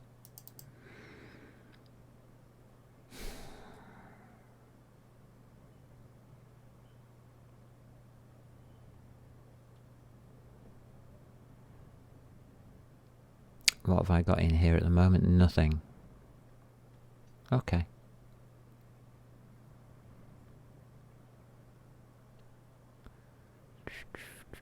Default rules for deployment. What are you doing here? We don't care about you. Oh. Let's pop it in.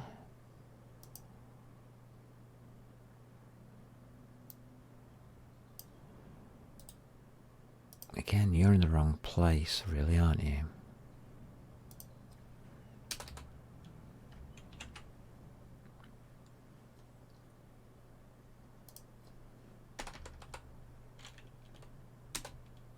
Okay.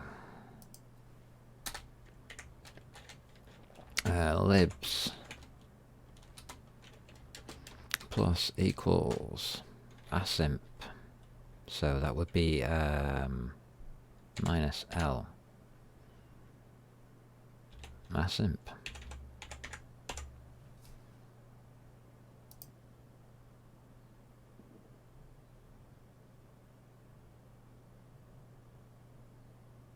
Really?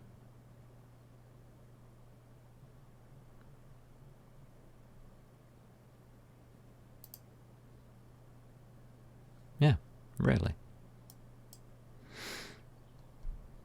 Did we get a message? I didn't put an else in, did I? Because I'm an idiot.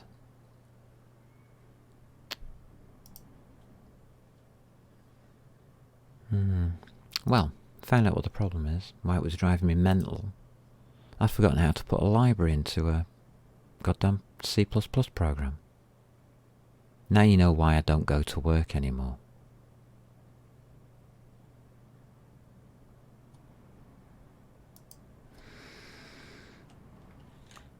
Else, we're going to do something. We are going to give out some Q info.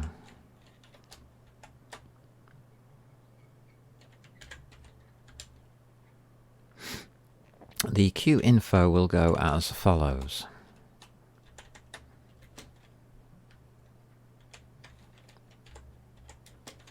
It goes main.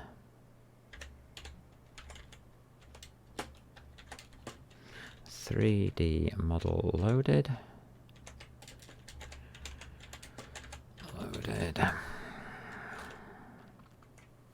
Do I know the first points of interest? Does it really matter?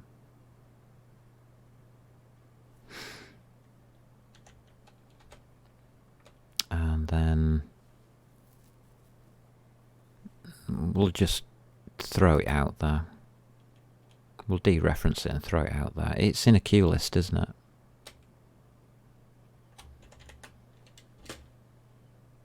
So deref model. Doesn't like it. Queue list. How did we mess about with queue list before? Ah, there you go.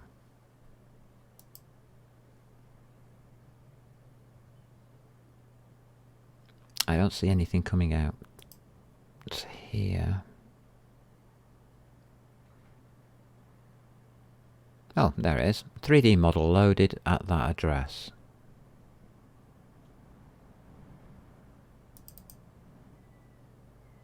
We have a model. What the hell's going on?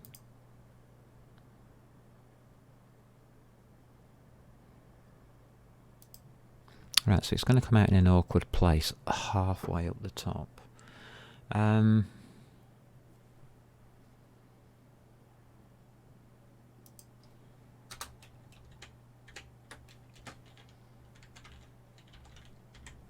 Pop you in.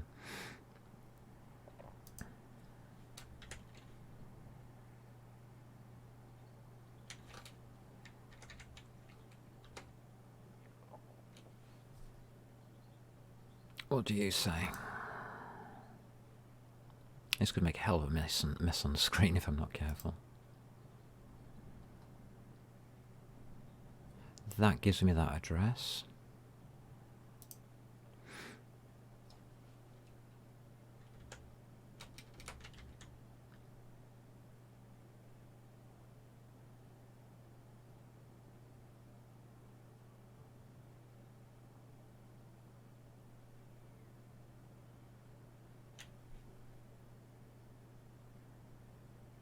We can do at.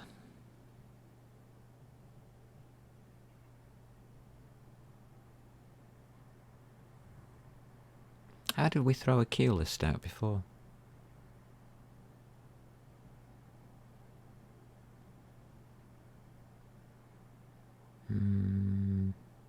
Double check.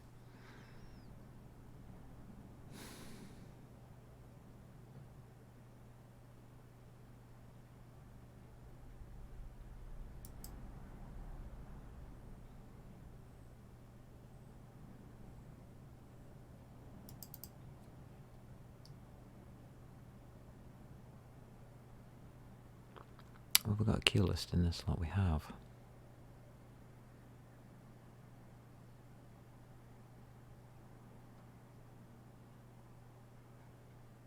Oh, it's not going to be giving it here. Oh, god damn it. I wish I could remember things. It's so annoying being me.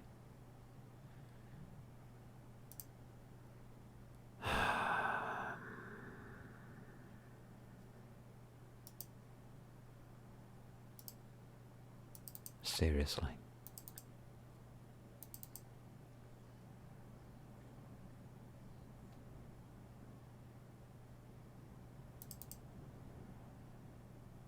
Yeah, it's no longer here.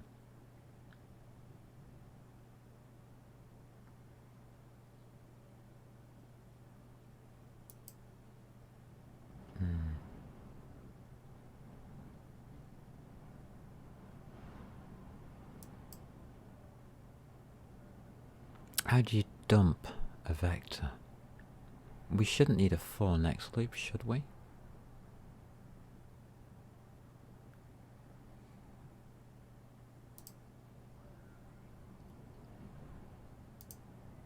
Don't think so.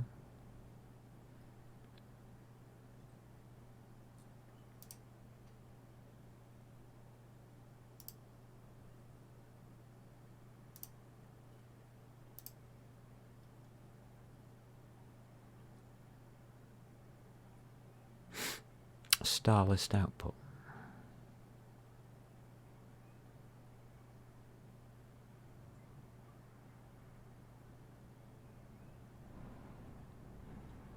Well, that's what I just thought that I should do.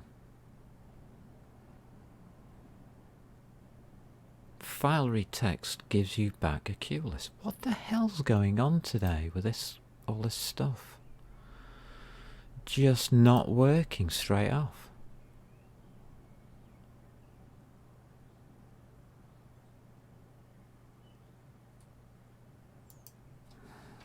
Dereference.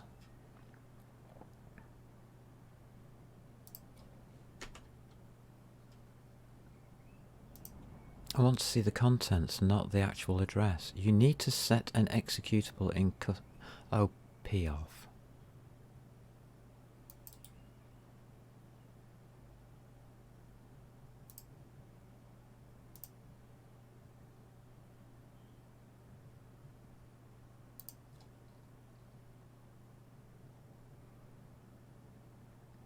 .3D model loaded and it just says queue list. Are you taking the piss? There's nothing in there. Really? No. Do I need a new?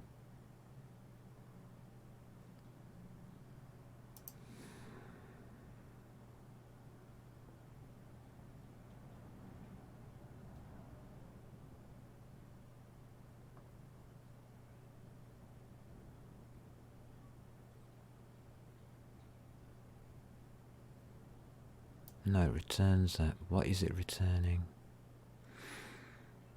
Does that no longer exist? Is this a shallow copy? Ah, we've got brackets. If it is, it's going to be a problem. Get rid of the brackets.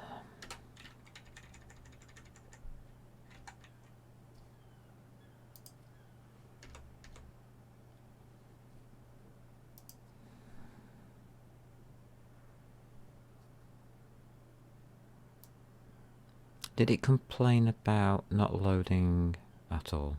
I didn't even look.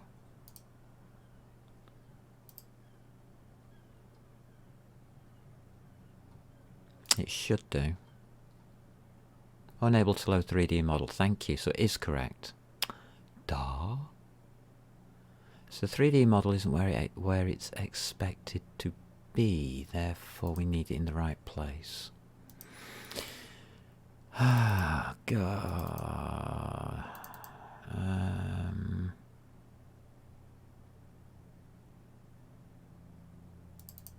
So this is this.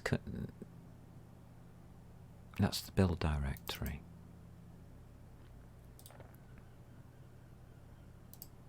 We'll make a copy of that into the build directory. And we'll try again.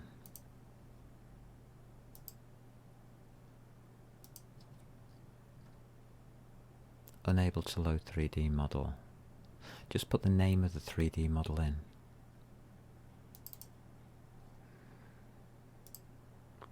Don't give it choices, just give it the name.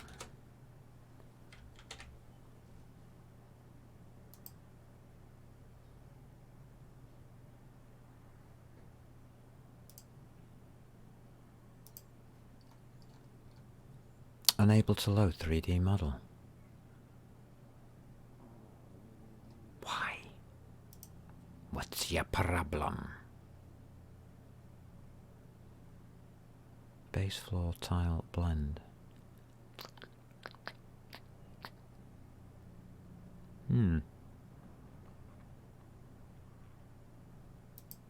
Right, we've got it running. We've got the right, again, we've got the right code, we just haven't got the right result.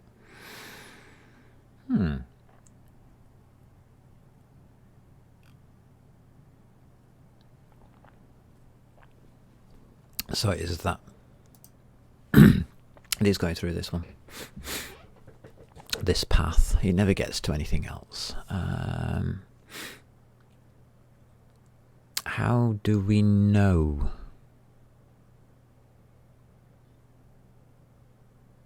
what the error is? Okay, now we have to go error searching. Bloody blah.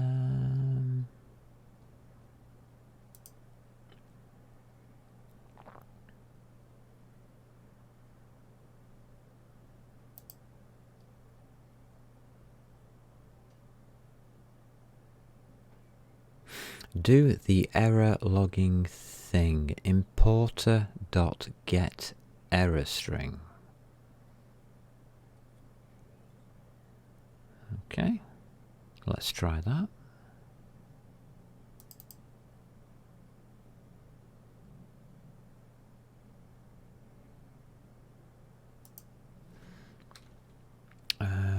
Ow! Thank you, Poppy. Very kind of you.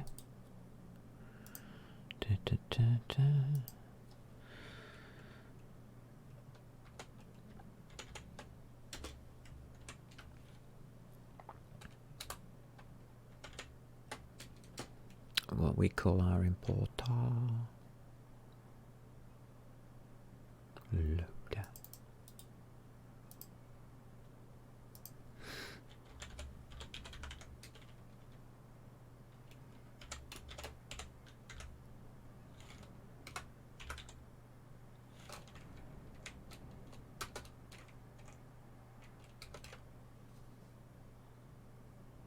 Okay, error handling has now started.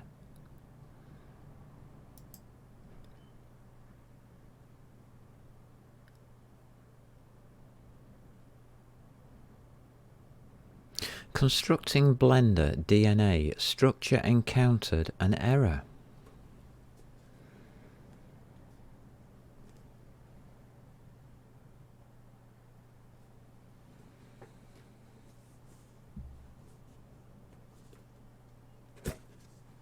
What the hell does that mean?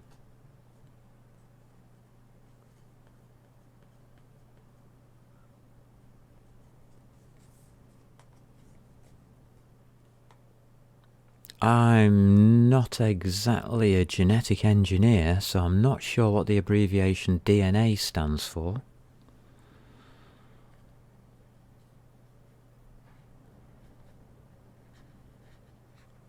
What's going on?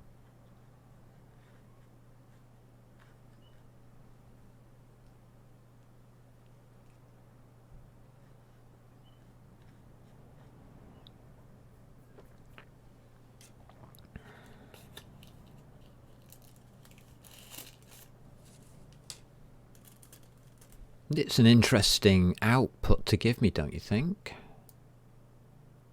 Not that they couldn't find anything. So it knows it's Blender. It did that from the file input. What the hell does that mean?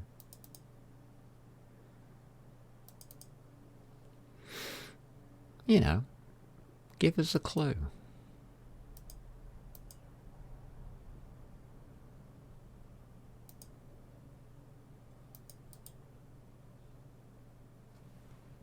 Why can't I paste it here?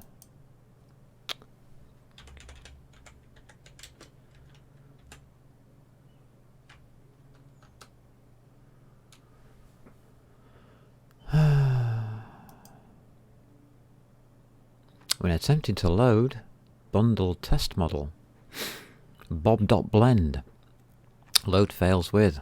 Looking at older issues, think this is supposed to have been fixed. Anyone else getting this? Thank you. From my side, load fails too, but with a different error.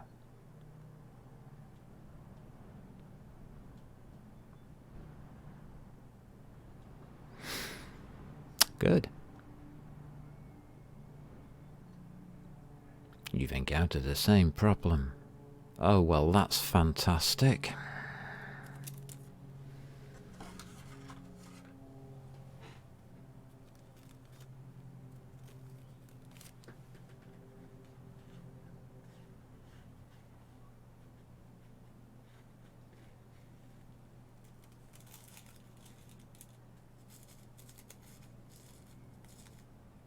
I think I know why this is.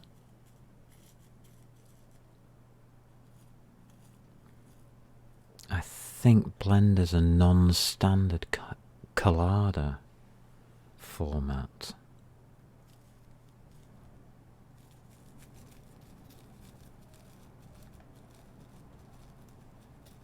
Alright, fine.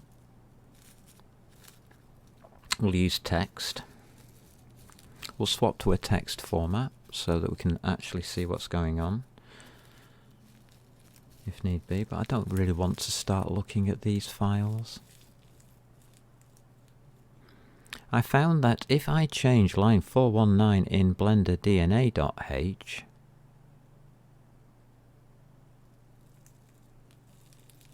we have a Blender DNA.h, everybody.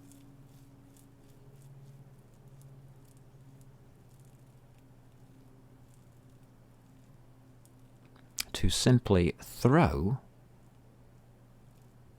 Blender files import as they did. Is this a false error?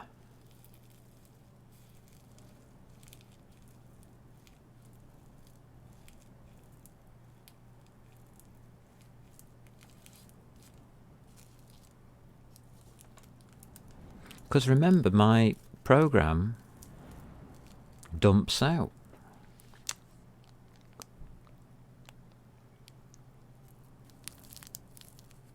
Are you trying to tell me they couldn't even get an error check right?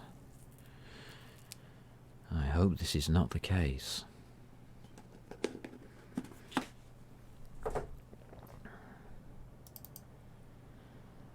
You can see now how people may cause problems for other people. I don't want to look at you. I am not changing and I'm not doing their job. So we will go to you here, and what we're going to do is ignore the error.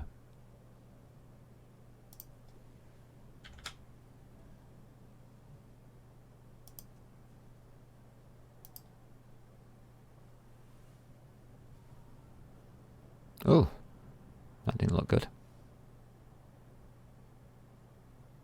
At which point we completely bomb out. Okay.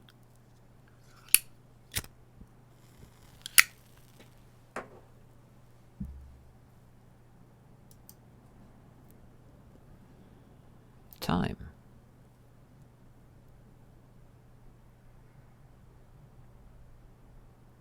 I have to remove that, don't I? Yeah, that's a good idea. Otherwise it's going to get very confusing about considering what I'm about to do. So make sure we're in the right place. We are. And we just double click on that.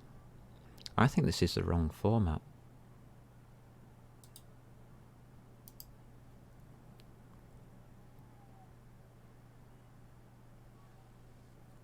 I'm going to throw this away.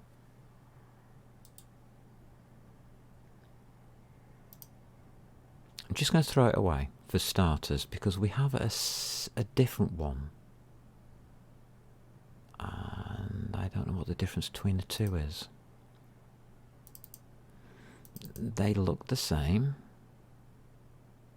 But are they the same? Let's try that one.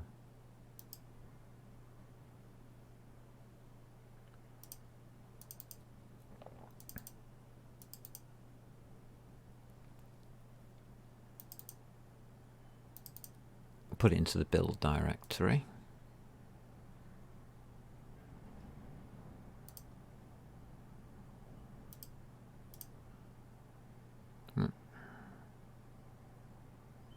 Okay, so it is something to do with that.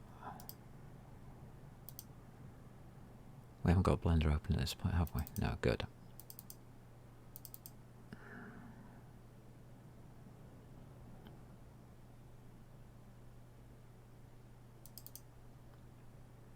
Alright, go into the build directory. Oh, it has changed again. Alright, fair enough. Whatever. And we will export as something simple. OBJ. I hate doing this. Base floor tile.obj. We now have to go to the up axis. That's that. Axis forward is -Z.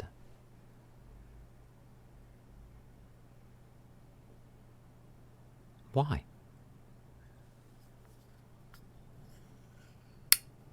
Why would it be -Z to be forwards?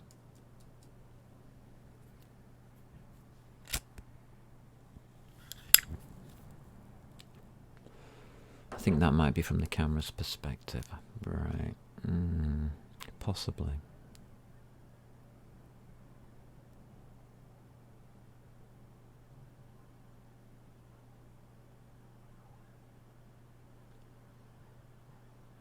Okay.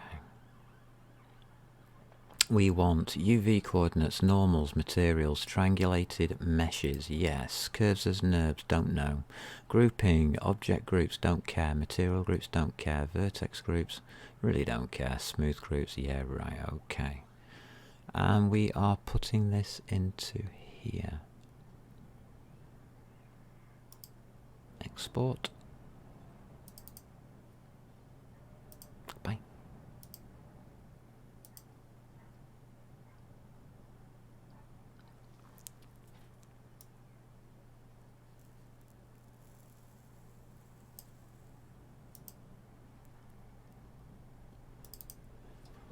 OBJ.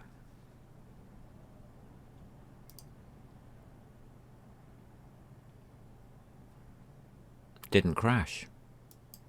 That's a positive. there's the 3D model loaded. There's all the details. Is this correct? 1, 2, 3, point, point, point, point. 1, 2, 3, point, point, point, point. Yeah, it's correct.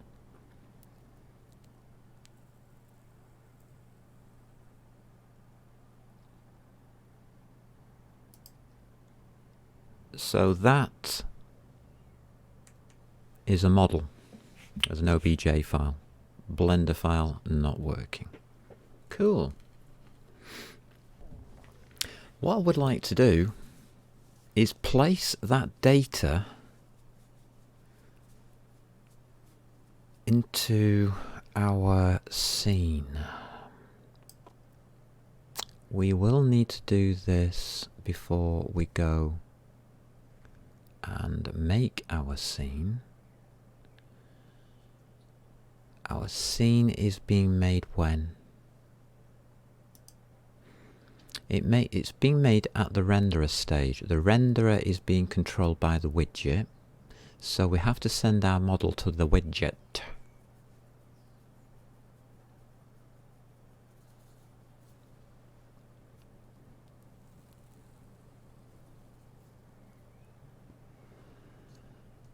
Let's try it. Hey, Mr. Widget. Where are you? Here you are. Let's see what we can do with our widget. We've got our instance going in. Okay.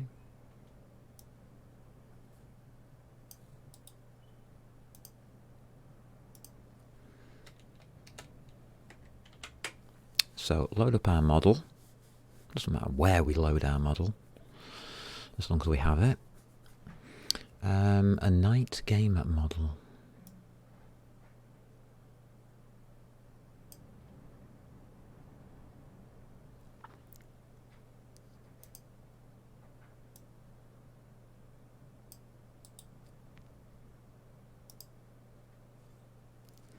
We are sending this through to Vulcan widget.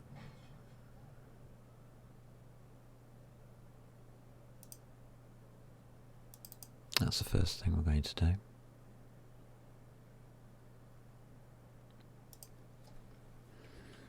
So I'll do that, that, and no, that is. It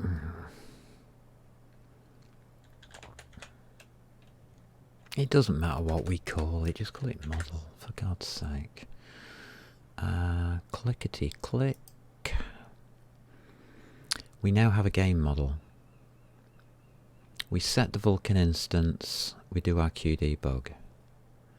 We want to set up the rendering to this.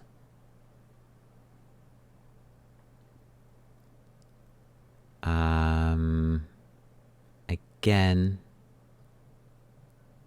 we're going to have to go to rendering. I think we're going to just pass it straight in here.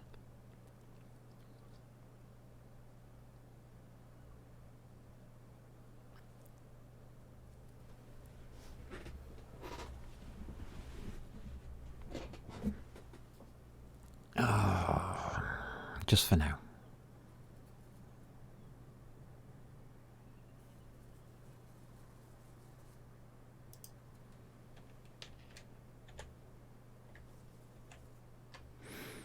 We can pop it in here and we can set it equal to a null pointer. Like that. Where's it gone? Where's my little thingy gone? Why does it do that? Why does it just disappear?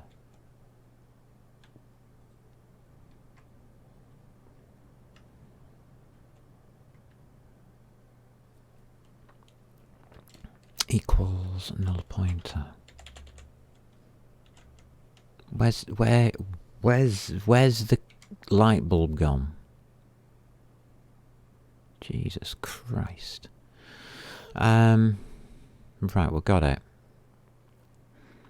Currently our data is here. It's a static float vertex data. that's going to be no good to us. So we can't do that.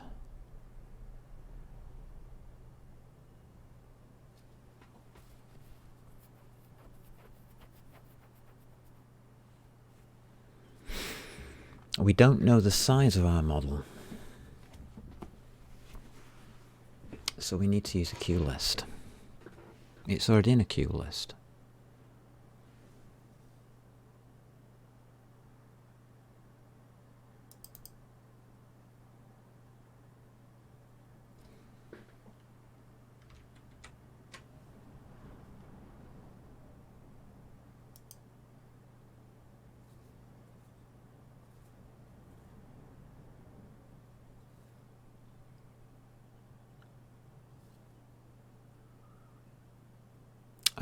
Okay.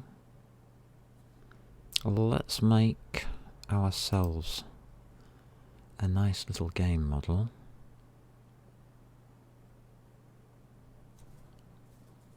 Here.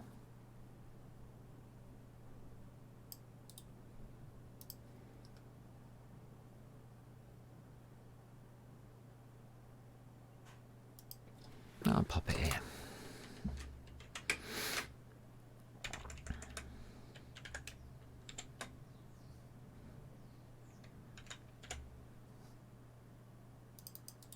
And we'll store the results into. We're actually putting it inside the renderer when we're not supposed to be, but that's beside the point. I'll just pop it here. Device functions, okay.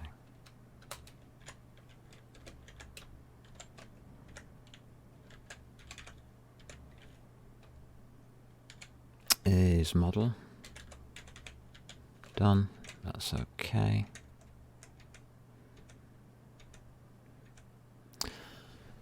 We've now got the model.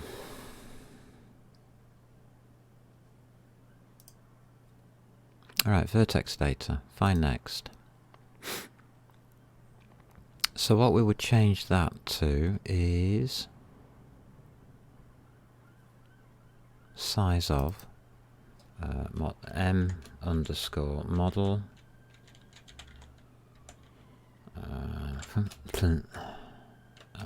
Okay, why doesn't that work?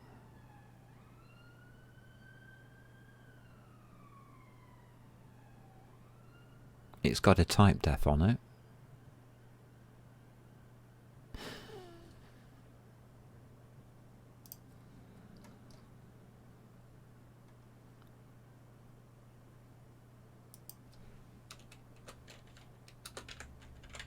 Let's include the file, which is model loader. Okay, that might get us a bit further.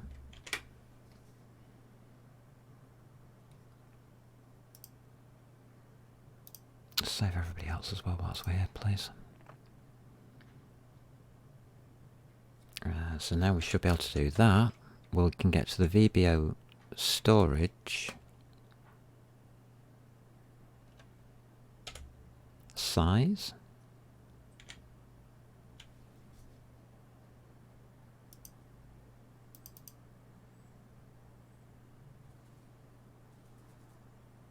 What will that give us back?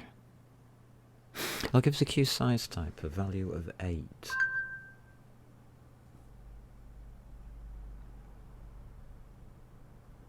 We have 6 values.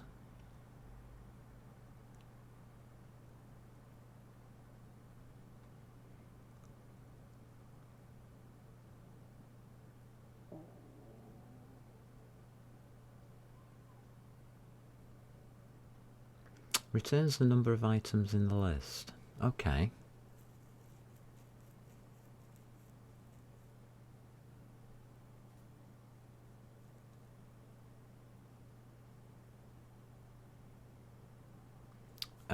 We're taking the wrong size of them.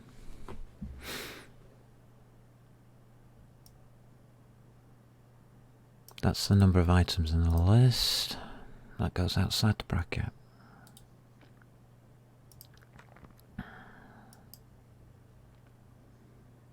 What is wrong with my clicking today? Click, you little person. Thank you.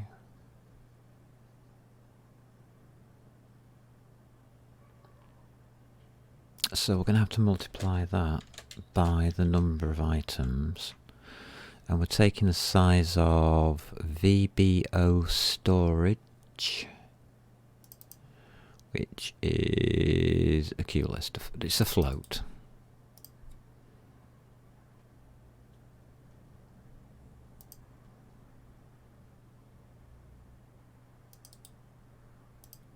Like that. So it's the size of a float times the number of items in there. That's its actual size. Right, okay, fine, next.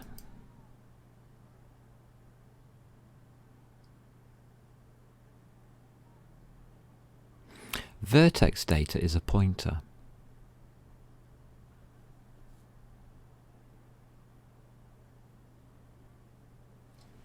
A pointer can be transplanted. This is a mem copy. Oh, Jesus. M underscore model.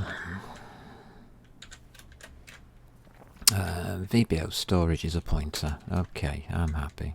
Size of vertex data in bytes again. It's the same thing, isn't it?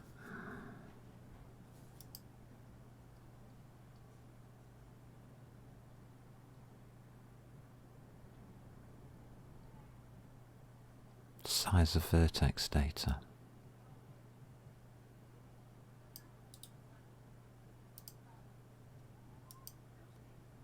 Becomes that.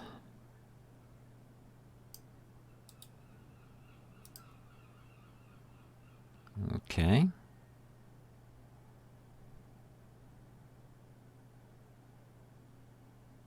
$16. Where'd they got 16 from?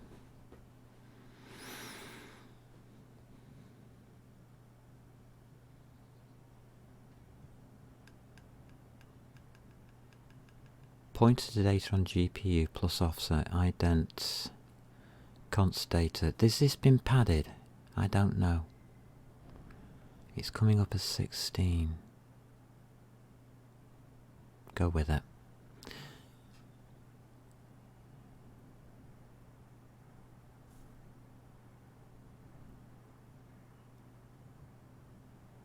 Alright. Is that it? Yeah, that's it. So that should pass through. And it needs to be passed through from widget.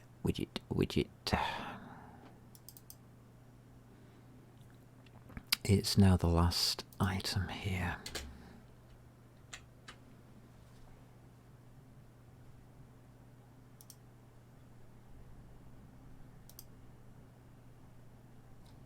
Interesting. So the last item for Vulcan Rendering should be a model. Fair enough. Let's have a look at our widget and see whether that's true.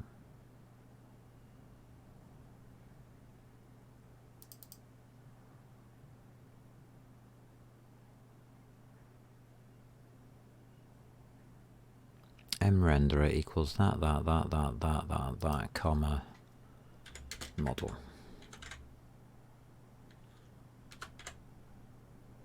It is now. We need to receive that as the first argument in front of Vulcan widget. So back here at Vulcan widget land, we need to put you here.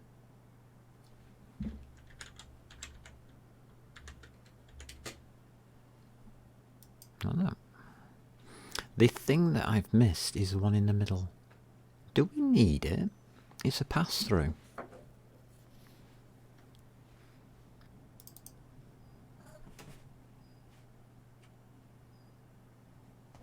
No, we don't. It's a straight pass through. We're not doing anything with it. It's irrelevant. It's just a memory location. We could call it a void star for all this thing cares. Poppy, your claws are sharp. We could put a void star in there for all we cared.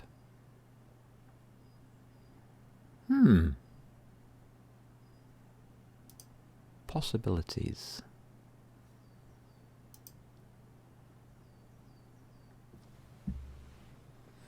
Warning.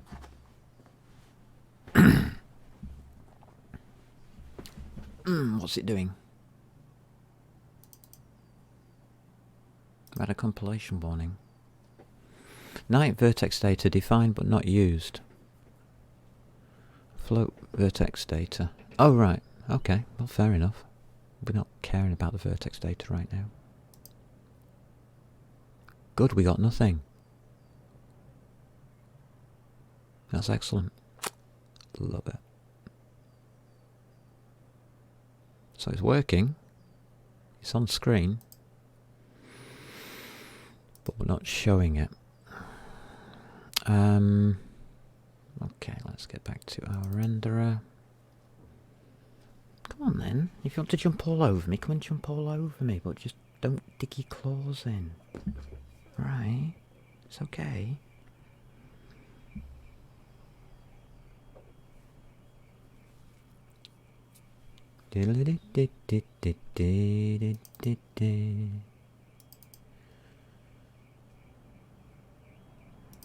Why is this off the bottom of the screen?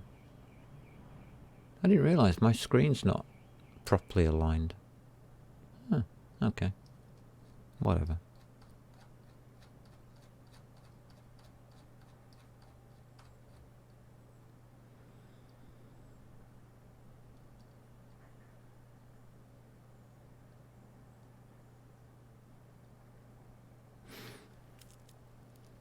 It should draw part of it, and it's not doing. It should draw a triangle, minimum.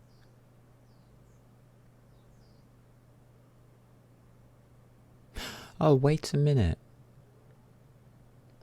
Is our buffer constructed correctly? Is it hell's like? Where's our buffer constructed? Let's have a look at that. Let's start at the beginning. Do it properly.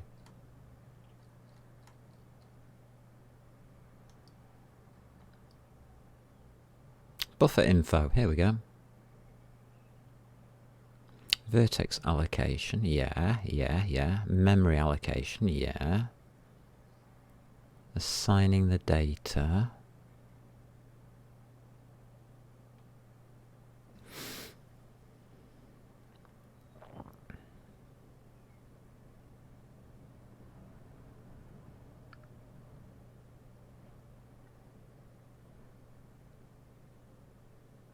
VK map memory, GPU device, buffer memory, mem size, yeah, that's fine. Allocating memory, yeah, we're okay there. I'm just checking that we've got memory for this. We have the allocation size, correct.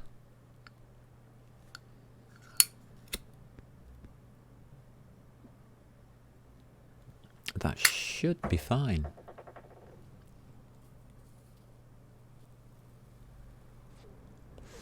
Where do we tell it what this data is?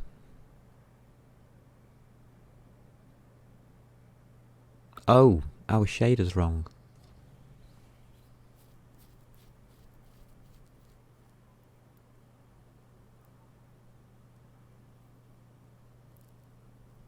Isn't it?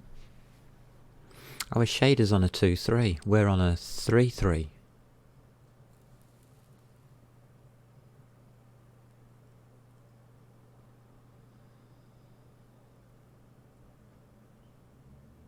God damn it.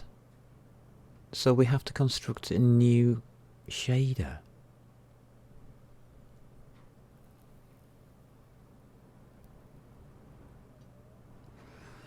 Yep, we do. Alright. New shader required.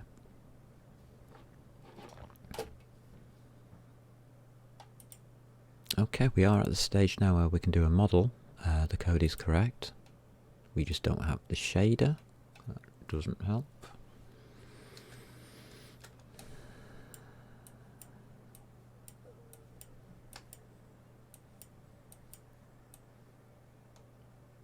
Okay.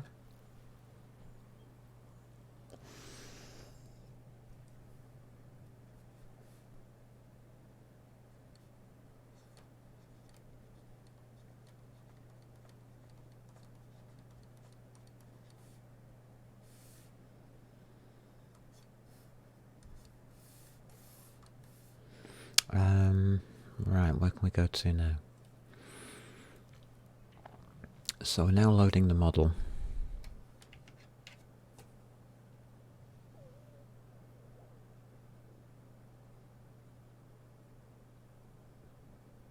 Alright, let's go here.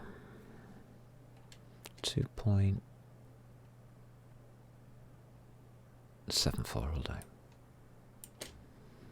Good, that's working.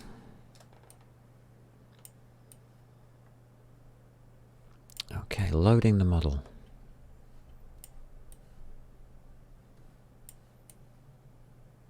We'll start it here.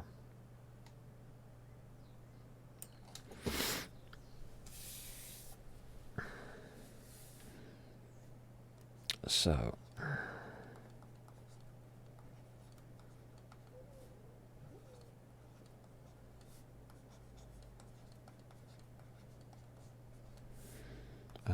using a simp.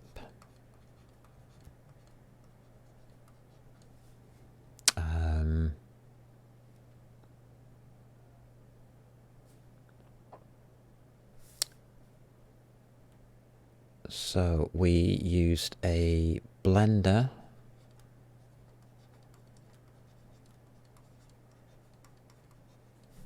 model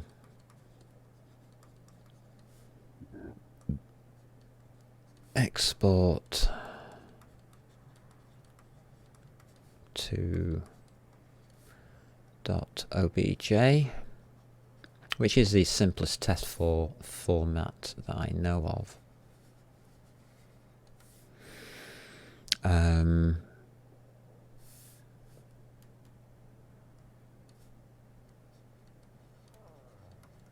Loading data. Confirmed.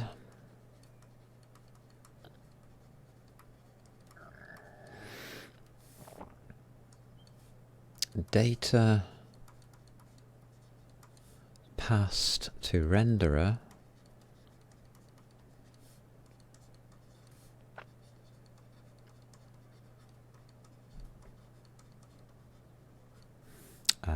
Need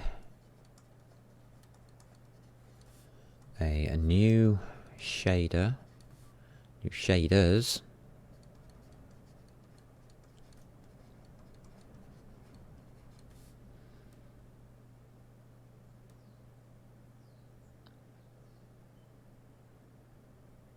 Need new shaders. Compiled. We're going to use compiled shaders.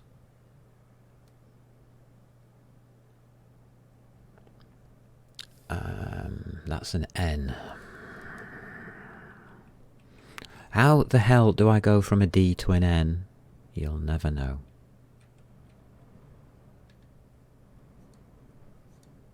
Because that's what is the fourth letter of the alphabet in my brain is N for some reason. Why? I don't know. Need new shaders, compiled.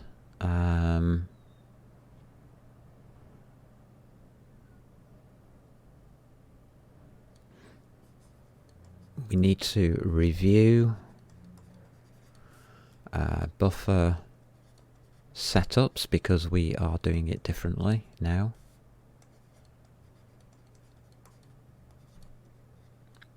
And that should work. That should all we need to do is get the buffer correct, the shader correct, and then complete the render pass.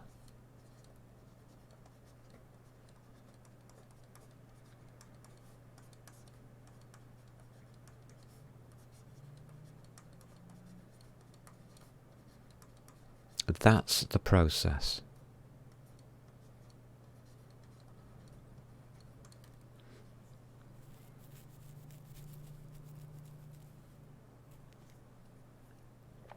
So we're now up to the point where we need shaders. I can't review much more of the buffer setup because I don't know what I'm looking for at this point. Complete the render path. I think we might have. I think we've done that. It's just I can't confirm it at this point. How do we compile a shader? Okay, Vulcan shader compile. Could be interesting.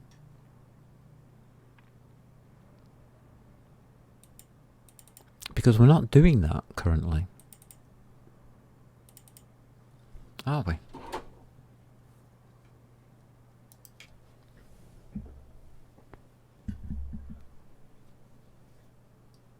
We just load them.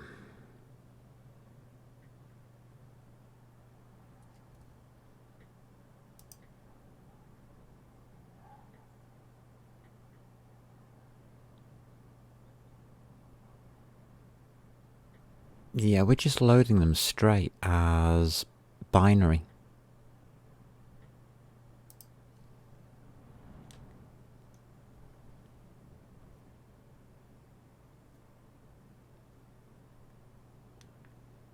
And that's where we're up to. I thought it was that time of day. She's crawling all over me like that's why she was jumping on me and sticking her claws into me. Right, okay. Success.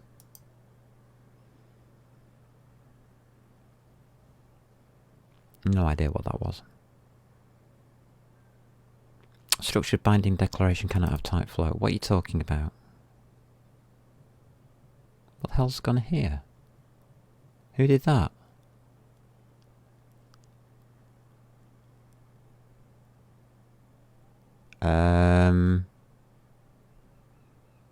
What? What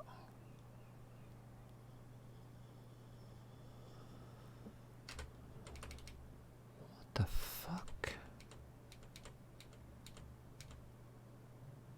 It's just wiped out a variable name. What was it? I don't know. I'm guessing it was that.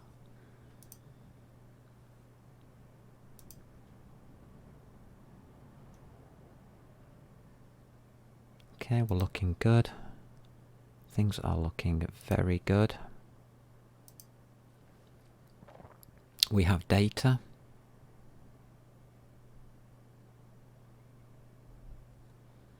We have the system working. Not sure we've got the buffers correct. I'm not sure we've got the render command pass correct. But otherwise, that does that. No warnings.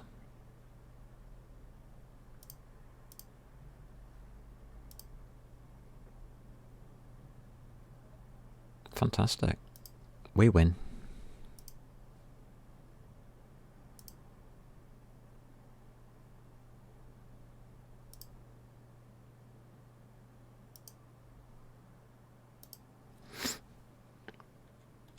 So this is the first stage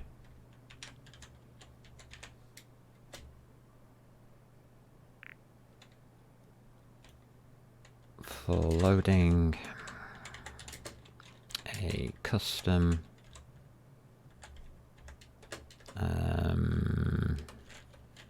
.obj file. If nobody's noticed, this is a damn sight easier than OpenGL.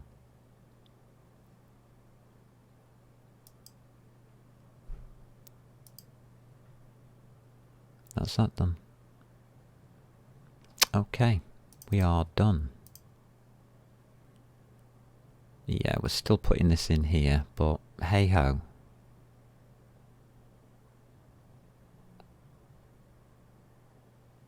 So I've now got 3 parts to a model. Huh. Okay, that's fine.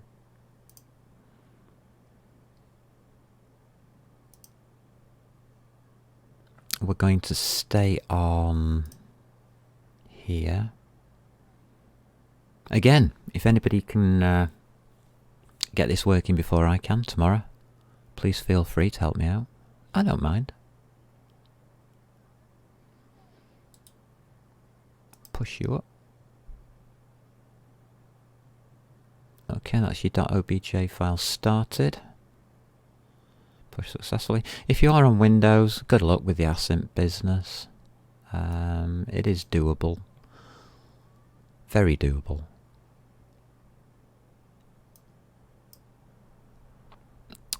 Refresh. There we go.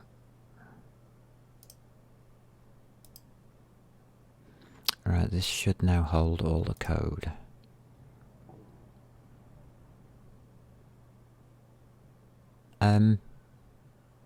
Yeah, it's top one. Tell, yeah, we've got model, got output.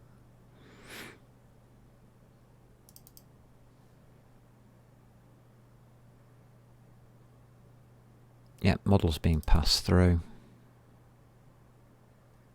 That'll do for now.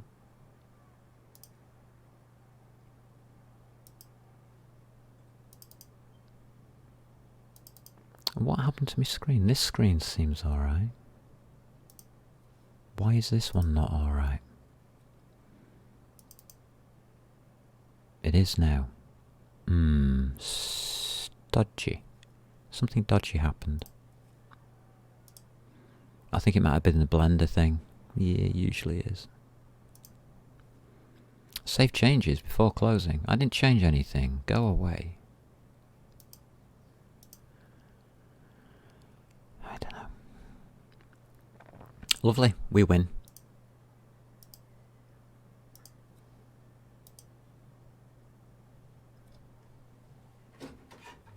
And this delivery hasn't come.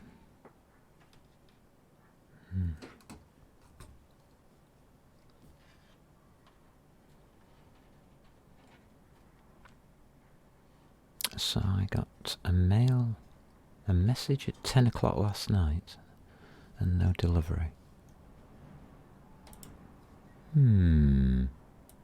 Right, so, loading our model. This is where we are up to. So I can, yeah. Data pass to renderer, yeah. Need new shaders, no. That's where we're up to next. And that's tomorrow. Have I missed any messages? No good. I'm happy with that. We got further than I wanted to get today because I was expecting to spend today all on debug, in debug mode. So the fact that we now have loaded a model to a renderer surprises me. I don't think I adjusted the code correctly for the renderer to accept the model instead of the Vertex Data previously. So I'll be reviewing that tonight once this delivery's come. But in the meantime, I want food. What about you lot? Ooh, C++. Well, hey, hi, Noodlebug. I've just been doing C and C++, and I'll do anything else, I don't care. The language is irrelevant, it's the system that matters.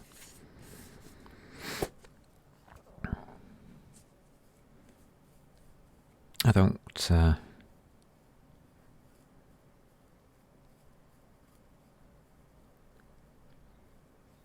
like the programming side as much as the system side, because what is going to happen once this is complete and we get to the last stage where we then save out the model as just a straight queue list or queue byte array, as it's going to be, we should then have everything sorted. And we'll be able to make a very, very simplistic rendering system that we can throw into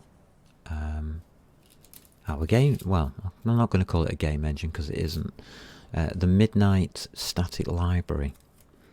We'll be able to load 3D models on the fly, but we'll probably be doing it slightly differently to that, as we need to join up the buffers as well. So we can use single buffer rendering, and that's, I think we need to sit and understand the Vulcan buffer system a little bit more than me just passing over it and say, yeah, that's what it is.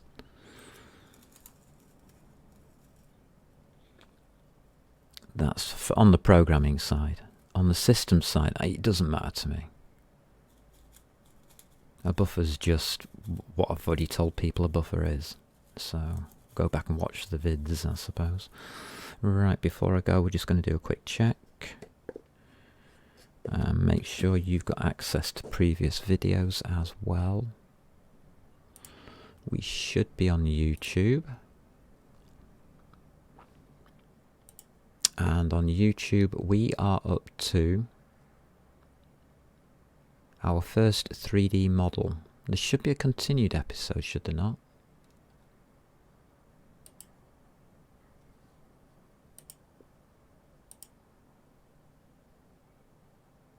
Yeah. And the base code for the 3D model is today. So I was right in calling it that. We'll export you. I can't export until 24 hours have passed, so there you go. This is going up now on, well, Wednesdays. This is Wednesday. I'm just uploading Wednesdays, so it's all in one place. Let's go back to managing our videos. I'll just give that a couple of seconds to arrive. So it is looking as though people are interested in this on YouTube. If people want to have things that they're working on looked at, not a problem by me. If you're struggling drawing a circle on, you know, like a blue circle on a black background, and you're doing it pixel by pixel, and you want to know how to do it, I'll sit down and work out the program with you. If you want to do anything related to games, I will quite happily sit down and try and work through things with people. I might not be able to get the full answer straight away. I might not be able to give an immediate guaranteed resolution to anything, but I damn well know I can work the system out. I have no doubts about that. The programming side of it, I will probably fuddle around a little bit, but I damn well know I'll be able to find the system for it.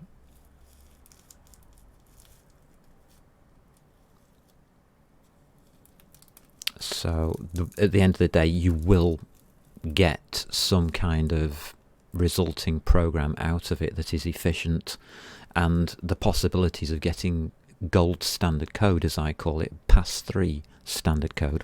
We're only doing pass 1 at the moment on this 3D model.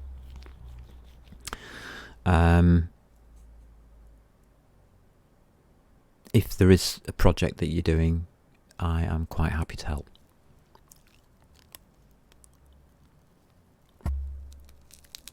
And on that bombshell,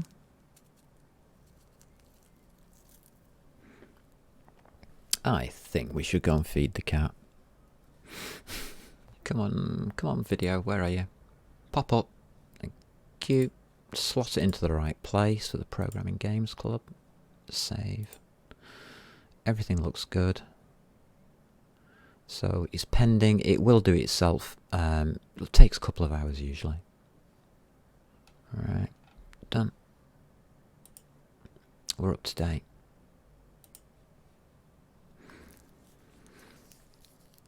And I'm more than happy. Not because we've got a working program, but because we've seen it working.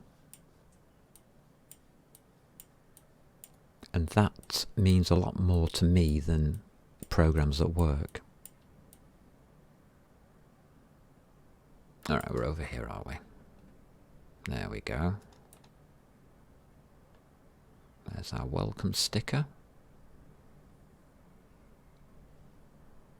There's our welcome screen.